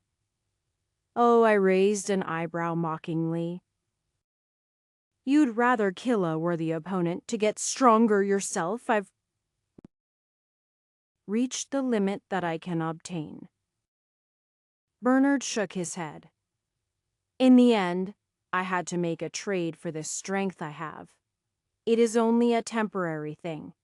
Once, I had hoped it'd be enough to secure my place as a noble, so that I could live comfortably and form a family in peace. However, after meeting Carmen, such a powerful woman, I will never have to fear for my family. The pair of us can live our lives together as soon as she sees that I can offer her the love you cannot. I love her." I shouted, lunging at him. My sudden outburst caught both of us by surprise. I was shocked because as I shouted the words, I was realizing they were true. At some point, Carmen had nudged her way into my heart just as solidly as Lydia, Miki, Tara, Carmen, and Xiao. I'd never been able to see her as just a bodyguard or even as a friend. I didn't want any other man to have her, and I wanted to be the one to be with her. Bernard quickly got over his surprise, lifting his sword and meeting my attack head. At first, I thought I was going to push him back. But his sword suddenly glowed and a skill activated. His blow was suddenly 10 times more powerful, and I found myself flying backward. I slammed into the wall of a burning hut. Luckily, that wall was composed of brick and wasn't on fire yet. I could still feel hot coals behind my back, causing me to shove off it and land on my hands and knees. Bernard had already flashed forward and was standing over my head, his sword at the ready to strike down. I shot a look up at him, and he gave a small grin. "Once you are gone, everything will go my way." He lifted the sword and brought it down on my head. Chapter 794. Just before the blade hit the top of my head, an arrow struck it, causing the blade to shift. He stabbed into my shoulder instead. I let out a cry as I tried to dive away. However, Bernard had no chance to continue with the strike as more arrows were flying where he was standing. He leaped back, jumping away as more arrows fell. I grabbed my shoulder, already switching to White Mage and casting powerful healing spells. A normal man would have been out of the fight after wounds like that. But my White Mage ability was no joke, and I was back to standing within 30 seconds. By this point, Bernard had jumped away and was now about 50 feet away from me. A group of men had approached and stopped just a few feet away. I instantly recognized them, or at least the man at the lead, Roxford. The bandit hero and his group of bandits were storming the town. Calypso was by his side, not looking even remotely winded, despite having assuredly run miles with the rest of the group to get there. At this point, I could see a few men from Bernard's group, various demon knights and soldiers who were engaging with some of the bandit hero's troops. It's too late now. Bernard snorted as he seemed to recognize the bandit hero. You won't be able to make your sword now. That magic blacksmith hiding in this town is dead. You killing your own citizens now, the bandit hero said words very similar to what I had said when I first met him. Bernard shrugged. If he was going to help create a weapon that could be used against Father, then it was only fitting that he die a traitor's death. His answer was much different this time. But I finally knew why he had actually come here. He was trying to stop the creation of that sword.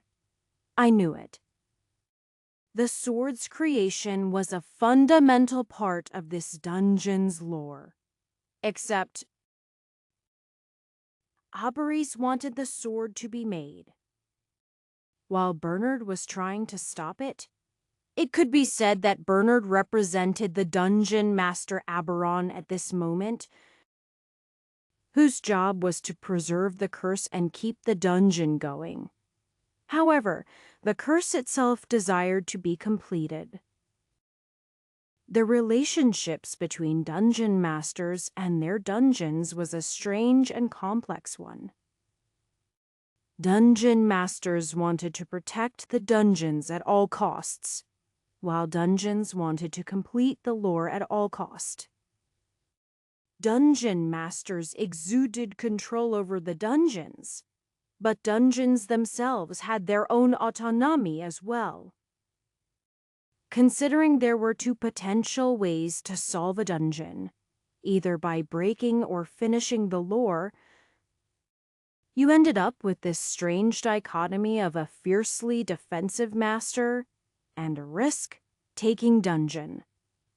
The bandit hero gave me a look, somewhat worried about Bernard mentioning the sword.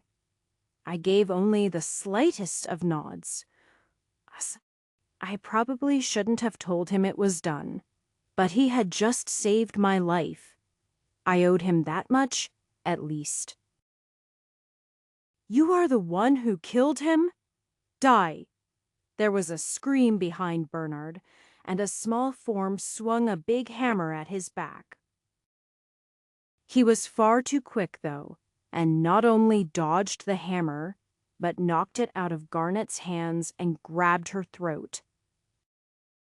Humma, dwarf, wait! You are the prize, aren't you?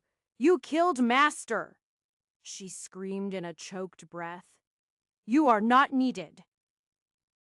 Plus, women with small chests should just die. Bernard snorted. Wait, I was going to shout something to that effect. But it was actually Calypso who spoke first. The sword you speak of has already been made. That man has it. If you trade him her life, he'll gladly give it to you. Her finger was pointed directly at me. I could only put on a wry smile. It looked like she was picking betrayal ahead of time. Chapter 795. Calypso? Why have you betrayed us? The bandit hero turned around in shock as she revealed the plan. Humph! Didn't he already flee with the sword? Who am I betraying? He is a hero too? He now has it hidden in his inventory. Neither of us will be able to access it, even if we tortured or killed him. So, we have to force him to take it out of his own volition. That was always your problem, Roxford, so weak and trusting. Roxford gave a look of surprise, but he still looked uncertain as he glanced at me. I remained silent, shooting Calypso a scowl that she ignored. Father sent me to destroy the sword. Bernard shrugged. Once I complete this task, he will accept my marriage to the princess, even at the risk of war. I could just as easily kill Dekir and achieve my goal. It was true that all he needed to do was kill me to destroy the sword. It was inaccessible in my inventory. But if I died, did it become permanently unavailable? I didn't know if that space collapsed, or if that space just remained inaccessible. I wondered how much equipment in the world had been lost by the death of heroes. It was probably a ridiculous amount. Aberon is the Demon King. Do you think he will just accept anything he fears you? And resents you? Calypso laughed. Bernard tilted his head thoughtfully, while still holding the struggling and kicking Garnet in his hand. As long as he had her, I couldn't make my move. The sword was the only thing I had, but Bernard didn't care to take it. I had to let Calypso continue to run her mouth. I already had a feeling about what she was going to say. What does this have to do with my father? If he betrays me, then I will kill him. Your father, the Demon King, do you think he is so easy to kill? Calypso let out a laugh. Not at all. If you wish to kill him, you'll need that sword. Why do you think he sent you to destroy it? The sword holds the power to kill him. It's his greatest weakness. It's a sword that has unnatural strength toward demons and other creations of a dungeon. It is the ultimate sword of a hero. If you had it, you would have untold power. Calypso. What are you doing? Hissed the uncertain bandit hero. I had to agree. She needed to get him to agree to the trade. But if he valued the sword too highly, it might make things messy again. Bernard was considering her words, and after a moment he lowered Garnet back to the ground, but he brought a blade to her neck, causing her struggling to cease. Very well. Give me the sword, and I will free the girl. I nodded, bringing out the sword. Just as I was going to take a step toward him, working on a plan that would allow me to leave with Garnet at the sword, I felt a sudden violent pull. No one was around me, so I hadn't been holding the sword with full force. I hadn't expected it to suddenly yank from my hands. However, it didn't fly to the demon prince. but instead directly into Calypso's hands. She gave a triumphant smile as she held the sword. "Give me the sword or I'll kill the dwarf," Bernard threatened. "Be my guest," she chuckled. "I don't care about her one bit." Chapter 796. Calypso? It was my turn to curse at her. As for Bernard, he was a bit surprised, but not particularly worried. He was acting like the situation was still entirely in his control. As for Calypso, I distinctly noticed that she didn't hand the sword to Roxford and kept it next to her. I also noticed she had put some distance between her and Roxford. Don't get me wrong, you can get the sword from me. But I'll need a different kind of trade. What are you saying? Roxford finally started to look uneasy. What kind of trade? Bernard asked cautiously. I want out. He blinked. Out? I want to escape this dungeon. Bernard and my expressions both turned to shock while Roxford gave a confused look. Calypso.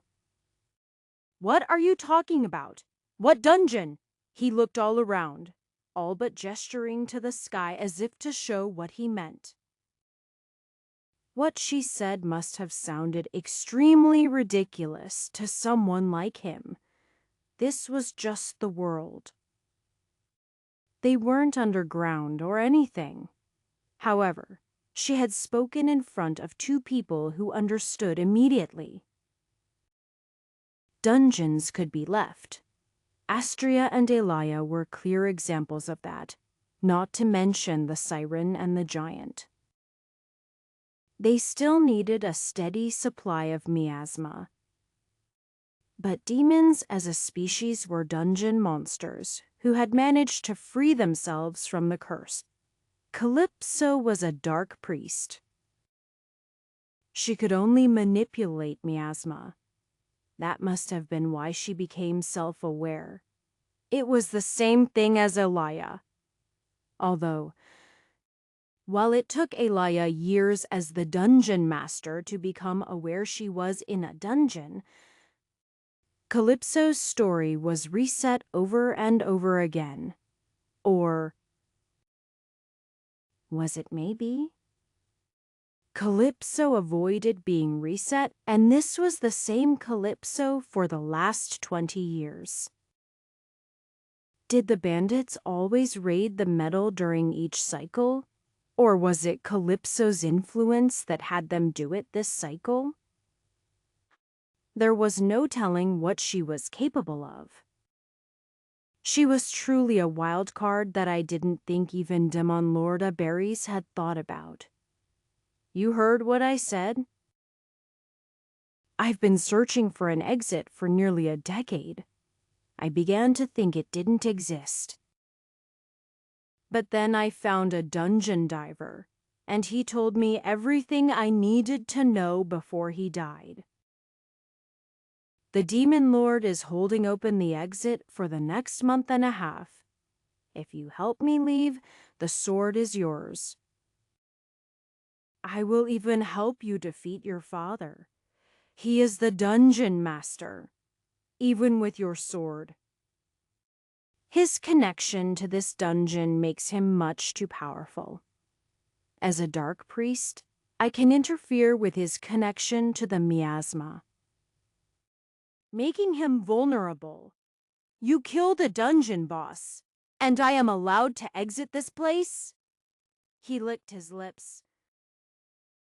Can you make me the new dungeon master? She grinned. If you help me leave, I can make you a dungeon god. This world will be yours. I will even supply it with miasma, so that it can continue to exist another 1,000 years. Then, we have a deal. He nodded. Calypso, I don't get what you are saying. Roxford walked over to her. We will not work to overthrow the king just to replace him with his son, who has just as little concern for life. Calypso unhesitantly struck at him with her blade. He was skilled, though, and managed to lift his sword and block it.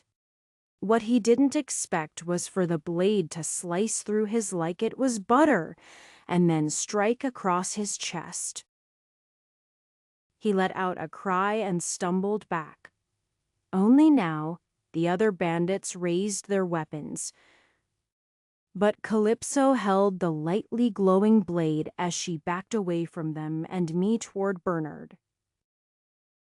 The men were extremely wary of her blade. Where it had struck Roxford, there was no blood. Instead, the sharp cut was dripping miasma.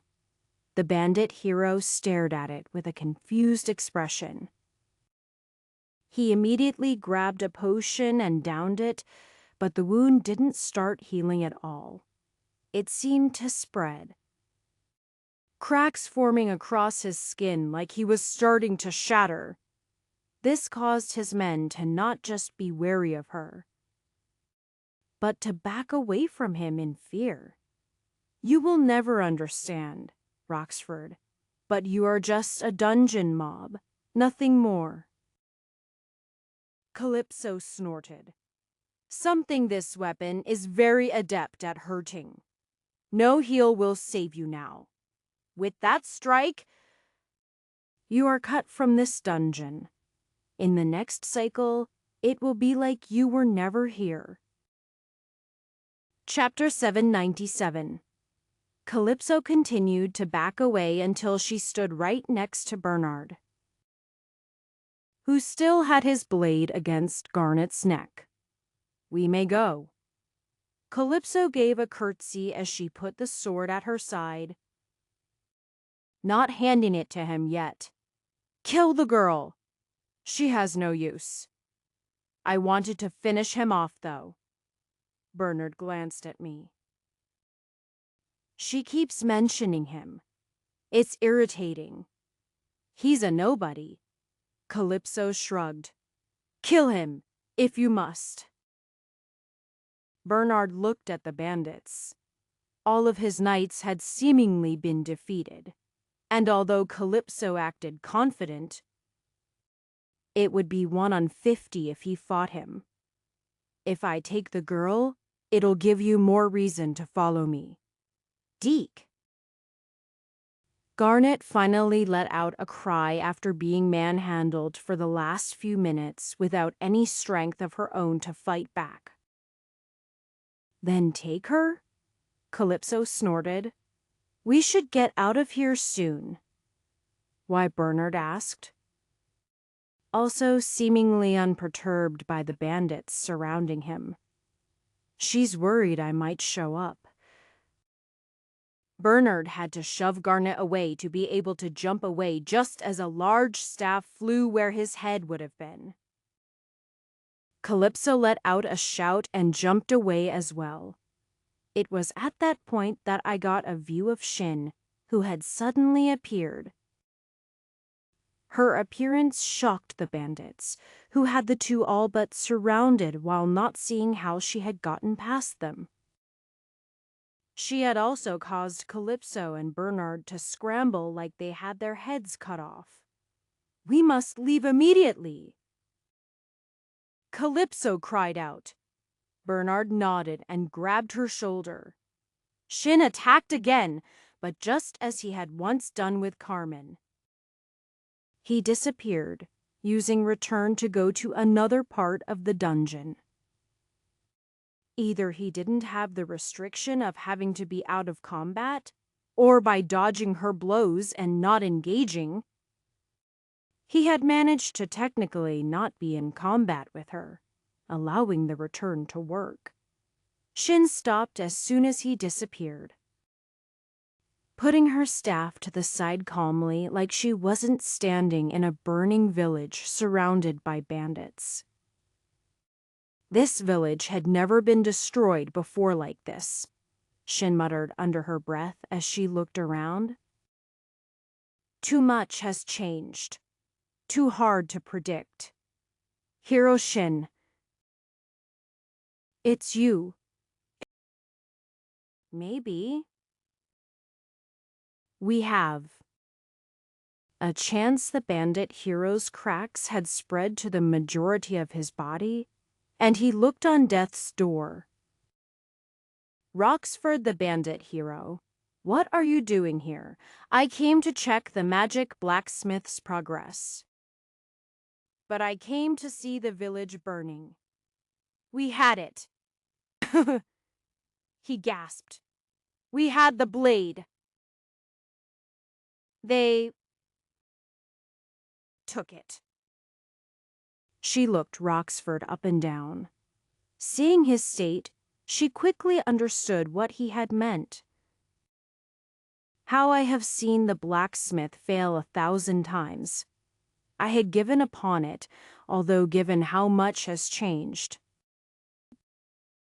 It was the deep dwarf. She made it. Bernard's eyes turned to Garnet, and for the first time, Shin had noticed her. I started to get a sinking feeling. I ran over to grab Garnet, but Shin suddenly moved, appearing directly in front of the girl. A deep dwarf blacksmith. She looked Garnet up and down. My name is Garnet, she said. Then she shot me a worried look. I have some of that material remaining that I had gathered in previous cycles. You will make me a dagger using what is left. We can do that, I spoke up, causing Shin to glance over at me. You are still alive. She didn't sound unhappy or relieved, just disinterested. Why do people keeping saying that never mind? If you have some material, then there is still a chance. We make a dagger and then lay an assault. Bernard is going to attack the dungeon boss. He'll be distracted. He always attacks, and he's always distracted. It happens in 6 weeks, on the day of his wedding, Shin said. He always. Well, this time he has the blade. Shin shook her head. Either way, even if I can't escape this cycle, if I can get that knife, it'll be easier. Then, we're allies, she looked back at me. Whoever said you were needed?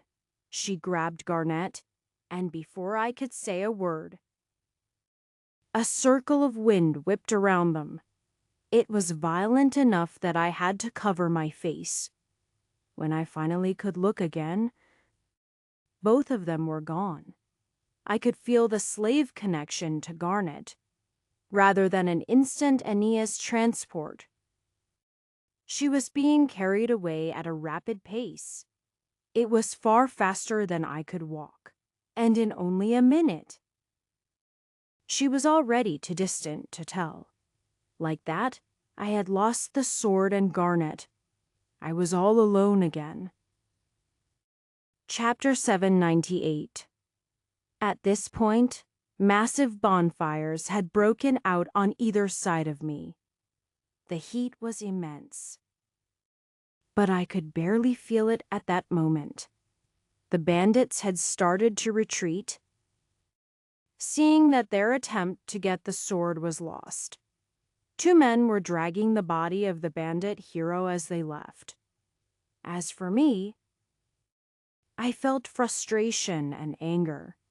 I had lost all of my slaves in a single day with a single cut of my sword. And then the 2 slaves I had were taken away shortly after I found them.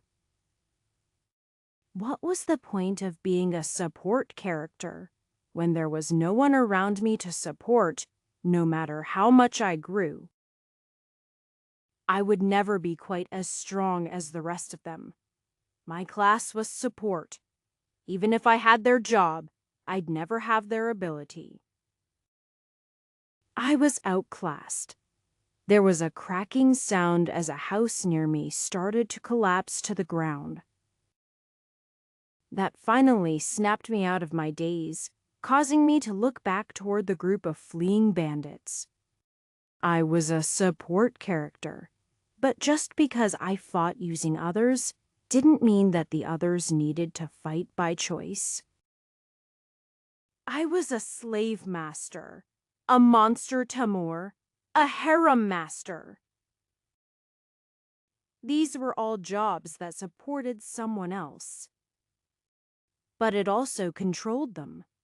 Maybe I had been looking at it all wrong. I wasn't supposed to be the hero. Fighting and putting my life on the line to save everyone. I was supposed to be the master, pulling the strings. I felt like the demon Lord Aberes had been pulling my strings for far too long. Ever since I came to the previous world, it was the country of Aberes I found myself in. His shadow had dictated my steps leading up to the point that he captured me. I was done being on his strings.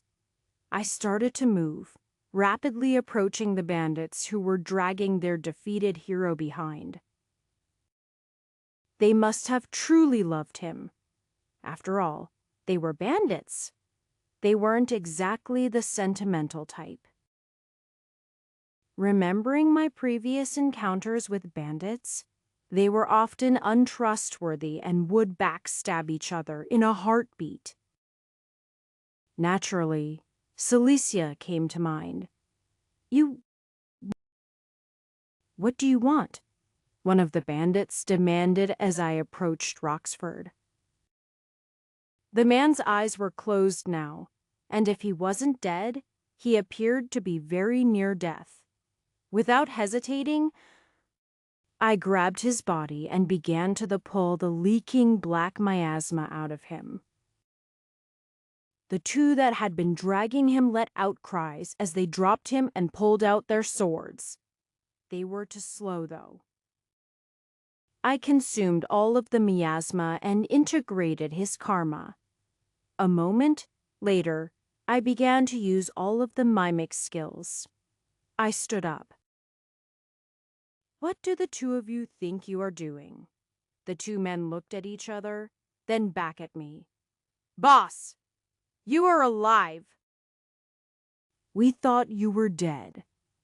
Do you think I am that easy to kill, come? We're returning to the hideout. Calypso will answer for her betrayal. They all will. Yes, boss. The two men nearly saluted, and then ran up to inform the bandits ahead of us.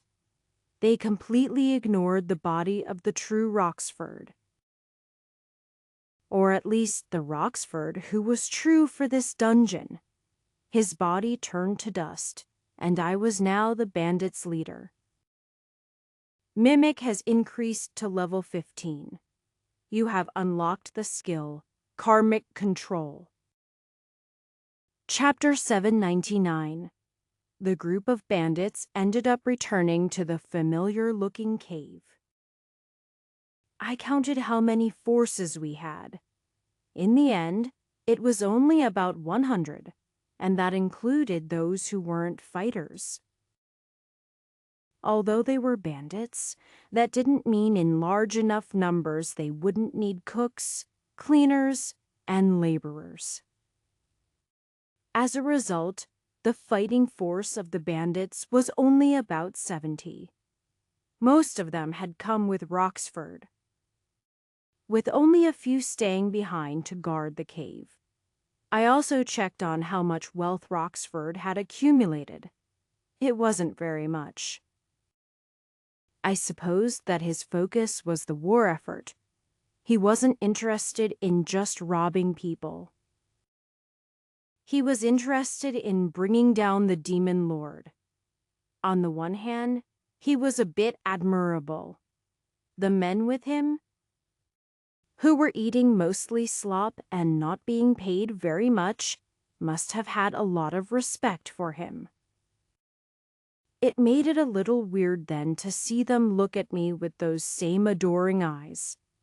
On the other hand, it did explain why his numbers were so low.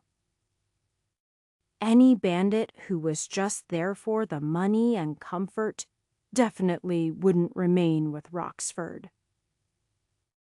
The next question was weapons and armor. I quickly found that these things were missing as well. The bandits were not equipped for war at all. Some had leather armor and beat-up swords. I wanted to know why the conditions weren't better, but I didn't have to ask too many bandits before I had my answer. Calypso. The best food and money she reserved for herself. She convinced Roxford that he had to eat and dress better than his men, or risk losing their respect. As for the men, they were too scared of Calypso to say anything to her, and respected Roxford too much to give him a hard time. As a result, she had managed to waste all of their wealth. I am not even sure what Calypso did with it. But the bandits were living worse off than the commoners at the previous village had been. With a sigh, I returned to Roxford's bedroom, demanded privacy, and then began sitting on the bed. I concentrated on my two girls. Carmen was still in the demon's castle, but completely out of reach. My portal still wouldn't open there. And it would be difficult and dangerous to march right in. At that point, it'd be like walking right into the boss room. As for Garnet, the pair had stopped moving and were somewhere in the north. I didn't know what they were doing. I should be able to make a portal to her. I wasn't sure how bad the dungeon interference was. I might need to get closer to open it, but it was possible. I didn't bother, though.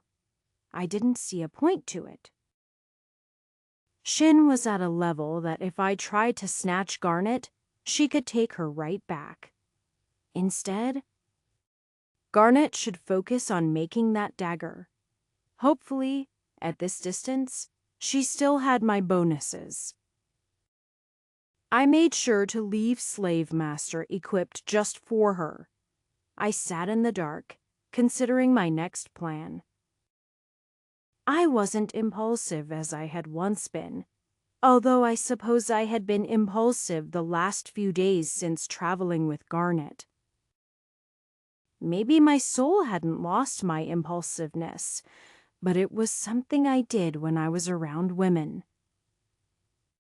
It was easier to make a decision when someone you cared about was depending on your actions or something like that. Time passed, and the night fell into the next day. Nothing changed in the bandit camp. Their part in the narrative was over. They likely wouldn't do anything, nor would they be molested, until the dungeon cycle repeated. That was unless I did something and got involved. I'd need to change the story myself. Although what took Shin 1000 cycles to accomplish, I'd need to do in less than one. Chapter 800. I had 6 weeks until the wedding. That was when the demon prince would attempt to kill his father. Why 6 weeks after all? Bernard had the sword and he has his bride. He could attack the demon king tomorrow. No. I was certain that it would be in 6 weeks because that is what the narrative suggested. Bernard may think he was completely free of this dungeon, but I was certain that he wasn't. He wasn't a paladin like Carmen or a white mage and mimic like me. Although he managed to keep his mind sorted, He was being heavily influenced by the dungeon. I reasoned out from the safe room's murals I had already seen that it was the demon prince himself who had secured the special metal and ordered the creation of that sword. Creating the sword wasn't something Shin had done, but something the demon prince had attempted and failed to accomplish. He had planned to betray his father since the beginning. However, Bernard was not the demon prince, and so he didn't know that the sword was something he had come for. Chi. The result was that he followed his father and burned the village to the ground. The dungeon allowed him to do this because it wouldn't have seen the narrative changing much since the sword was always a failure. Except this time, it wasn't. It was no mistake that Bernard ended up with the sword. In the end, I was fighting against 3 different factions battling over this dungeon. There was Shin, an external force that has been influencing and trying to leave the dungeon. There is the Demon King, the master of the dungeon, who is trying to preserve it at any cost. Finally, there is the Demon Prince, the one who started the war by kidnapping the princess, then tried to assassinate his father, marry his woman, and become the ruler himself. Bernard was still playing that part perfectly, even if he had no clue he was doing it. It was time to create a 4th faction. I had started it once, but after a single setback I had convinced myself that I wasn't qualified. It was easier to run around and play hero. My time with Garnet taught me something. I needed help. I couldn't do this all on my own. With that thought, I stepped out of my room and then assembled all of the bandits. I pulled out ingredients from my inventory and cooked a meal using my cook skills. It even went up a level after cooking for 100 people. Their moods immediately improved as they ate. I still lacked a fondness for it since I had been in this dungeon, but I saw it as a tool I could use now. After everyone had their fill and were giving me their full attention, I stood up. "Boss, what are we going to do?" I looked over the crowd of eager men. In another situation, they would be enemies, even in a dungeon. These guys should be mobs attacking me, not allies who looked at me with respect. I need you to start gathering others. I want everything. Supplies, people, monsters. Steal it all. People. What are you going to do with people? One of the men asked in surprise. I raised my hand, looking curiously as miasma poured out of it. When my mimic ability had gone up, I had received a new ability. It was time that I tested it out. Chapter 801. I still don't understand what your plan is, boss. A few of the bandits looked at me uncertainly. I ignored them and instead looked at the group they had brought me. This was just a band of measly goblins tied up and surrounded by the bandits. After a day of scouring, that was the best they were able to bring. Other enemies were either too difficult for them or too hard to catch. A few men had already been injured, and if it wasn't for my white mage abilities, they might have died. Of course, none of the men asked how I had gotten white mage. They seemed to just accept it now, and it only added to their adoration of me. My ability to change their jobs also caused a wave of excitement to grow through the group. That was previously one of the reasons that Calypso's nonsense was tolerated so much. As a dark priest, she wasn't just fearful, but a necessary part of the group. Her presence was necessary for job changes, but more importantly for resurrections. She mentioned she had resurrected to men I killed earlier. I didn't know if I'd be able to do the same. In a way, she was part of the life cycle of this dungeon, while I technically wasn't. Perhaps, if I used the Dark Priest's ability, it would work. But that would require sacrificing someone else, which I didn't get into. As to who she had sacrificed, I had no clue. The bandits weren't keeping any prisoners, and even after checking her corridor, I couldn't see who she had sacrificed or where. It was possible that sacrificing life didn't mean another human. She might have sacrificed an animal or monster, although I saw no proof of that. Either way, if I had to sacrifice one of these goblins to bring back a bandit, I supposed it'd be easy to make that sacrifice. I approached the goblin in charge, who appeared to be the largest of the group. Even he was shivering as I kneeled next to him. His hands were tied up and even his mouth had been stuffed. I guess the goblins howled when they were bound and couldn't escape. And it was irritating the bandits. I brought out my hand, which the goblin tried to back away from. Unfortunately, he had no room to wiggle, and I quickly put my hand on him. Just like the skeleton messenger had done to me, I sent out my miasma, infecting the goblin. He stiffened for a moment as the miasma entered his body and affected his heart. I felt some resistance, which I supposed was the miasma from the dungeon. I had already come to understand that the miasma I produced was slightly different than the miasma of a dungeon. To someone not related to me, the miasma might not be any different, but my miasma wouldn't attack my allies. It seemed to possess my signature or something like that. I had started creating more miasma, making the cave into a thick self-made dungeon.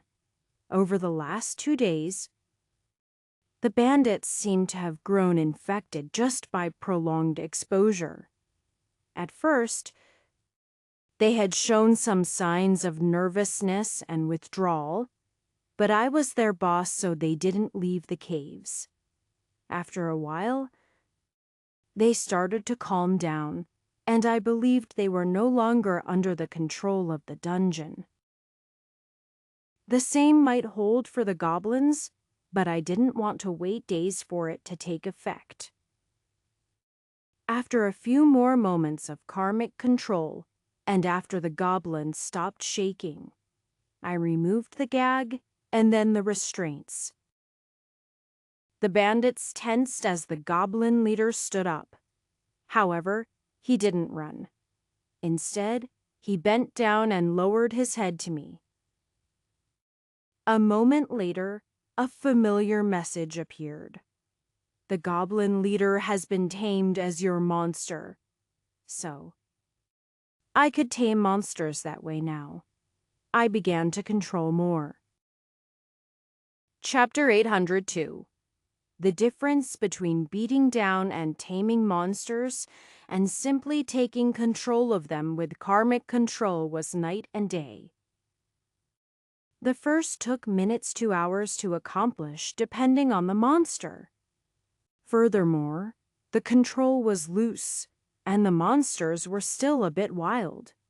I could give them simple orders, like bring more or protect this, but in general, they were still a bit wild.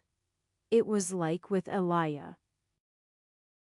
Although she was my tamed monster, it was only in name. I couldn't force her to do anything she didn't want to do.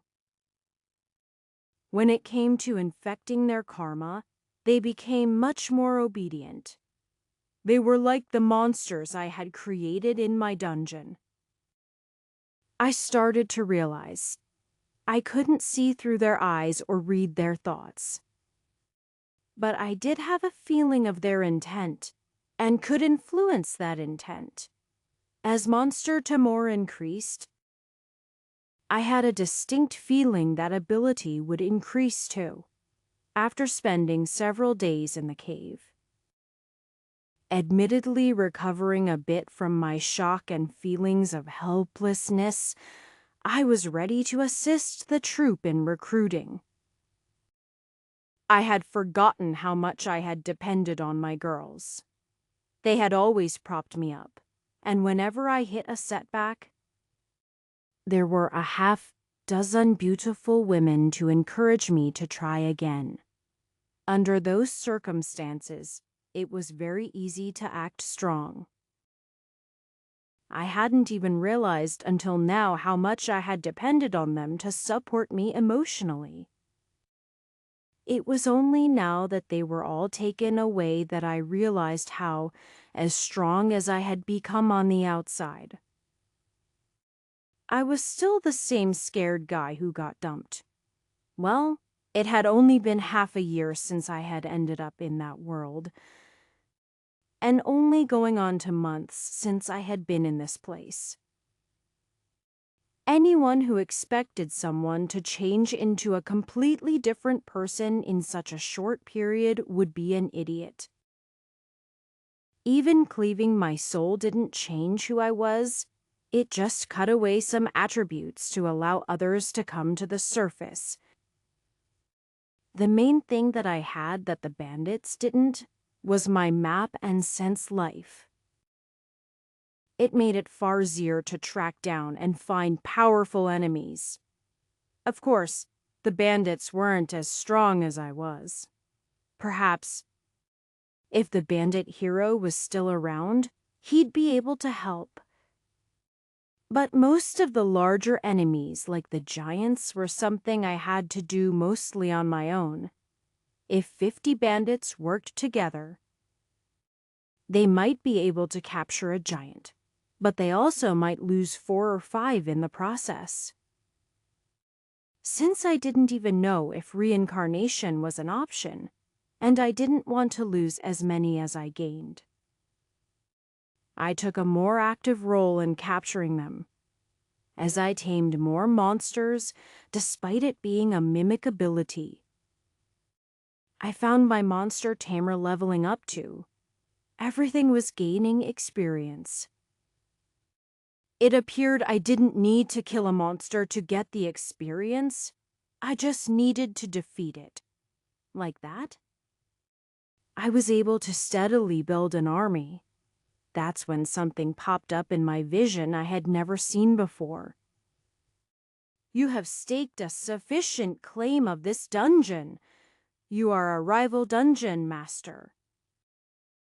You currently control 2% of the dungeon. Now, that was interesting. Chapter 803. This was an aspect of dungeons that I had never known about before. I had become a dungeon master and had even constructed my dungeon, but I had never known that dungeons could fight each other. As I created more miasma and conquered the will of monsters, I had staked a claim on this dungeon. I was now officially a dungeon master of the Twilight Dungeon. There were 2 of us now, and until one of us won, the dungeon would be in a state of conflict.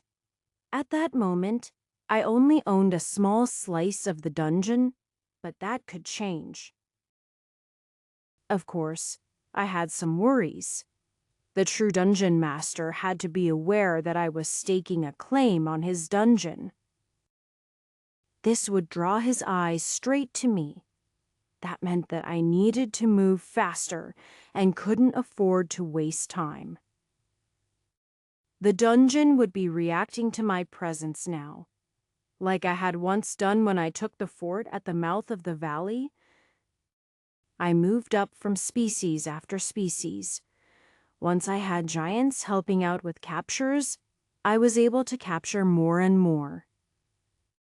While the giants did the heavy lifting, I had the bandits go out and use them as points to create a portal to and claim the rest of the map. 2 weeks went by like that, and I had managed to complete more challenges and win more pieces of star armor along with other various potions as I unlocked the entire safe room network. I didn't know why exactly, but I felt a calling like I had to defeat the safe room dungeons to truly gain control of the dungeon. The fact that my percent seemed to be increasing helped encourage that belief. I also found the murals confirming what I had already predicted. Originally, the prince ordered the sword, but when it failed, he helped the humans rise against the demon lord while he tried to do a coup. The fact that he was the original reason the humans were having such a high level of unrest when he kidnapped the princess wasn't addressed. This all ended up culminating on the day the wedding, where the humans attacked, and the prince successfully tried to murder his father. I also started to collect demons. At first, we raided a few villages. I initially had some hesitation in capturing real people. When I infected them with karma, they didn't register as a monster. However, they acted obediently, and the Sai incorporated the villages into our rank. The fit were trained to use swords. The craftsmen were put to work. We needed cooks, swords, armors, and potions. I didn't just build an army. I built a war machine. Blacksmiths and alchemists worked around the clock, and we stripped the countryside for supplies as the army became better equipped every day. The bandits had grown to 300 fighting men, and the monsters were reaching 1,000. I had conquered 8% of the dungeon. I still wasn't able to make my own monsters, though. Back home, it had required pooling together a bunch of miasma. Doing that here would only be counterproductive. Thus, I was only able to peel away the existing dungeon one layer at a time. Boss, we found a monster. It killed 2 giants and several giant wolves. It meets the parameters you suggested. I made an annoyed sound at the loss of fighters, but my eyes grew fierce as I listened to his words. I had finally discovered one of the dungeon bosses. It was time to get serious. Chapter 804. Rather than spend half a day traveling out there. I pulled out a map and asked him where the boss was located. This was an intricate map that I drew myself based on my mapping of the dungeon. My cartographer job had increased again as I made sure to distribute this map to all of my army leaders who actually could understand maps. The most interesting skill I had unlocked was geometry. It allowed me to more easily calculate things like trajectories. I realized that I'd probably be pretty good at aiming a catapult or a trebuchet now. I had nearly 90% of the map completed. Technically, it was all finished when it came to copying from other maps. But I had personally viewed 90% of the dungeon by using my bandits as proxies and portaling around. The 10% I was missing was the area around the demon castle. Portling was exactly what I was planning to do once this bandit pointed out where this boss was on the map. It turned out they were located around a large lake. I had tried to grasp how levels worked in this dungeon, and it seemed that there were concentric rings, with the ones on the outside perimeter showing weaker enemies, with them growing in strength as we moved toward the epicenter. That epicenter would be the Demon Lord's castle. The rings weren't perfectly round, and resembled more like the trunk of a tree, with divots and depressions. There were only 20 rings in all. I had a theory that this dungeon once had a lot more rings. But since it was cut off from the mana of the other world, the dungeon had been sacrificing rings to keep itself going. Like a shrinking bubble of space. I had no proof of this, and perhaps Shin was the only one who could confirm if this was reality. For all I knew, dungeons evolved, and once a mega dungeon grew deep enough, it changed into a ring world like this instead, losing most of its levels as it converted into rings. Once again, I spent too much time thinking about the nature of dungeons.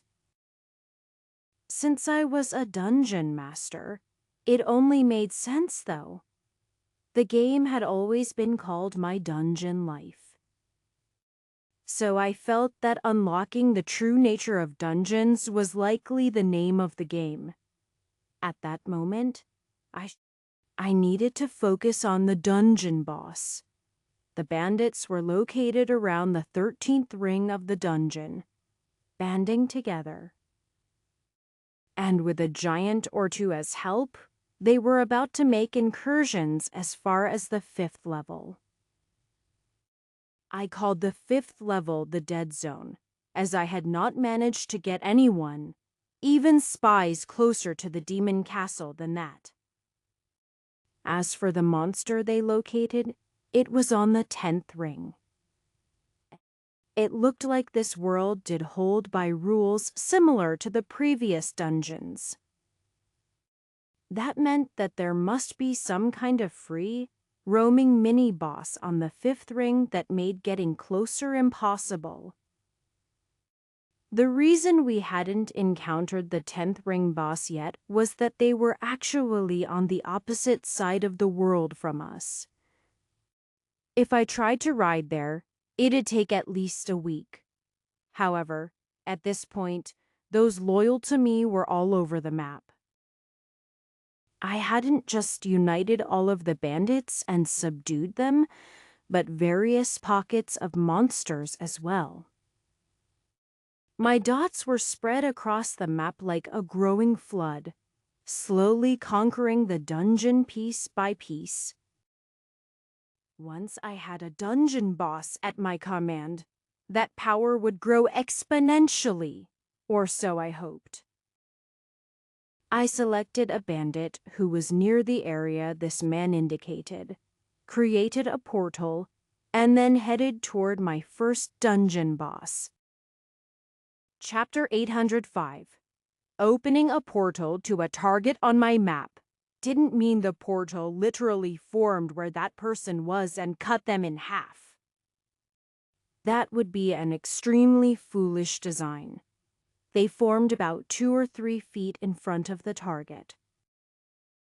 That meant that if the target wasn't paying too much attention while walking forward, they may walk right into the portal and end up on the other side without realizing it. Portals also didn't understand height. If I selected a target that was underground or flying through the air, the map would automatically place it on the ground.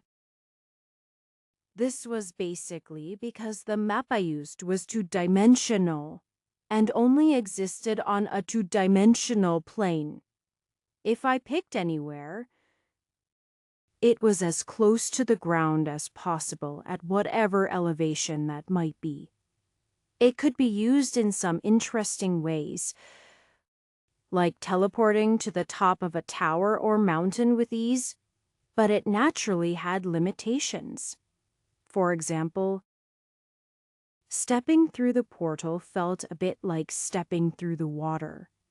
It also had a similar resistive effect. That meant you couldn't create a portal behind an enemy and then shoot them with an arrow.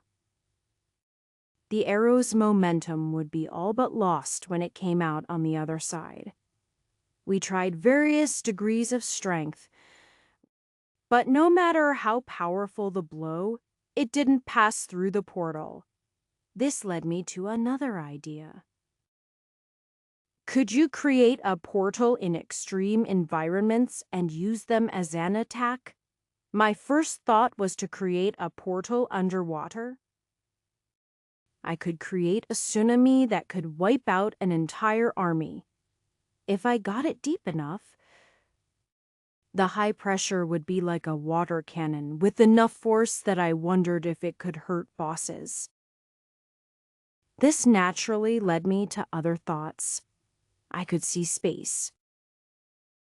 What would happen if I opened a portal in space? Everything would be explosively sucked out into its vacuum. How about the inside of a volcano? Sending molten earth racing down at an enemy would be a powerful weapon. Plus, I could make a lava moat. In the end, while all of these ideas were great, they had one fundamental flaw. The portal I created always formed a few feet in front of me, facing me. The first person to be struck with water, lava, or the vacuum of space would be me. Since realizing this reality, I naturally gave up on the idea of weaponizing portals. The only way I could use it would be if I got close to the edge of a cliff, and then hoped an idiot walking forward would walk through the portal and off the cliff before realizing what they were doing. The reason I felt the need to explain all of this at that moment was as it so happened. The man I selected to portal to had been at the edge of a cliff, taking a piss off the side. When my portal appeared, he naturally stopped peeing and leaped back, but I was about 3 feet out over the ledge of a cliff when I stepped across. I let out a cry as I plunged off the cliff and into the depths below. In this case, I was the idiot. Chapter 806. I only had time to see the surprised face of a bandit as I found myself falling. For a moment, I was convinced I was dead. However, when my eyes landed on the water below, I tried to move my body into a position for a dive. Hitting the water, it still was a pretty heavy blow, and the water exploded around me as I plunged into the depths of the water. Bubbles were everywhere as the water churned against the rocky shore. I lost track of which way was up. And then I realized all of my armor was also weighing me down. I struggled, kicking wildly as I ran out of breath. But it wasn't until my hands hit and that I realized I was in real trouble. I had been desperately swimming in the wrong direction, having got turned upside down. I was also deep enough that I couldn't see light under the shadow of the cliff. Hoping my hands were touching the ground and not the wall of the cliff, I put my feet down, ready to kick off. It was at that moment that I saw a glowing light. Despite the fact my lungs were burning for a breath, and I didn't have seconds to spare, my eyes instinctively turned toward the source of the light. That was where I saw a beautiful blonde woman floating there. She had a perfect body, with a moderate but pleasantly plump chest. And supermodel, like good looks. It was then that I noticed her lower half was a fish tail. She had long scales that reflected gold and blue. The light seemed to come from a pearl she was holding in her hands that shone like a light orby. I tensed as I realized she was a mermaid. Naturally, as a man, there were many fantasies about mermaids. Admittedly, the siren in my dungeon was also a fish girl, but there was something more alluring about mermaids.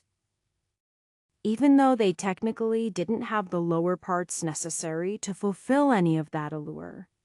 However, I also knew as a fantasy monster, mermaids could be quite vicious and borderline murderous. I was in her domain, so trying to fight her would be nearly impossible. I watched her warily, but she only looked at me curiously, like she was just as surprised I was there.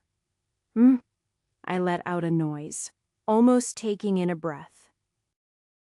I had forgotten I was underwater for a moment as I looked at her, and I had also wasted all of my time. Just as I was about to panic, the mermaid lunged at me, and her mouth met mine. I felt her cold breath breathing out. I sucked in the air, and with our lips together, we exchanged breath back and forth. Even though we were exchanging the same breath, every time I inhaled, it felt fresh. I supposed she had gills or something that was doing the gas exchange. After my breath recovered, she pulled away.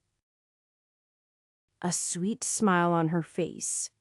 She reached out and grabbed my hand, and then she started to swim. The speed she moved was extremely fast, and I nearly lost the breath of oxygen I had just regained as she floated to the surface and then skimmed along. Moving as fast as a dolphin, perhaps even faster.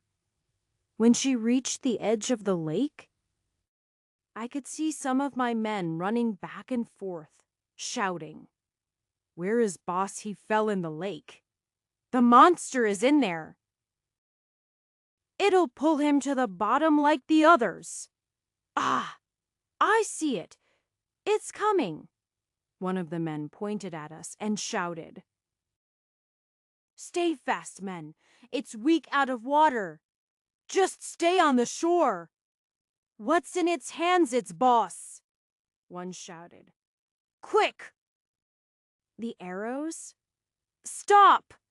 I cried out as the men started to pull out their bows. "I am fine. She's mine." The mermaid had stopped before coming to the shore, and the lake water was shallow enough I could put my feet down. I immediately grabbed her, wrapping my arms around her protectively. After all, she had saved my life. "You have tamed a mermaid." I cried out as I noticed her looking up at me with a red blush on her cheeks. "Boss! You did it! You tamed such a powerful monster." The men started cheering. Thinking back, I had tamed the giant by colliding with her nether regions. I had tamed Delia by having her in bed. Somehow, it seemed easier to tame females of a species. Why did it feel like I was better at taming women than monsters? Chapter 807. Why did the mermaid save me and instantly grow attached, maybe? I was just that charming. I didn't think that. More than likely, It could detect that I was a dungeon master competing for control of the dungeon. For whatever reason, it didn't like the current dungeon master. Well, considering that dungeon master had been shrinking the dungeon as it slowly withered away in a never-ending cycle, it might have been abandoning ship and hoping that I'd offer it away to survive the end of the dungeon. Unfortunately, I couldn't give it that promise. I wasn't even sure I'd survive the end of this dungeon. So how could I think about bringing out another monster for my dungeon? It wasn't like I could store her away like certain pocket monsters until I needed her. Although, now that I thought about it, I wondered if such a magical concoction could exist. If I could store items in alternate worlds, and even food. Then there had to be a way of storing animals. Either way, the dungeon boss was surprisingly attached to me, clinging on to my leg even as I tried to pull myself on shore. I eventually had to pat her head and make several promises to her before she was finally willing to let go. Watching her smile and leap back into the water, I had to wonder if she was so terrifying as the bandits made her seem. Supposedly, she had dragged several animals down into the depths as they had stopped to get a drink of water. Anything that had the strength to kill a giant was rather terrifying. It was a shame that all of that strength was complete useless to me. She was bound to this lake, seemingly forgotten by everything but the occasional monster wandering nearby that she could snatch. I watched the mermaids swim away, feeling like this entire day had been a waste of time. Amazing! I have never seen the mermaid act so timid before. A woman's voice next to me caused me to jump. The bandits around me all let out cries, drawing their swords. I raised my hand, ordering them to stop. They wouldn't be able to stop her. Heck, I wouldn't be able to stop her. You know of the mermaid? I demanded. She is based on the princess, you know? I mean, the real princess, the one whom your paladin friend is pretending to be. I raised an eyebrow. Carmen got her karma off an undead. The undead girl was the representation of the story. The mermaid is a representation of her soul. Dungeons are abstract things, sometimes difficult to understand. If that beautiful woman was once the princess of the human realm, I could understand the demon prince falling in love with her at first sight. I wondered if one of the karmas I had picked up contributed to her loyalty. If she had an attachment to the commander or one of the other demons, then it might also explain why she acted in the manner she did. However, like the siren, she didn't speak words so much, so asking her was out of the question. So, I guess the question is, are you planning on kidnapping me now too? I asked. Chapter 808. After asking such a bold question, Shin at least had the good sense to look a bit embarrassed. Her cheeks blushed slightly, and she distinctly didn't look my way. I may have previously erred in judgment. She responded stiffly. I raised an eyebrow. Oh, I've been in this dungeon for many, many years. I am not used to dealing with real people. I mean, people free of the influence of dungeons. and a flicker of irritation formed on her face. And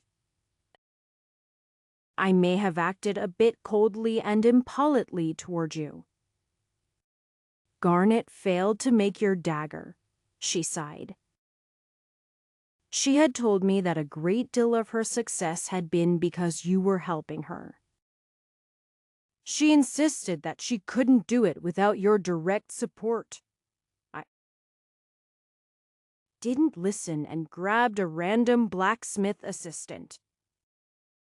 The dagger ended up failing. So, you need me to help remake it. The material is wasted. Shin bit her lip. I don't have enough to make another. My chance of having a weapon that could fell Aberon is now gone.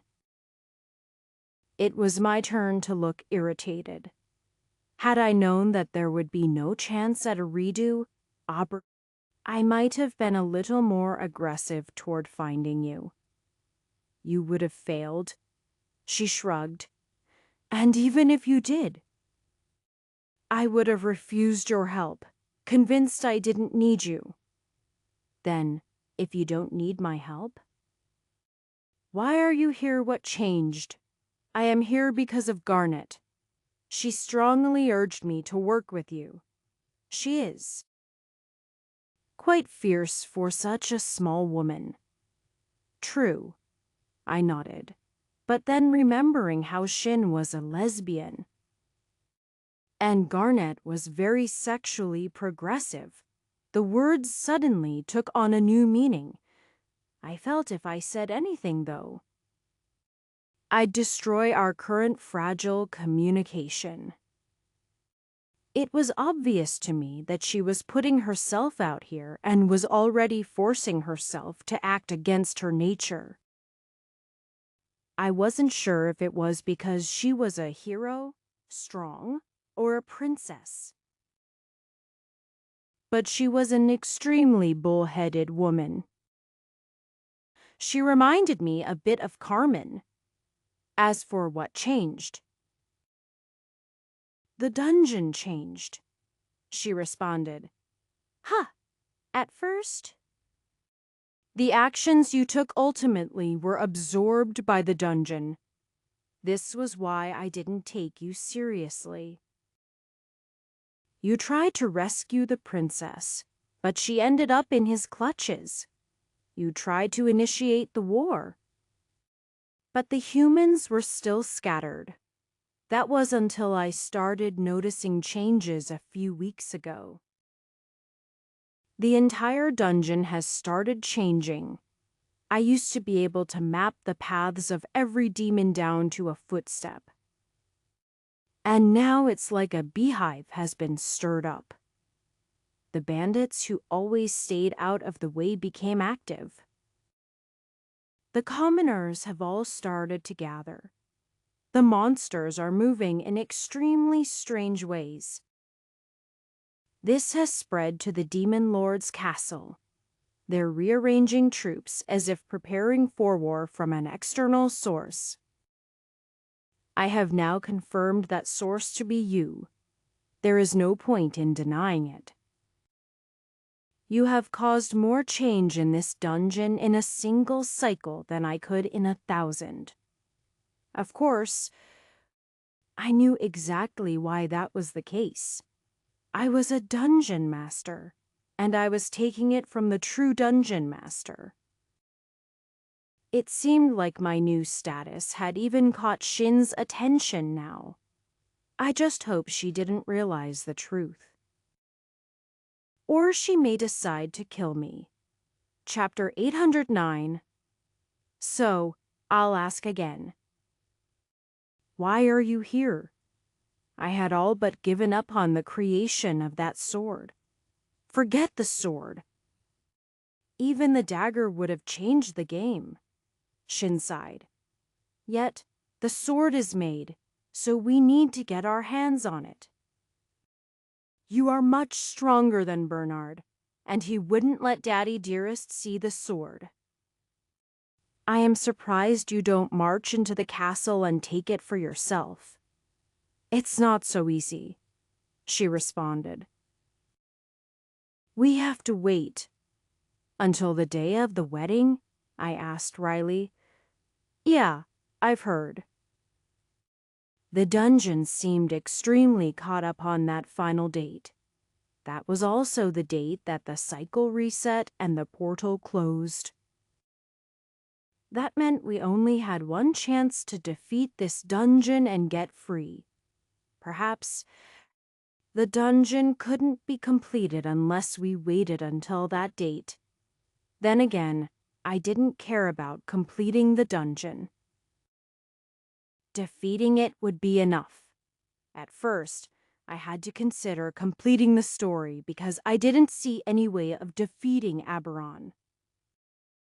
However, with the powerful Shin and this supposed magical Sylve Thrill sword, we should be able to manage it. Then, you know.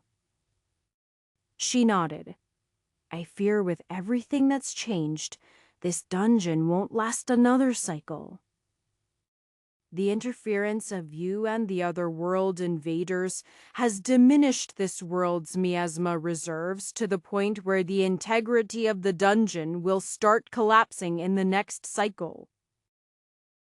World invaders, ah. Sorry, I've been in this dungeon too long. She touched her head for a moment. Dungeons are a sort of space or world unto themselves. In there, the rules don't necessarily need to match the real world. The creatures inside of it, or more specifically the dungeon master, sees those that enter it as world invaders. It's their name for dungeon divers. I see. I suppose everything had a counter, actions and reactions and such. Perhaps the demons up north saw humanity as the plague that had to be defeated. In many ways, they were invading our world from their plane, a place simply known as Hell that sat under the dungeon castle. This place, what is it based off of? I thought it was built off of Oberys, but now I am not so sure. I decided to ask her. I suppose. If we're going to be working together, you should know. This bubble speaks of the First War. The humans come from the Imperial Cloud Metho, and the demons come from the Demon's Castle itself. This valley resembles the beginning of the Demon Realm. I always imagined the Demon Realm as being blighted or dark. I mean, that's how they draw it on maps. She snorted. They would. After all, they wouldn't want humans going to the place, let alone befriending the demons. So, those created by the dungeons. They are like us. Aren't they? She hesitated for a moment and then spoke slowly. The things that are created by dungeons. They are threats to our world. That's all you need to know. I lowered my head and nodded. I see. You are? Quite wise.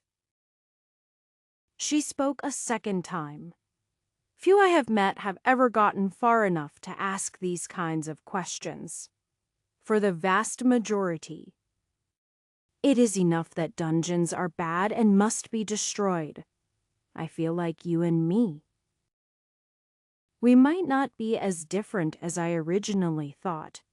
I don't know why, but I feel like we share something important.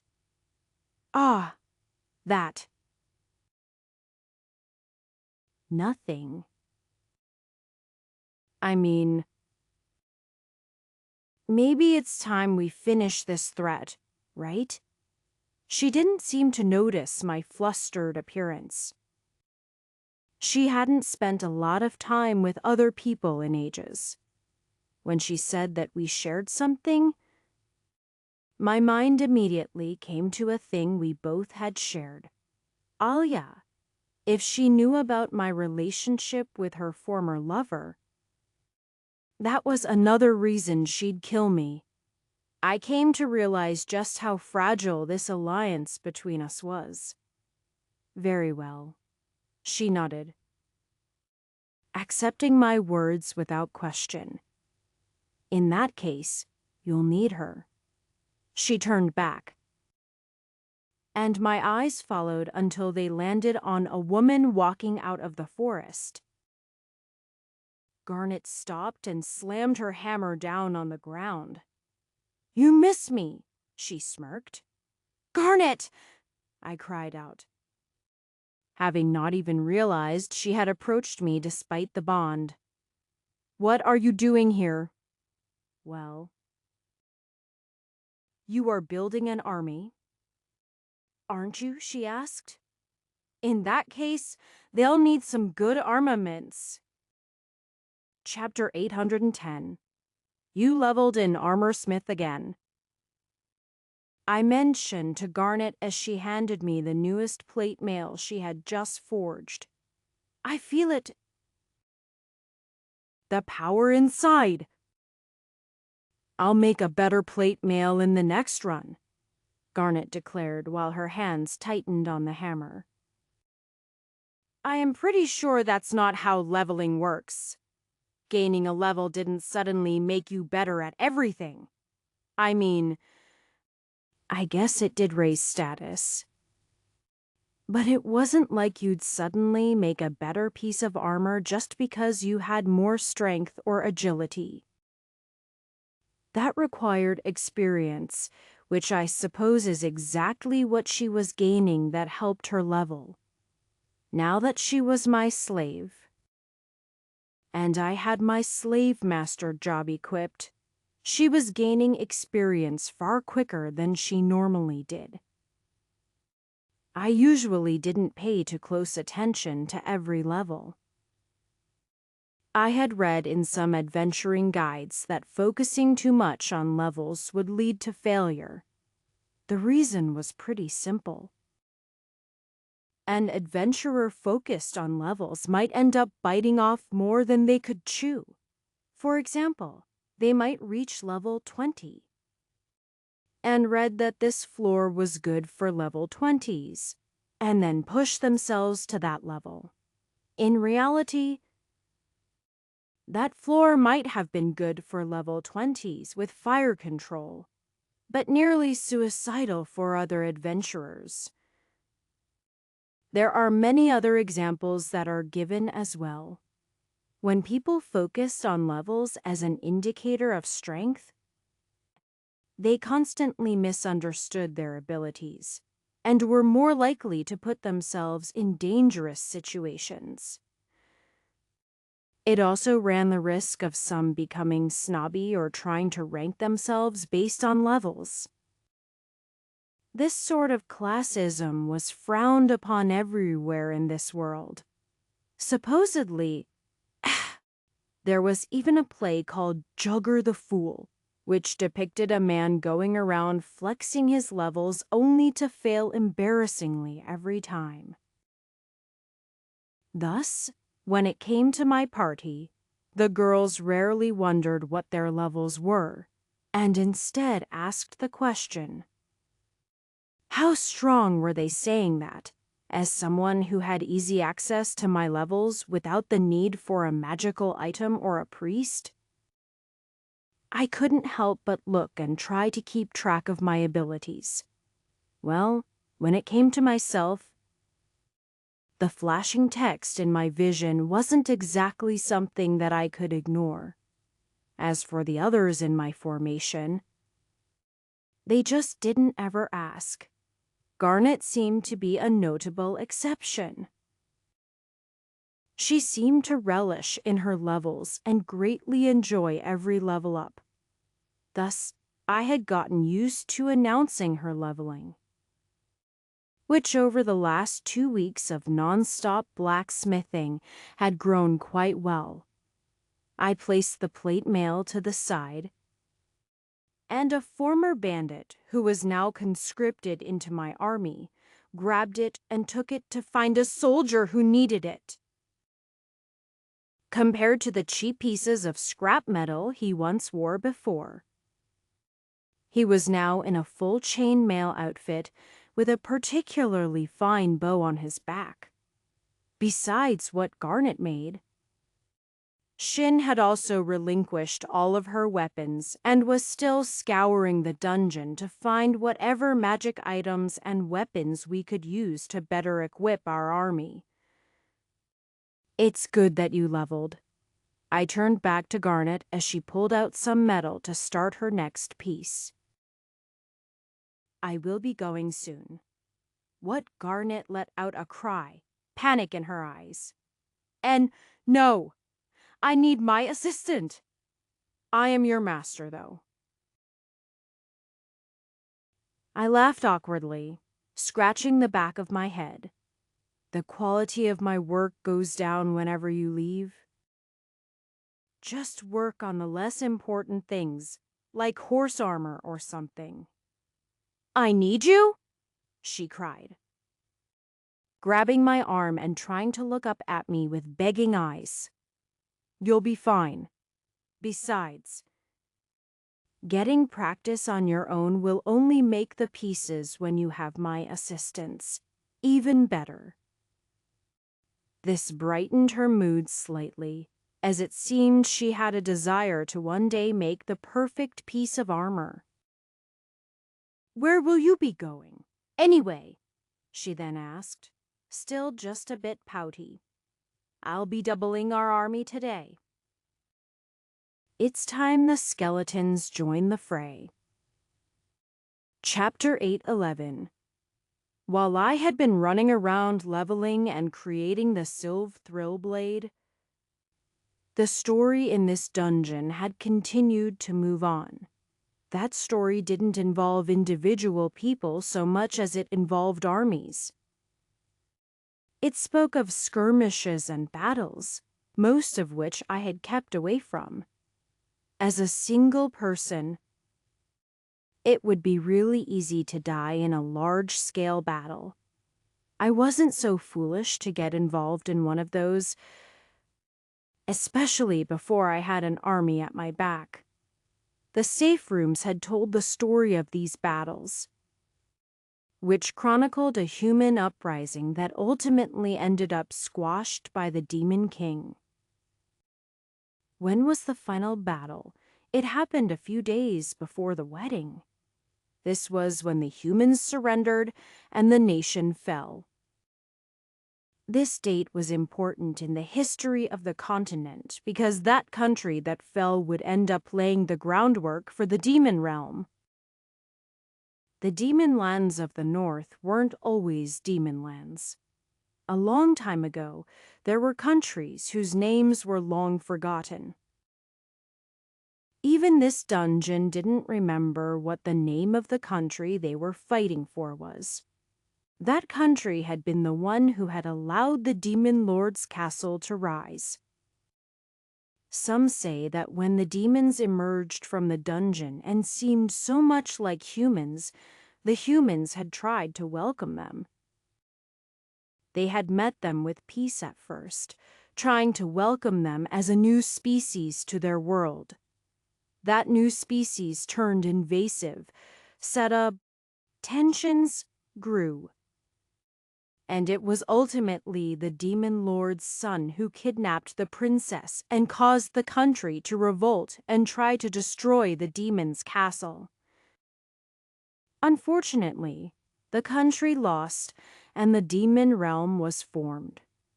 With the support structure of an entire country, they started invading new countries, spreading until the state of the demon realm ended up looking like what it did these days. At least, that was my current understanding of things based on the few tidbits I had heard from Shin and my observations. Most of this happened so long ago that even records in Aboris didn't contain much information about it. Point being, the skeletons that I had originally allied myself with when I first entered this dungeon over 2 months ago had been scattered, but not defeated. Although they lost the fort, reinforcements arrived, and they were still waging skirmishes to this day. It was for this reason that I was able to build such a large army myself. As the majority of the Demon King's forces were still dealing with the revolt, since agreeing to work together, Shin had provided me a lot of essential information. She gave me the locations of the remaining safe rooms, for example, which was why I was able to piece together the majority of the story as well as complete the rest of her challenges. She didn't know why I wanted to do that, so I only told her it was for personal training. In this case, she had managed to tell me where the command center of the skeletons was. This was the remaining forces of the human rebellion. They were still outside the mouth of the valley and hadn't made any progress into months. In a little less than 10 days, their forces would end up attacking the mouth of the valley and would finally be wiped out. It was time to change all of that. Chapter 8:12. The portal opened, and I carefully eased my foot through before stepping the rest of the way. I was much more careful now, making sure I didn't have any unfortunate portal mishaps. No bandit or monster was waiting for me on the other side. This was an area I had been to before when I first came to this dungeon. It almost felt nostalgic how far I had come since entering this dungeon. The place was now completely mapped out. The story was unlocked.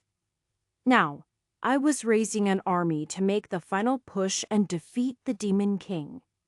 Of course, being able to defeat this Demon King didn't mean I'd be able to defeat the real Demon King. This was only a shadow of the real man. It was as much an approximation as the mermaid was the princess. I did admit I was curious how he looked. Although since Shin only shared the vaguest resemblance to her giant counterpart from the Widow's dungeon, I didn't have to high of expectations. I started walking in the direction of the camp where Shin had indicated. I had only needed to walk 5 minutes before a patrol of undead riding undead horses rode up to me. I held up my hands as they circled me. Thankfully, I didn't even have to open my mouth before one of the skeletons seemed to recognize me. Commander Stone, the skeleton said in the surprise. He gestured, and the others lowered their weapons. They still kept them at the ready, though. Yes, I have returned. I bring news to our leader. Yes. I suppose you will need to debrief with the general. He thinks you are dead. I almost was, I responded. And that didn't even have to be a lie. The men led me back into the camp, which, while shabby, still looked more disciplined than my own. These were real soldiers, not an assortment of conscribed commoners. Brainwashed soldiers and bandits. It made a difference. Still, compared to what Garnet made, their armor was shabby. And it was clear they were all Haggored after countless battles. I realized I might have to stay a day or two to cast white mage spells and restore them to full fighting condition. Never underestimate the power of a white mage on an army. As I approached a large tent that seemed to be the command tent, a man broke out. He had an extremely angry expression on his face, and he was wearing armor much better than the rest. His eyes landed on our party, and the men escorting me turned white. "Commander Stone, you are supposed to be dead," he snarled. I was a bit surprised, having not expected the general to be so violently angry. He continued to approach me, his posture filled with malice, and I realized the situation was sinking fast. "You are a deserter and a traitor. You let the fort fall to enemy hands. Give me one good reason I shouldn't order you cut down right here," he shouted.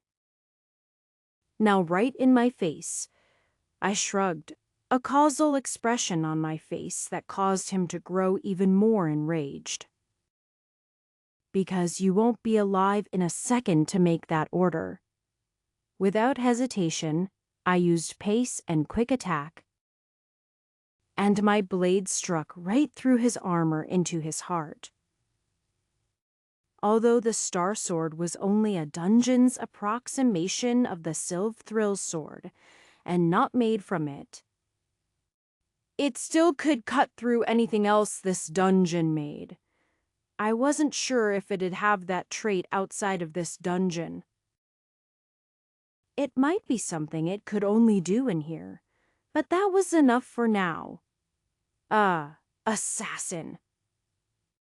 The men could only stare in shock before someone screamed, as everyone pulled their sword.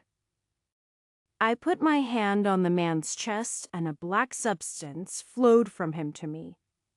By the time we were surrounded by guards, the general, his mouth agape, and a look of shock still on his face, collapsed to the ground dead. I casually looked around at the men surrounding me while activating mimic skills. "What are you all doing?" I bellowed just like he had. "You almost let an assassin in here to kill me." Sorry, General." "General wouldn't let anything like an assassin stop him," someone else declared proudly. "Everyone, get ready," I shouted, ignoring their excuses. "We're moving out."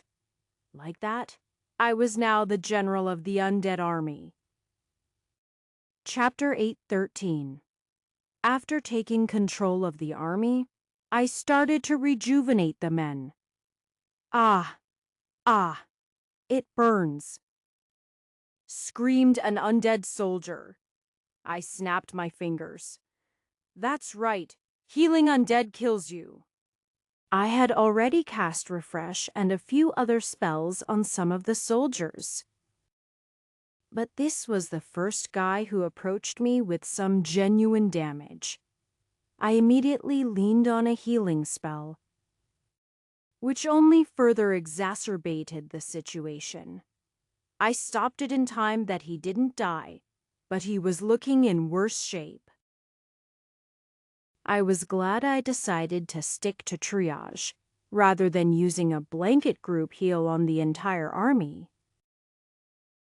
I might have taken out my entire battalion in a single move. I had been wondering why the battalion didn't have any priests in it to help keep them refreshed and healed. But I ended up with that answer immediately. It turned out that these forces couldn't afford to have priests, so they simply got deleted from the narrative. How exactly did you heal someone who wasn't alive? That was the question I was asking myself as I looked down at the ailing man, while my commanders and lieutenants glanced at each other awkwardly. They weren't suspicious. It was more like they thought their general was acting weird and was trying to justify his actions in their mind. I quickly schooled my face and pushed my mimic abilities to the max so that I acted just like the general again. This seemed to ease them. I tried going through my skills. Although I had so many at this point, it was very easy to overlook something. My eyes naturally fell on the skill Steal Life, which was offered by both monster tamers and dark priests. However, where monster tamers could only use it on their monsters, dark priests could use it on anybody. If I stole his life, would I make him more undead? In other words, heal him? I had a feeling I would just finish the job if I even tried. Then again, I could give him life. But giving life to an undead, wouldn't that kill him too? In that case, what is life? I tried to remember everything I had learned. Living creatures were made up of 3 different things: mana, spirit, and body. Dungeon monsters had a corrupted form of mana called miasma. Mana and miasma didn't get along. You could attack mana with miasma, and vice versa. However, mana could also be corrupted and turned into miasma. Then there was someone like Astria who could both use mana and miasma. I could use mana and miasma seamlessly as well, and even convert mana to miasma, although I didn't seem to be able to do the opposite yet. Then there was karma, which acted a lot like miasma, but in certain ways was different.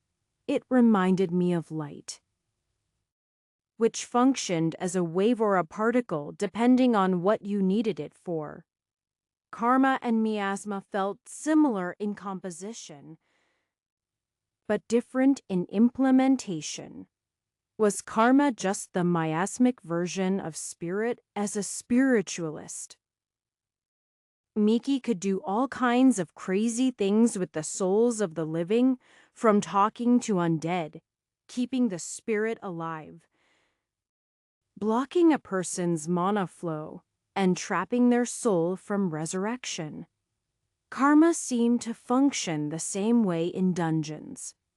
So, as miasma was to mana, karma seemed to be to spirit. You could heal a person by providing them with mana for healing. Since these were creatures composed of miasma, and they were created by the dungeon, then it stood to reason that their bodies, albeit physical, were a manifestation of miasma.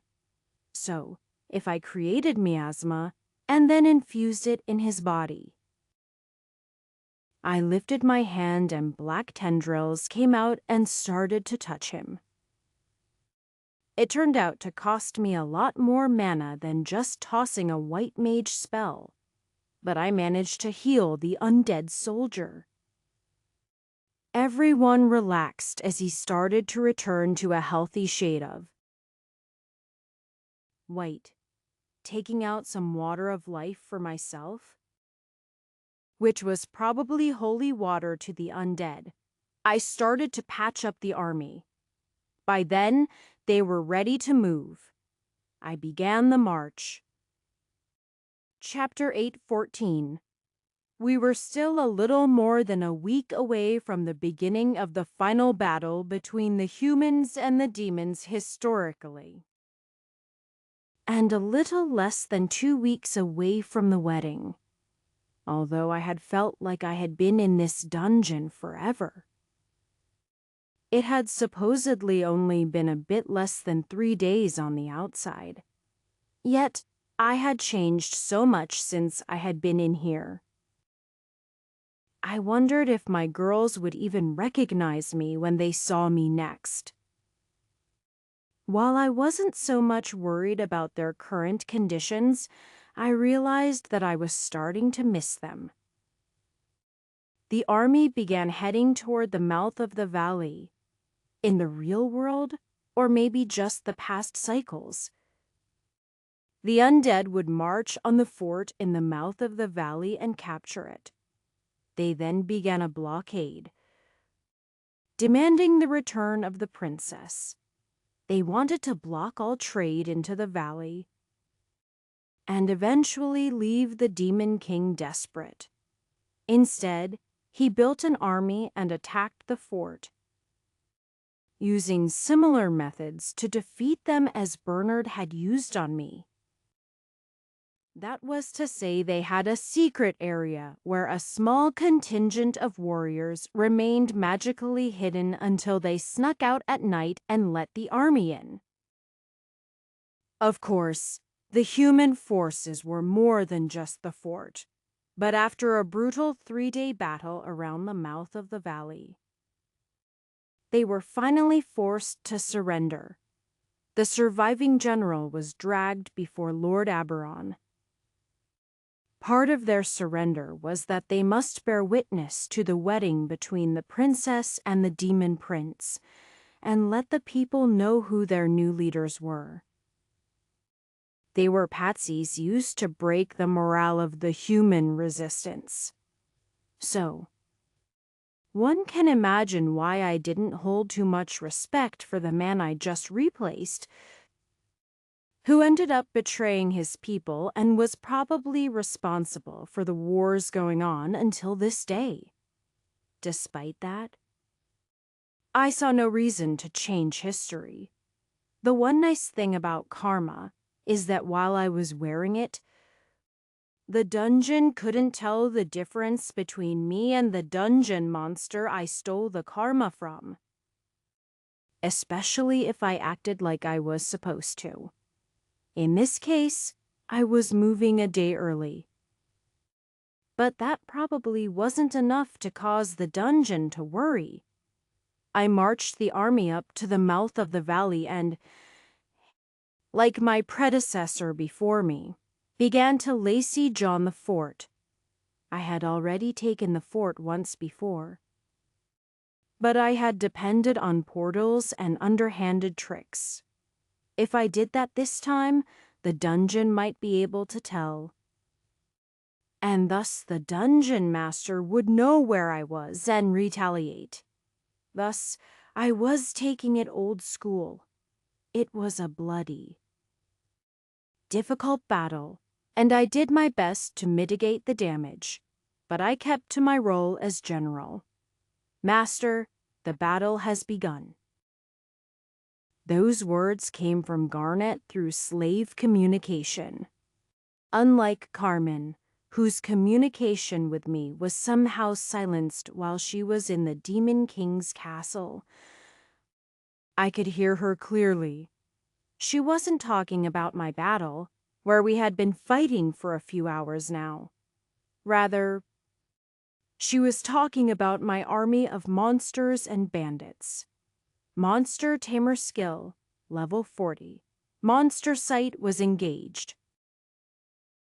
After taming so many enemies, I had gained many levels. And one such level allowed me to look through the eyes of my tamed monsters. I could see them racing against an army of demon soldiers. This is where Aberon thought I was, while Shin, who seemed to be able to avoid his sight, ran that battle. The plan we devised after many careful nights of planning began to unfold. Chapter 8:15. The army is fleeing. Garnet continued to feed me reports. Naturally, my army full of bandits and conscribed should break under an army of soldiers. However, this was just a ruse. I had control of the karmic destiny of those men and monsters, and they would do anything for me if I requested it of them. They were ordered to retreat, giving the enemy the impression they were on the run and had been broken up by their actions. Meanwhile, we conquered the fort. Although I selected the lower and less skilled men to manage the fort and kept it on a skeleton crew, sending the rest of the men off to secure the blockade. That night, As predicted, the demons came out and cut their way to the gate, killing a handful of unsuspecting undead on the way. They then opened the gate, and a battle ensued. The fort was ultimately taken back, and battles began to break out everywhere. As an army of demons arrived at the mouth, the undead battled back. I mostly worked on autopilot, keeping myself from intervening. I found many different situations in which I could have changed battles into our favor by using one of my abilities or some other tactic. So I had to resist doing it, even though it cost lives. Thankfully, the undead, who were monsters, didn't weigh on my conscience nearly as much as the demons, who looked just like people. Sacrificing a skeleton didn't bother me much at all. The battles intensified, and while I tried to time things out better, we were overtaken on the second day. I had been sending most of my soldiers away, where into a place the dungeon couldn't detect them. It was one of Shin's pocket worlds, outside of the reach of the dungeon's senses. Eventually, the command camp was captured. I waved the white flag. Thankfully, Bernard wasn't among the commanders who captured me. He was too busy with the wedding. I had hoped as much because if he had shown up, it was likely to ruin everything. General of the humans, so weak. The demon sneered. I surrender unconditionally, I responded. Ah! But if you could let my remaining soldiers go. Humph. That's a condition. He snorted and then nodded to his men. Go ahead. Let them go. Thank you, Commander. I bowed. And kill them. I gritted my teeth as screams and shouts sounded out behind me. There were a few cries for their general as the 300 surviving soldiers who had already tossed down their weapons were pelted with arrows until dead. The commander who gave the order looked down on me with a sneering look. This was an army I had stolen. And I wasn't even really their general. I was just using them.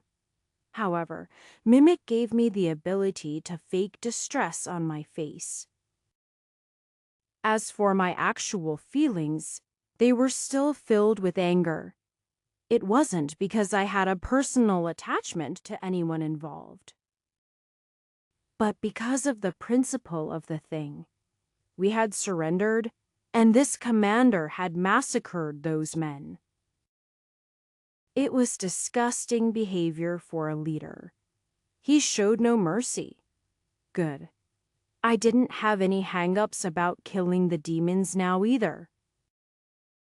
The demons I had promised Garnet I would protect, they were slaughtered by these demons. Part of the reason she made armor so hard was that they had taken everything she had in this world away from her. We were now both in agreement. We would bring this world of theirs down around them. A time would come when this demon would regret his decision, but he would receive exactly what he gave.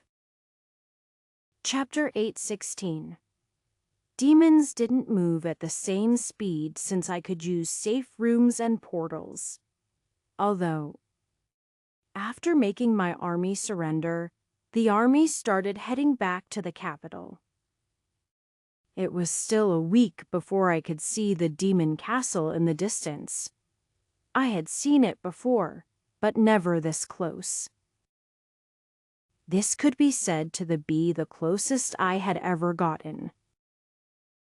And the only way I had managed it was by fooling the dungeon into thinking I was a part of its narrative. I wasn't sure if the dungeon saw me as a threat. I was trying to change the narrative, not complete it. So it was anyone's guess if this upset it. It was even kind of strange thinking of a dungeon as a living thing. It was a curse, a blemish on the world, yet it also could create incredible things. It wasn't clear if dungeons were truly alive, or had any true awareness beyond acting and reacting. However, that didn't matter. Because the dungeon master did have the capacity to react. And he had to be aware of not only the damage I was doing to the narrative, but my attempts to wrestle the dungeon from his control. At this point, nearly 35% of the dungeon was in my control. That might not seem like much, but every percentage I took made the dungeon that much weaker. The area around the dungeon castle was desolate. I had been expecting some capital city dedicated to demons, but it didn't seem like that was the case. Quite the opposite. It seemed like all life was repelled from the dungeon, creating a ring of deadness. This resembled the wastelands on the maps much closer. I wondered if the demon castle's corruption was allowed to spread for untold years if the maps were telling the truth. Unless I traveled up north, I wouldn't know the answer. The demon commander dragged me into the dungeon. I was still in contact with Garnet, but we had both prepared for the possibility that our connection would be severed once I entered. I left one last phrase. I am going in now. Okay. That was the last exchange I had with Garnet. There was no response after that. I could still feel her general direction, but she was far too distant to pinpoint now. I was on the inside. While this meant I no longer had contact with her, it might also mean something else. Without showing any change in my demeanor, I brought up my map, and that was when I saw a familiar dot for the first time in what felt like ages. I could see Carmine in the castle. Since we were officially in the same location again, then I had contact with her. Hopefully. The last week while I was steadily approaching the castle, she hadn't given Bernard or the Demon King any signs I was coming. As I continued to follow the commander, I decided to see if I could contact her. The worst that would happen was that I would hear silence. Carmen! Are you there? I sent the message and waited for an answer. I had expected an immediate response when I sent her my message, so when a minute went by, I had to wonder if the entire demon castle prevented a signal or if Bernard had done something to Carmen herself to block me. Then I suddenly heard her voice, although it was quiet and full of uncertainty. Who are you? Chapter 817. I was immediately confused by Carmen's response. I had thought she might not answer. I had even considered receiving a response from the Demon King, having somehow interrupted the transmission. If that was the case, I was screwed. I had devised a few escape plans if things went bad. But there was no saying whether I would have made it out of there alive. It was a risk, putting my life on the line. Also that I could get into the castle ahead of time. Carmen and I don't know who that is. The response came a moment later. How are you talking to me? Are you the one I feel drawing near? Are you my soulmate I had to think things through after hearing her message? So, Carmen no longer remembered who she was. That meant that the miasma that had infected her heart had somehow successfully infected her entire soul. In her mind, she was the human princess and didn't even remember being a paladin at all. Since I was the one who had rescued her, I had forged a place in her heart in place of Bernard. I wasn't sure why the dungeon had designed it so that the princess fell in love with whoever saved her, and not simply the prince. But it worked in my favor.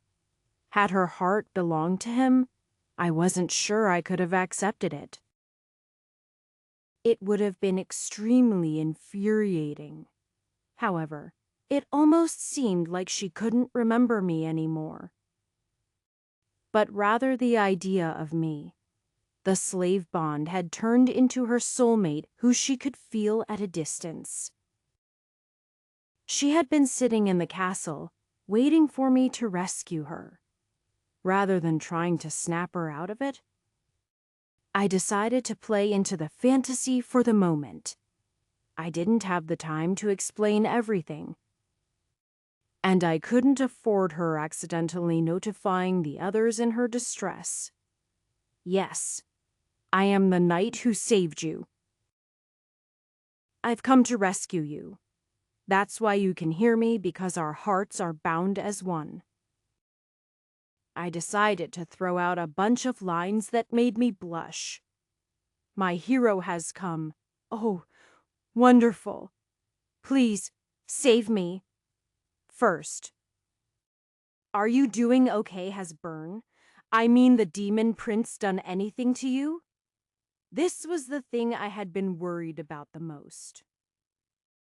If she had been mistreated while I sought the means to attack the castle, I would lose it. It was awful, she cried out, causing my worst fears to be realized. What did that bastard do? My expression started to darken. It was the worst. First, he bought me a dress, but it wasn't the color I liked. Then he promised to buy me anything I wanted. But when I asked for a small island, he said he didn't have any of those. Finally, every night, they feed me with a 4-star chef. Daddy always got me a 5-star chef? I mean, his food tastes the same? But it was the principle of the thing. Are you listening? This is important. I am suffering here. I quickly grew tempted to turn off the slave communication. As for whether this was an aspect of the princess or Carmen, I honestly couldn't tell. I realized that the pair kind of deserved each other. Chapter 8:18. As Carmen droned on about all of her perceived injustices, I was reminded once again just what it meant to have a high-maintenance girlfriend. By the time I was brought into the throne room, I was seriously considering just abandoning her in this dungeon. I was quite happy for the distraction. That was until I remembered the distraction was the most dangerous and feared man in the land. I have brought the general of the humans, the commander said to the guards blocking the entrance into the throne room. I gulped, concentrating on my deception. I hoped that the mimic job I had worked so hard on since I had entered this dungeon would be enough to fool the Demon King. There were a lot of things that could go wrong. If the Demon Prince was there, he could figure me out. If the Demon King could see through it, he could cause a lot of issues. Suddenly, I wasn't sure if this was so good of an idea after all. Unfortunately, I didn't have much choice in the matter. The door opened and I was shoved inside. I ended up in a room that resembled the boss rooms of previous dungeons. The size was immense, and I wondered if this castle made sense given the dimensions of this room. There was a row of bowls with fires in them, and at the very end was a man. As the guards, with the commander by our side, dragged me down the long carpet, I could make out more and more of the Demon King. I had to say that despite what I knew about demons, I was expecting a Demon King that looked like the devil himself. I was expecting a large and intimidating man that was more muscles than man. I was expecting red skin. I was expecting long, curly horns, sharp teeth, and a threatening demeanor. The man I saw instead was shockingly ordinary looking. His horns were incredibly modest. He was just a bit handsome. His features were very normal. Even Aboris looked much more intimidating than this man. If he had to remind me of anything, he sort of reminded me of Shao. That was when a thought jumped into my head. As I was dragged down the path and dumped at his feet, that thought began to take hold more and more. My mind wanted to dismiss it because it was far too ridiculous. But I couldn't shake the realization. "So, you are the general who has sought to overthrow my people?" the man asked calmly. "My people are here to stay. It is the survival of the fittest. Do you understand? That is the nature of this world. Natural selection at its finest." "You are from another world?" I cried out in surprise. He blinked. "Yes." "Of course. That is the nature of dungeons. They are connections between worlds. Weaknesses in your own story leads to the invasion of others." "Number." I shook my head, now almost certain. "You are from Earth." The expression on his face was one of pure shock. He stood up so quickly that he nearly knocked the throne back.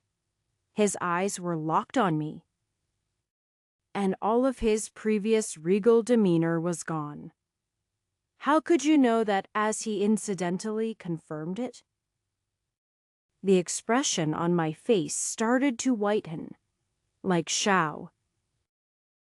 The Demon King was from Earth, Chapter 8, 19. After his initial moments of surprise, the Demon King's expression darkened. "Where have you heard that name?" I had thought that, hearing Earth, he might have grown excited. I also felt a surge of excitement when it occurred to me he was from Earth. If I was wrong, then he would have just given me a strange look like I was speaking garbage, and we would have moved on. However, his violent and sudden reaction meant that Earth meant something to him. It was only then I remembered that he was the dungeon master of the Twilight Dungeon, and not the original Demon King. So, that led to the question on whether it was the Demon King who had hurt Earth, or this approximation of the Demon King created by the dungeon. Either way, I didn't expect him to suddenly grow angry. I suddenly worried that maybe being from Earth wasn't such a good thing. My friend came from Earth. I gave a weak excuse. "You just..." suddenly reminded me of him. I really didn't expect this to work at all. But then the Demon King nodded and sat back down calmly. "I see." It is the same with me. I also knew a woman who was from Earth. She's gone now. I didn't know if he was telling the truth or not. But it seemed like he had calmed down, and I was worried about upsetting him again. General, my people need a home. There was once a time when the country of Twilight believed that our worlds could unite. I still believe that this is possible. After all, your world has united with so many in the past. What does that mean? I asked. The Esmir, the Elves, the Osteria, the Giants, the Animalkin, the Merfolk, the Dwarves, even the humans. You have all managed to integrate yourselves into this foreign world. What? This time I was surprised. He sneered. I know how you humans love to hide history. But surely you remember that it was once your species that emerged from the cursed dungeons and pushed back this world's inhabitants. You then welcomed all of the other worlders, including us. Only later did you suddenly decide we were evil. All thanks to that wretched church. My mind was moving a mile a minute. This broke everything I knew about this world. I had always thought that all of these species developed on this world, perhaps through some kind of natural selection. However, if you really thought about it, what kind of natural selection would have led to such a diverse range of completely unique species? The answer was that these species all came to this world at various points in history. It seemed like humans were in the majority, but every other species had come at some point and settled here. Who were the original inhabitants? I didn't even know. My silence seemed to urge the Demon King on. If the humans won't give my people a place in this world, then we will take it. The country of Twilight is already ours. Demons control the valley, and by extension 70% of the defensible land. Admit defeat and urge your soldiers to surrender. If you do this, I will spare your lives and allow the remaining humans to live among us. Your commander made me a similar promise, and he slaughtered my men. I responded, acting how I thought the general would. The Demon King looked up at the commander, who was still standing next to me. Is this true, my lord? The commander grew flustered. I felt it necessary to instill a sense of control and fear into the general. Or he might think he can. The commander never finished his words. The Demon King went from his chair to standing on the other side of his room. There was the shing of a blade being pulled out ringing in the air. Compared to Aberries, who I had already thought was fast beyond comprehension, this guy was even faster. The commander was making a strange noise, but a second later, his body split in two. This was the power of the Demon King, and the real one was even stronger than that. I had a long way to go. The Demon King turned back to me, his expression showing nothing after just cutting a man in two. Even if his expression had been angry or cold, it would have been something. However, it was the same blank friendly expression from when I had entered. Do we have an agreement? Chapter 820. I had no choice but to accept the Demon King's offer. Any hope that I might have some leniency from him was lost, and I ended up tossed in a dungeon shortly after that. Not talking about a cursed dungeon, but a castle dungeon. I could call it a jail, but that word didn't do the dark. Muggy underground prison justice. Well, that was the plan from the beginning. So one could say that everything was going according to plan. He had made me promise to sit through the wedding of Carmen. Or I suppose it was the princess. Then, I was to declare to the people that the demons were uniting with the humans and that we were to surrender. It sounded like a fair deal considering, but I knew how this story ended. The demons began an aggressive campaign. Conquering the north, I didn't know how big Twilight was, or how many countries the Demon King conquered. But the bloody war he started continues until this day. I sat in my cell, and when I was sure I was going to be left alone, summoned a few creature comforts from my inventory. I had feared that their dungeon would have some kind of anti-magic spell or something. Maybe the real demon castle did. But dungeons were bound by certain rules, and one of those rules was that it couldn't trap or stop your progress. Technically, tossing me in a jail cell would break the rules of a dungeon.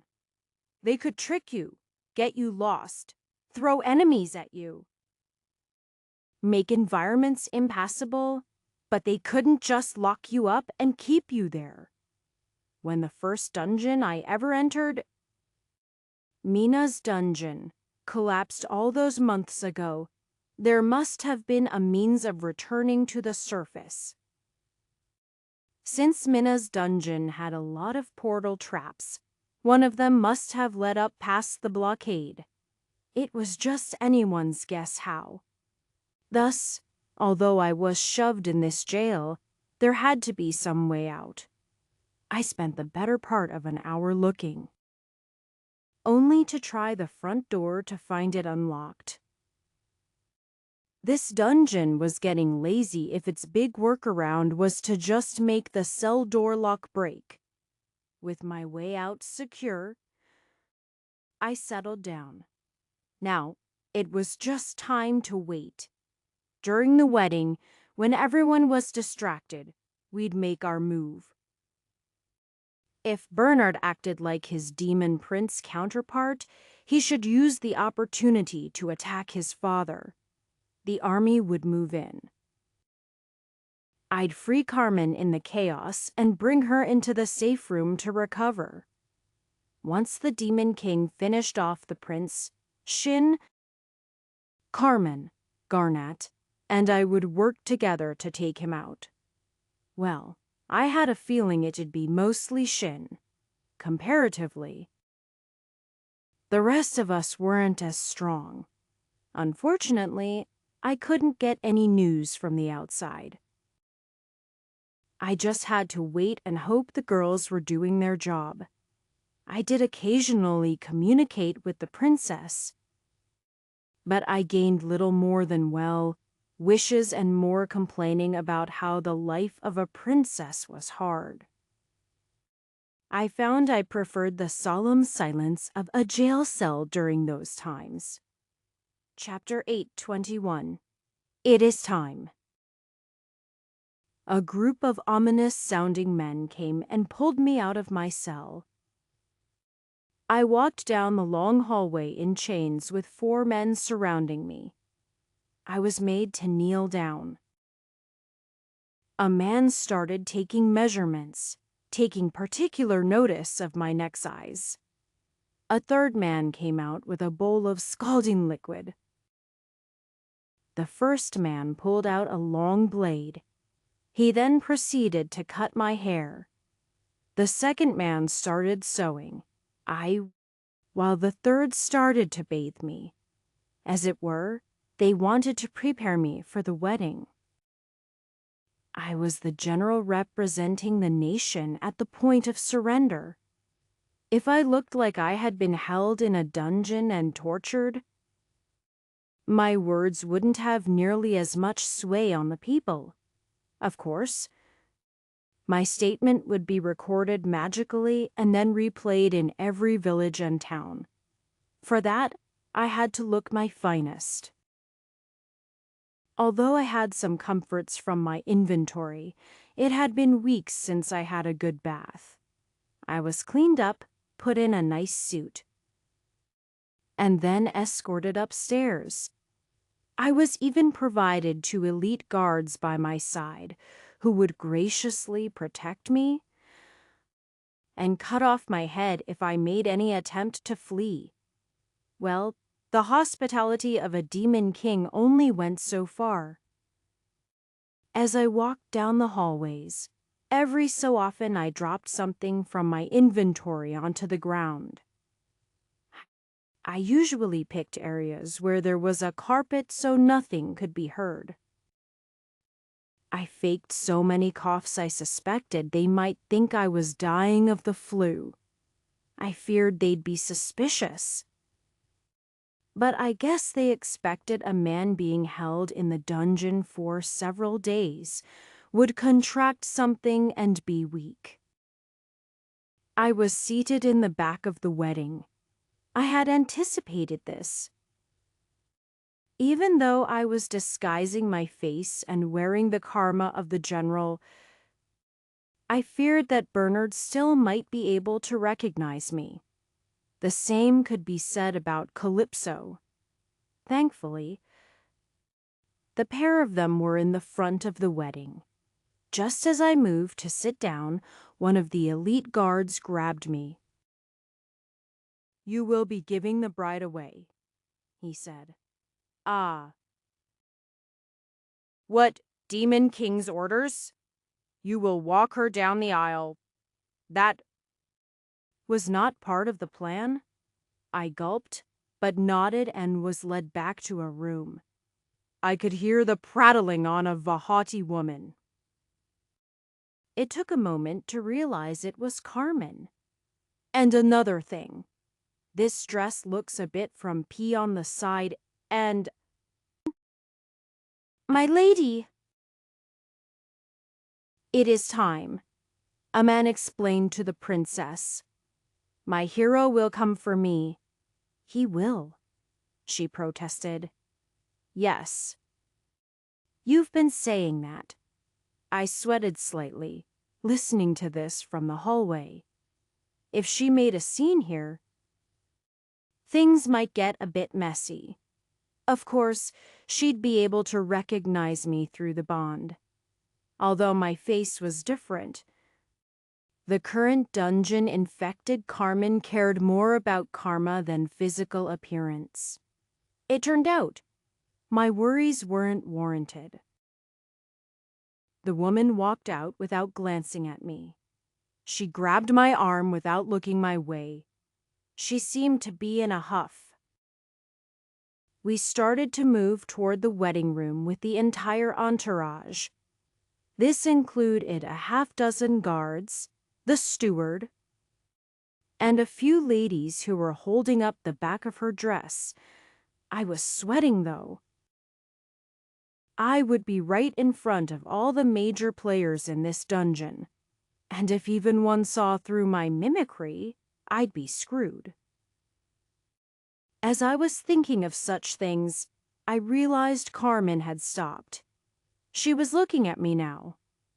"My lady, you must walk forward." The steward urged her on. She started walking again, but her eyes were locked on me. I distinctly didn't turn to look at her. Rather, I was starting to sweat more and more. She saw through the mask.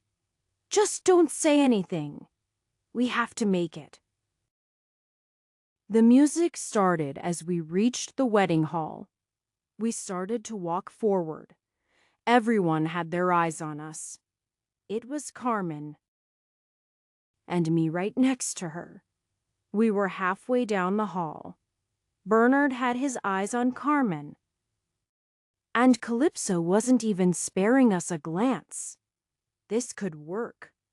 Just then, Carmen ripped her arm from mine, grabbing her head and shaking it, a look of confusion marring her expression. What's going on? She said. Mumbling broke throughout the church, while I looked at her with my mouth opened, not sure what to say. You are getting married. Ma'am? The steward hissed at her. Marriage, she said, squinting like she didn't understand the word. You know? Will you marry me? I offered, trying to placate the situation quickly. The second I spoke her gaze jumped to me. A crystal clear conviction in her eyes. I barely had time to realize things were going south when she broke into a wide smile. Yes, she leapt at me, and we began to kiss in the middle of the wedding of the demon prince. Bernard finally was looking at my face now that his bride-to-be was sucking on it. Deke! He let out a scream. Then, all hell broke loose. Chapter 8:22. When you find yourself making out with the bride to the wedding in the middle of a demon king's castle, there is only one option. You run. As soon as Bernard screamed my name and the jig was up, I dropped a bunch of smoke bombs from my inventory and ignited them.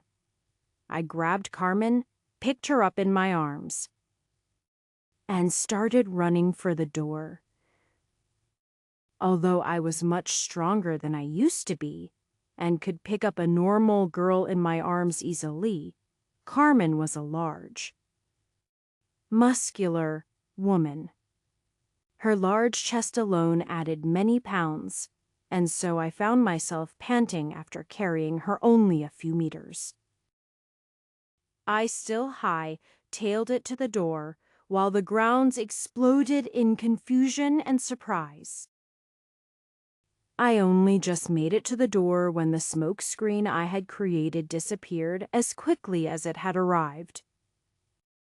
The Demon King had managed to blow it all out a window in a matter of seconds. Just what kind of air control did that guy have to do something so easily? The elites who had been guarding us spun in embarrassment as they realized I had slipped past them. They turned and started running toward us. Bernard was trying to give chase too. But the procession of people in the way made it impossible for him to get past.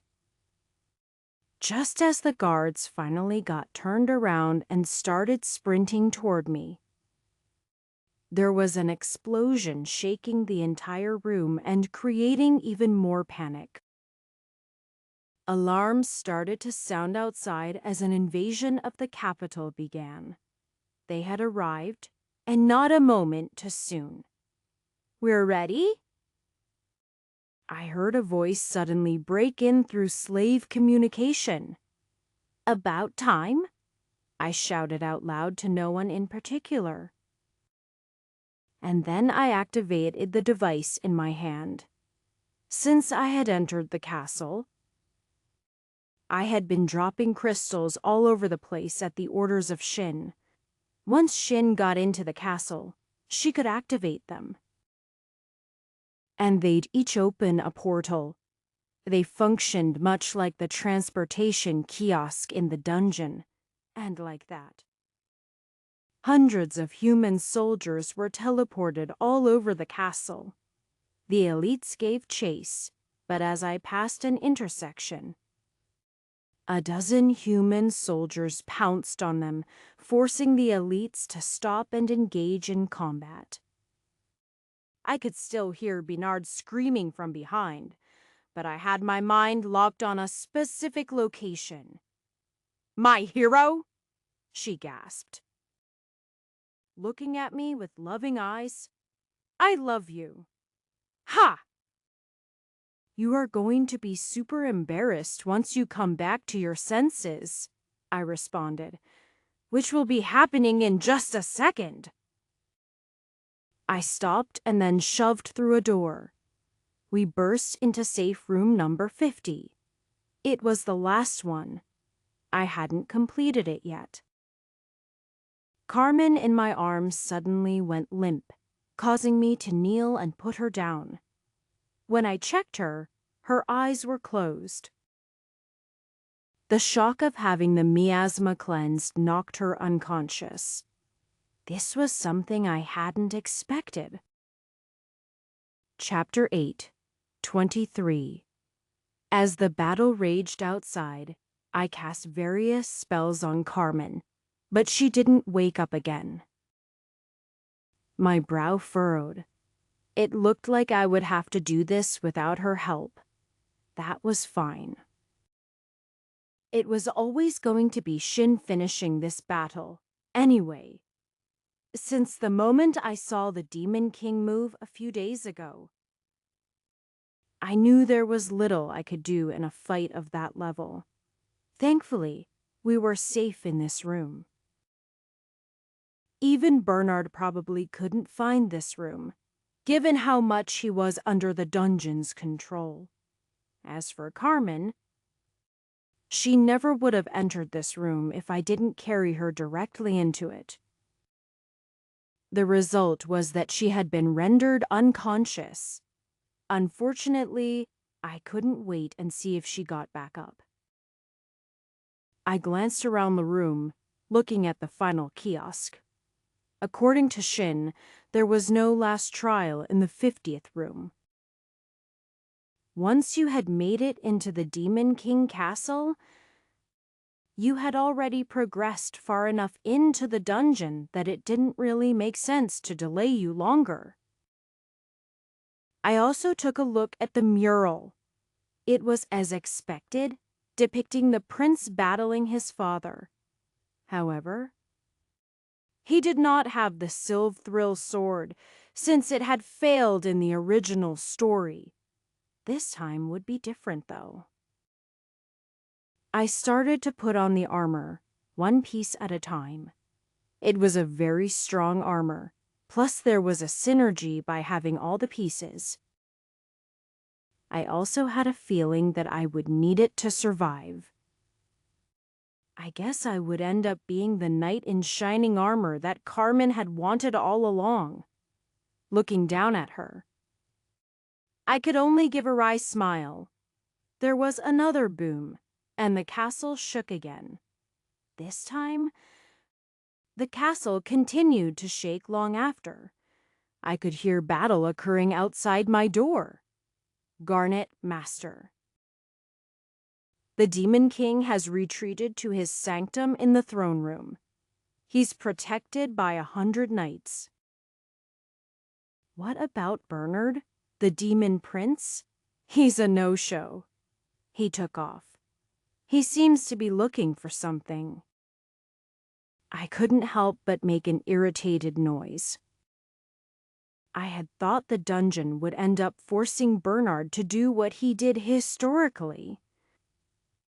It looked like I underestimated the young hero's obsession with Carmen. He'd likely never find her as long as she remained in this room, but we needed him. Can Shin get the sword from him? Maybe. He doesn't have it on him. I made an irritated sound, although this was actually the best news. If he left it somewhere, then we might have a chance of getting it. This was definitely not the Demon Prince who had wanted to kill his father. This was Bernard, who was obsessed with Carmen. He had planned to marry her and worry about defeating the Demon Lord after. Well, with the sword and Shin, we just needed to push into the king's sanctum, defeat him, and then jump through the portal. Bernard could stay behind and rot in this collapsing world. Then what's the problem? I asked. That shaking you are feeling the castle isn't under siege with explosives or catapults, Garnet responded. What? That's the dungeon. We only have a few hours before the clock resets and a new cycle begins. I thought we had the entire day. There isn't enough mana left. Your presence has caused that to fall apart. The dungeon can't reach the next cycle, so it's starting to fall apart. What are you saying? The elites are holding us up. Shin can get through, but by the time we fight our way through and defeat him, it may be too late. Chapter 8, 24. Garnet. As far as saving this dungeon, you've been planning to destroy the core, right? Shin already explained enough to me. These friends of mine were only shadows of a life lived hundreds, if not thousands of years ago. I was blessed for getting to meet them and become part of their lives, but this place. I understand it can't be saved. Just do what we have to do. Okay. I closed my eyes and sighed. But we don't have enough time. The dungeon is collapsing early. Then let's speed things up. Shall we? I put on the last piece of armor, the helmet. What are you planning? Can I portal into and out of the castle now? There was a brief silence. Shin says with the dungeon collapsing as it is, you should no longer be restricted. But you still won't be able to portal into the throne room if that's what you are suggesting. It isn't, I responded. Bring one of my tamed monsters right in front of the enemies. It'd be best if you stayed behind him. Ah. If you say so. I walked up to the kiosk. I only had about 35% control of this dungeon. I hoped that'd be enough. I touched the kiosk and registered, then disappeared, leaving Carmen behind. Where I was going, I couldn't bring her with me. Hopefully, she woke up and regained her senses in time. If not, I'd have to return for her, once appearing in a new safe room. I walked out of a dilapidated ruin and onto the beach of a beautiful, quaint lake. Except the ground was shaking and it didn't look particularly beautiful anymore.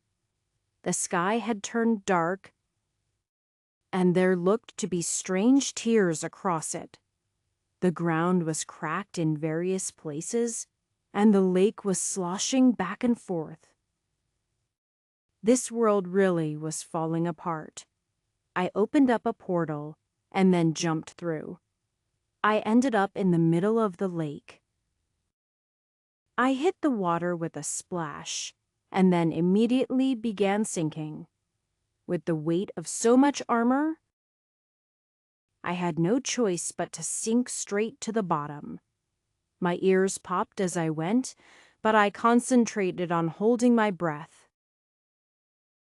When my feet hit the ground, I looked around the murky depths. That's when the mermaid appeared next to me. A bright glowing pearl still in her hand. She touched me gently with familiarity. I didn't have the means of communicating with her like slave communication. I might get a monster communication someday. But today I had to speak with my body. I reached out my hand and grabbed her. I held on tightly, and then I brought up my map. I selected a monster that seemed to be fighting on his last legs as the elites continued to hold the hallway leading to the throne room. I opened a portal. There were a few seconds of waiting, and then suction began. Water started flowing through the portal. Resisting the flow for a few seconds, I got sucked right through alongside the mermaid I was clinging to. Chapter 8:25. I had reasoned that if someone opened a portal to a place underwater, they would have no choice but to be the first victim of the massive flow of water exploding through. However, then I had a thought. What if the person on the other side was already in the water? Of course, he'd be sucked through. But he'd be riding the wave rather than getting struck by it. Of course, I didn't have any particular mobility in water. I'd be as helpless as a barrel, slamming through the walls as the current tossed me down the hallways of the castle. That was... unless I had a very strong swimmer to grab onto. So, with my hands gripping tightly on the mermaid, I opened a portal. And an entire lake started to drain into the demon castle. The portal appeared in front of a mob, which I had made sure was facing away from the enemy before I used my spell. The portal opened, and then water began to spray out. The mermaid tried to hold us back, but the suction grew too strong too quickly, and the pair of us were sucked in. Soon, my head popped out at the top of the waves. I was riding the mermaid girl like someone might ride a dolphin, except she needed her arms and she had no fin, so the only thing I could hold onto was her breasts. I only had the time to get a single breath before we were forced underwater again. The world around me was chaotic, and I felt numerous dings as various items struck my outfit. The mermaid was probably hitting a lot of stuff too. But what was she if not a dungeon boss? If that was enough to defeat her, then she was misplaced. We hit a corner and she managed to turn us before I went splat against the wall. We then took another corner and then one after that. She managed to get out in front of the wave, giving the impression she was dragging the wave rather than it was pulling us. Thus, I saw Bernard running down the corridor before his eyes widened, and he let out a shriek, only to be slammed by a wall of water and knocked out just like the elites. "We got to get to the boss room," I yelled out. Although I didn't know if the mermaid could hear me over the chaos of rushing water and clattering items slamming into the rocky walls. She dived under the water and began beating her tail roughly. We seemed to be flowing in a particular direction, and I didn't realize until I saw the big boss room-like doors that we were heading straight to the throne room. SS Stop.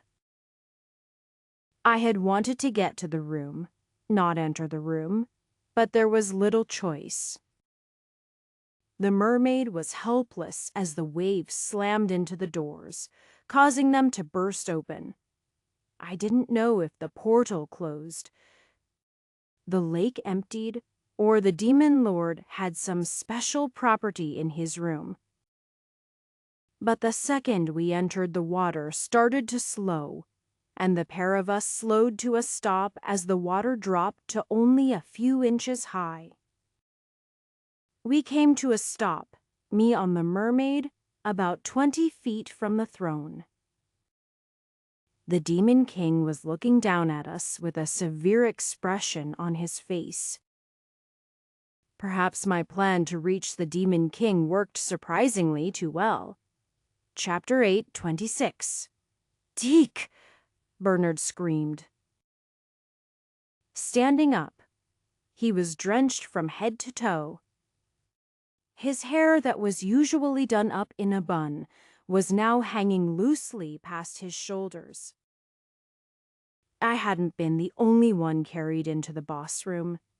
It turned out I had brought Bernard. The Demon King was still sitting and watching, while the gladiator masquerading as his son shot daggers my way. His eyes suddenly dropped, and he saw me mounted on a fish girl. I was still clenching onto her chest. She had raised her upper body to look around, so it was definitely a scandalous position that we were in. "You fool! Don't focus on him. Now is your chance. Take out your father." A shout came from the door. I glanced back to see Calypso there. Unlike Bernard, she wasn't the least bit wet, nor did she show any sign of distress. "Where did you put Carmen?" Bernard ignored her, yelling at me instead. "You fool! If you won't do it, I'll kill him myself." Calypso drew the bright blade, causing all darkness in the room to diminish. The Demon King stood up in surprise with that. "So, son, you truly seek to betray me?" The Demon King's voice was ominous. Bernard blinked as the man glared at him menacingly. Father. "Never. My only desire is the princess." "Humph!" He waved his hand, and the sword that Calypso had once yanked from my arms was yanked from hers. As it landed in his hands, I felt a sense of frustration. It was only at this moment two more familiar faces made it into the room. Shin and Garnet just managed to enter as they watched the sword reach the Demon King's hands. As if the entire stage had been waiting to be set, the doors slammed closed right behind them. Rather than attack, the Demon Lord held the sword out by the handle toward his son. "If you wish to kill me, then take it and give it your best. You will fail either way." Bernard reached out and grabbed the sword, but rather than feel relieved, I tensed even more. Shin's eyes were locked on the blade. It was her ticket out of here. It was all of our tickets out of here. Yet, strangely, it all rested in the hands of Bernard, the one person who seemed to want to stay. If he knew this world literally only had hours left, would he still be interested? "Strike him," Calypso bellowed. The Demon King held out his arms. "See, my son, I know you've changed since you fell in love. You no longer seek power. You don't have it in you to key." His voice stopped, the white blade sticking through his chest. However, the blade was facing Bernard, coming in from the Demon King's back. Someone had taken the sword from Bernard and then stabbed it into the Demon King's back, all in the time it took to blink. Miasma suddenly poured out of Bernard's body and then flew toward the Demon King, returning to its rightful place. As the ruler of this place, it only made sense that he had control of it. "Father, I know this is only a dungeon proxy I am killing, but it feels so satisfying. If only I had successfully killed the real you all those years ago," the man gently whispered into the Demon King's ear. He pulled out the sword as the stunned king collapsed to the ground. Lord Aberys was standing there in the flesh. Chapter 8:27. The Demon King, the titular threat of this dungeon, was defeated in a single strike. And the one who stood in his place was Demon Lord Aberys, the same man who had been manipulating Lord Rain. Lord Aberys is the son of Demon King Aberon? I asked in disbelief. Ah, Deke, he gave a smirk. You've made it this far. It seems like I underestimated you. You've also started taking over the dungeon. Conquering dungeons. That's something only my father has managed to do. You are truly too dangerous to allow to live. Wait. What are you doing to my ex-girlfriend? His expression faltered as he pointed at the mermaid whose breasts were still in my hands. As if on cue, miasma suddenly leaked through the cracks of the door and then shot toward her. When it entered her, her expression changed. Aberrus, my love, the miasma that had been affecting Carmen, must have left her since it was in the presence of the true body. It was the same way the miasma in Bernard had fled to Lord Aberry's as soon as he entered. I immediately let go of her breasts and stood up, blushing, but she barely seemed to notice as her eyes were no longer on me. But the demon prince, Tiska! He made an annoyed sound. I went to great effort to separate your karma from your body. You were very problematic during the early years of the dungeon. Peep problem, she frowned. I am sorry. Did you ever think I loved you? He chuckled.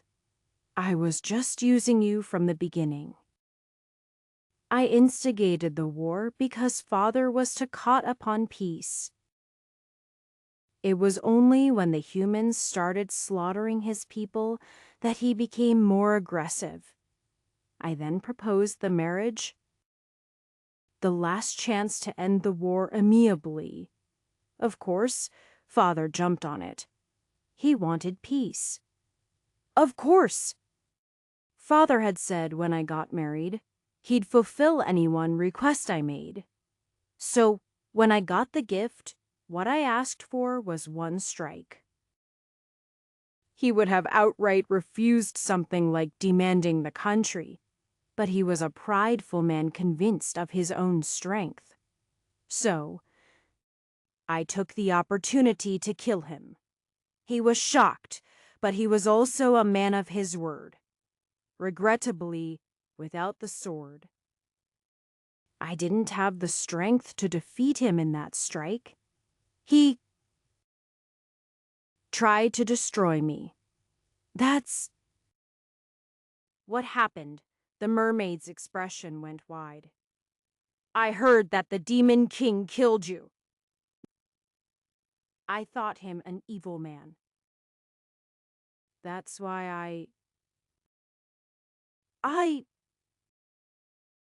You leaped into the lake and drowned yourself, he sneered. Fool. So, what? I interjected. As the princess was nearly in tears. You failed to assassinate the Demon King, so you fled south? And then conquered Osteria with the plans of creating your own Demonland. It took quite a bit more steps than that. But basically, he shrugged. However, the one thing I didn't have the ability to do that father did was the ability to conquer dungeons. I could make my own, but it would take hundreds of years before they were powerful enough to help me.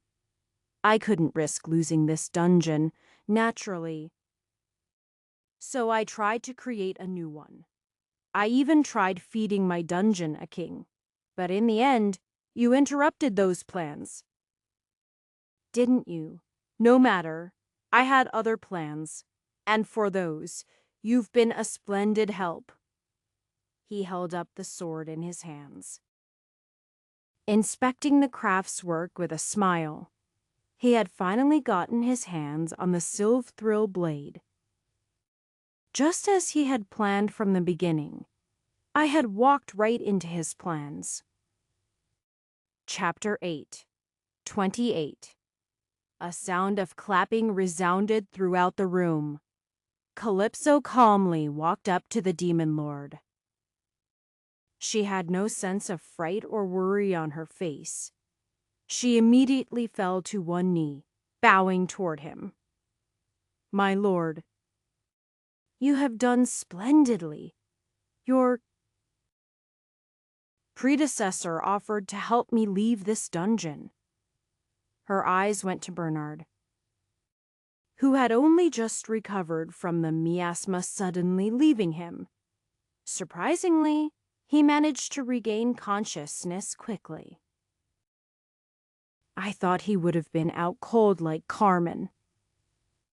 That led me to wonder how much of the demon prince I had been battling before was Bernard and his desires, and how much was the prince's. It seemed like the real demon prince, Abaris, didn't care about the princess at all. He only cared about his own success. The recently restored princess in mermaid form was still crying and shaking on the ground. I comforted her with a hand on her shoulder, but I still kept myself ready in case Abaris suddenly attacked. There was no predicting what he would do now. "I hope you can acknowledge all that I've done to help you in your quest. If you help me leave, I will be your humble servant for the remainder of times." Abaris looked down on the kneeling Calypso, a bit of humor in his eyes. "Oh, Calypso, you were always so welcoming. You did make a good mother for me once.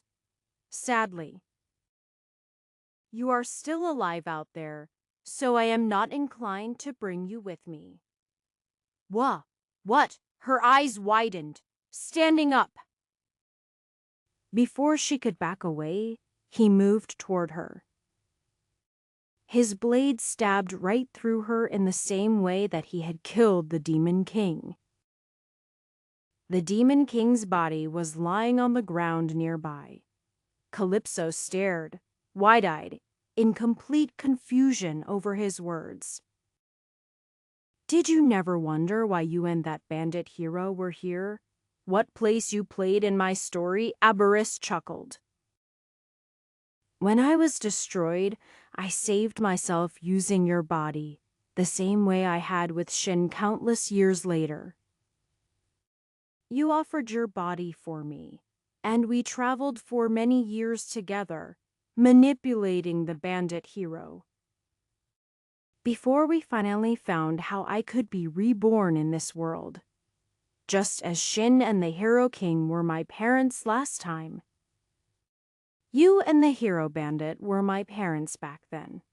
Of course, the current you predates that event." He pulled his sword out. And Calypso collapsed on the ground, blood pouring from her mouth. She collapsed as well, dying just as quickly as the king. Her body started to melt moments later, turning into miasma. "You can kill dungeon creations easy with that sword," Shin spoke up. "How about fighting someone a little closer to your level?" "Ah!" His eyes brightened. "My current mother. It has been a while." "Hasn't it? Why, you demon." These words came from Bernard. "You used me. You..." The demon lord glanced at Bernard more like he was looking at a bug. "And you are the one who took my play in this story." "You sadly just didn't have what it took to be me. What can I say? You just didn't have the balls." Bernard's face grew flush, and then angry. "I will kill you for that. I am the demon, slaying hero. You defiled my body. I will make you pay." Free of miasma clouding his judgment, It seemed like Bernard really was bothered by demons. With a name like Demon, Slaying Hero, it always seemed strange to me. He was fine with joining their side, it looked like. In the end, he had been a victim like anyone else. Die? Wait. To my surprise, Bernard rushed at Aberys, using all of his skills to attack the other man. Aberys almost disdainfully struck the man. The cut sliced off his armor and sent him flying back. I had only taken a few steps and ended up in the way of the flying Bernard. He slammed into me, and the pair of us went flying toward the wall. My hands instinctively wrapped around him and grabbed him. And I took the hit with my armor. I was jostled, but okay. It was then, with my hand pressed against Bernard's chest, that I felt something soft. Ha! With the armor cut away? And her shirt soaking wet, the outline of a feminine body became extremely clear in my hands. S! Stop touching those. A pretty girl, not an Eichmann, looked up at me with teary eyes. Chapter 8, 29. I didn't have time to dwell on the realization that Bernard was actually a girl. Once Bernard had attacked, this had signaled an end to discussions, and Shin had raced forward, attacking. Garnet tried to fight as well, running around the back and attacking in a pincer. Shin's attack seemed perfect, and she moved at a speed I could barely recognize. Yet, when her blade struck the Silvthrill sword, it immediately cracked and broke. At this point, Garnet sent her hammer down at Aborys's head, but he twisted his sword and sliced it off at the handle, sending the head of the hammer flying off into a wall. He then did a spinning kick, sending both of them flying. Those weapons were created by a dungeon. They have miasma in them. Aberys laughed. Silvthrill can destroy anything made of miasma. I let go of Bernard at this point, and let her down as I stood up. I made my own attack, this time depending on attack spells. I cast several fireballs, and then I added a wind blade. Aberys was far too quick. I had come so far since I entered this dungeon. But at the end of it, I just wasn't strong enough to fight him. After dodging several attacks, he went in for his own. He bridged the gap between us so quickly that I had no hope of dodging. I could only watch as his sword struck my armor, and then bounced off. Although the hit still had enough force that I was shoved back several steps, the blade didn't make it through the armor. The pair of us stared at the small dent in my armor in surprise. How? This sword should cut through anything, he said, his face twisted in anger. Wait. This dungeon. It's like a world complete with its own rules. I thought out loud. The star equipment was designed as a means for someone to complete the lore, to defeat the Demon King. It might be created by a dungeon, but in this world, it's supposed to be the strongest thing. The dungeon won't allow your sword to destroy it. Are ridiculous, he snarled. Then I'll kill you the old-fashioned way. He charged at me, and I attacked back. His sword hit me several times. I could hear the clank, clank, clank as I received blows that would definitely bruise. However, His sword couldn't get through the armor. As for my own attacks, even using quick attack, he was able to avoid me. Using the star sword, I was only just able to fight him. But I was a long way from winning. Shin and Garnet jumped back into the fight as well, but they were much more cautious with their attacks now. They would use magic attacks or throw knives. Any direct attack was thwarted. This is a waste of my time. O'Berry snorted. Why fight you? When I can just leave you here to die? Just as the three of us were about to each land a blow on him, he disappeared. I could hear a door slamming open and looked behind the throne to see a door that led into the back room. This would usually be the treasure room of a dungeon. Auberry's was already standing there, right in front of a portal. It was the same portal he had used to bring us to this dungeon. It was the only way home. Sorry, this dungeon will be your grave. He sneered. As it will be yours, love? Two arms wrapped around his shoulders as a dagger slammed into his neck. No one had seen when she had moved. But the Princess Mermaid had crawled over to the room and leapt onto his back when he had his attention on us. Everyone had ignored her as useless, but it couldn't be forgotten she was a dungeon-level boss. Auberry's let out a scream, grabbing her from behind and spinning her to his front. Without hesitation, he stabbed her directly in the stomach with the sword, killing her in the same way as he took out Calypso and the Demon King.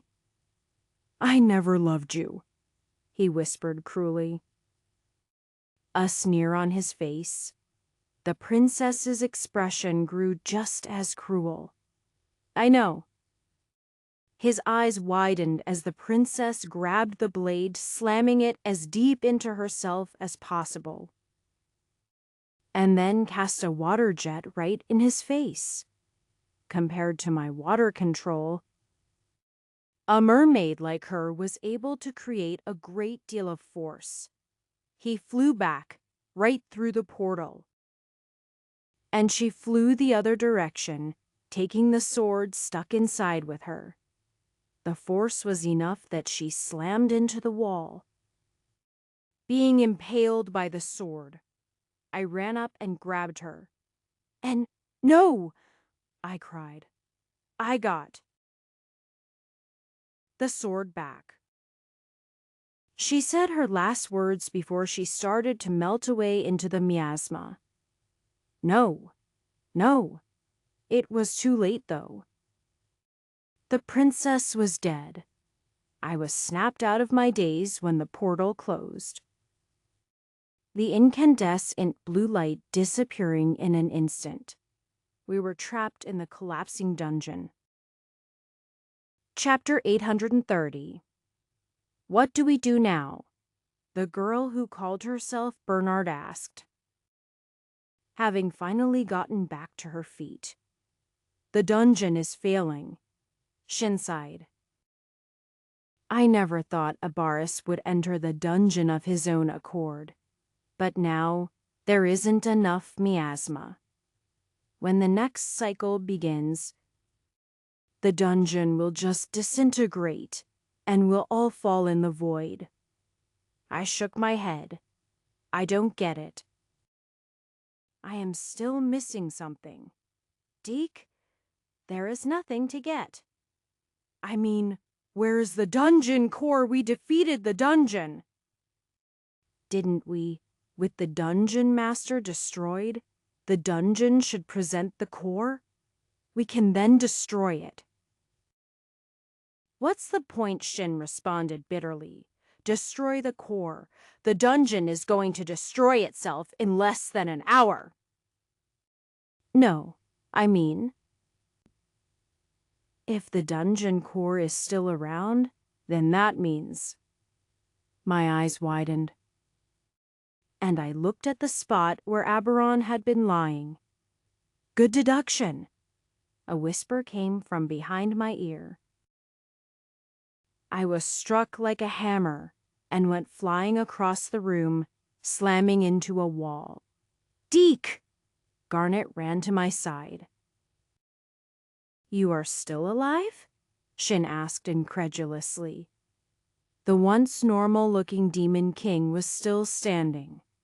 However, his veins had turned black, like he was barely holding the miasma inside him. Black veins creeped down every part of his exposed skin. His eyes even contained black pupils. He looked quite sickly, and admittedly much more like a demon king than he ever had before. My son thought he could kill me, but he has failed. However, the demon castle is collapsing. To save it, I will use your bodies as sacrifice. Demon castle? It's more than the demon castle that is collapsing, I said. It's the entire dungeon. He blinked. Yes. The dungeon is the demon castle. Stop trying to confuse me, fool.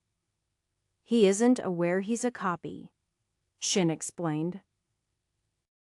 But he's mentioned. He's aware he's in a dungeon. The Demon King's castle is a dungeon. Remember, of course. The Demon King of the Demon's King Castle knows he's the dungeon master of Demon King's castle, so his copy would be the same. I think I am getting a headache.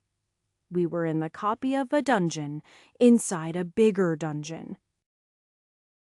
That was probably why I couldn't use slave communication or portal into the Demon King's castle. That also meant this guy was a dungeon master, who was the copy of another dungeon master. Something didn't seem right about that. But I wasn't being given much of a chance to dwell on it. Never mind that. Give me the sword and I'll take care of him. I nodded and tossed her the sword. The sword was still made of pure metal with no hilt, so it was a bit odd to hold, especially without a gloved hand. That said, as soon as Shin caught it, she let out a scream and dropped it. There was a sizzling sound as if it had burned her hand. The Demon King had attacked at that moment, striking Shin and causing her to fly back, hitting a wall. I scrambled to grab the Silvthril sword she had dropped, even more confused than before. The second I had it in my hands, the Demon King's eyes locked on mine. You die next.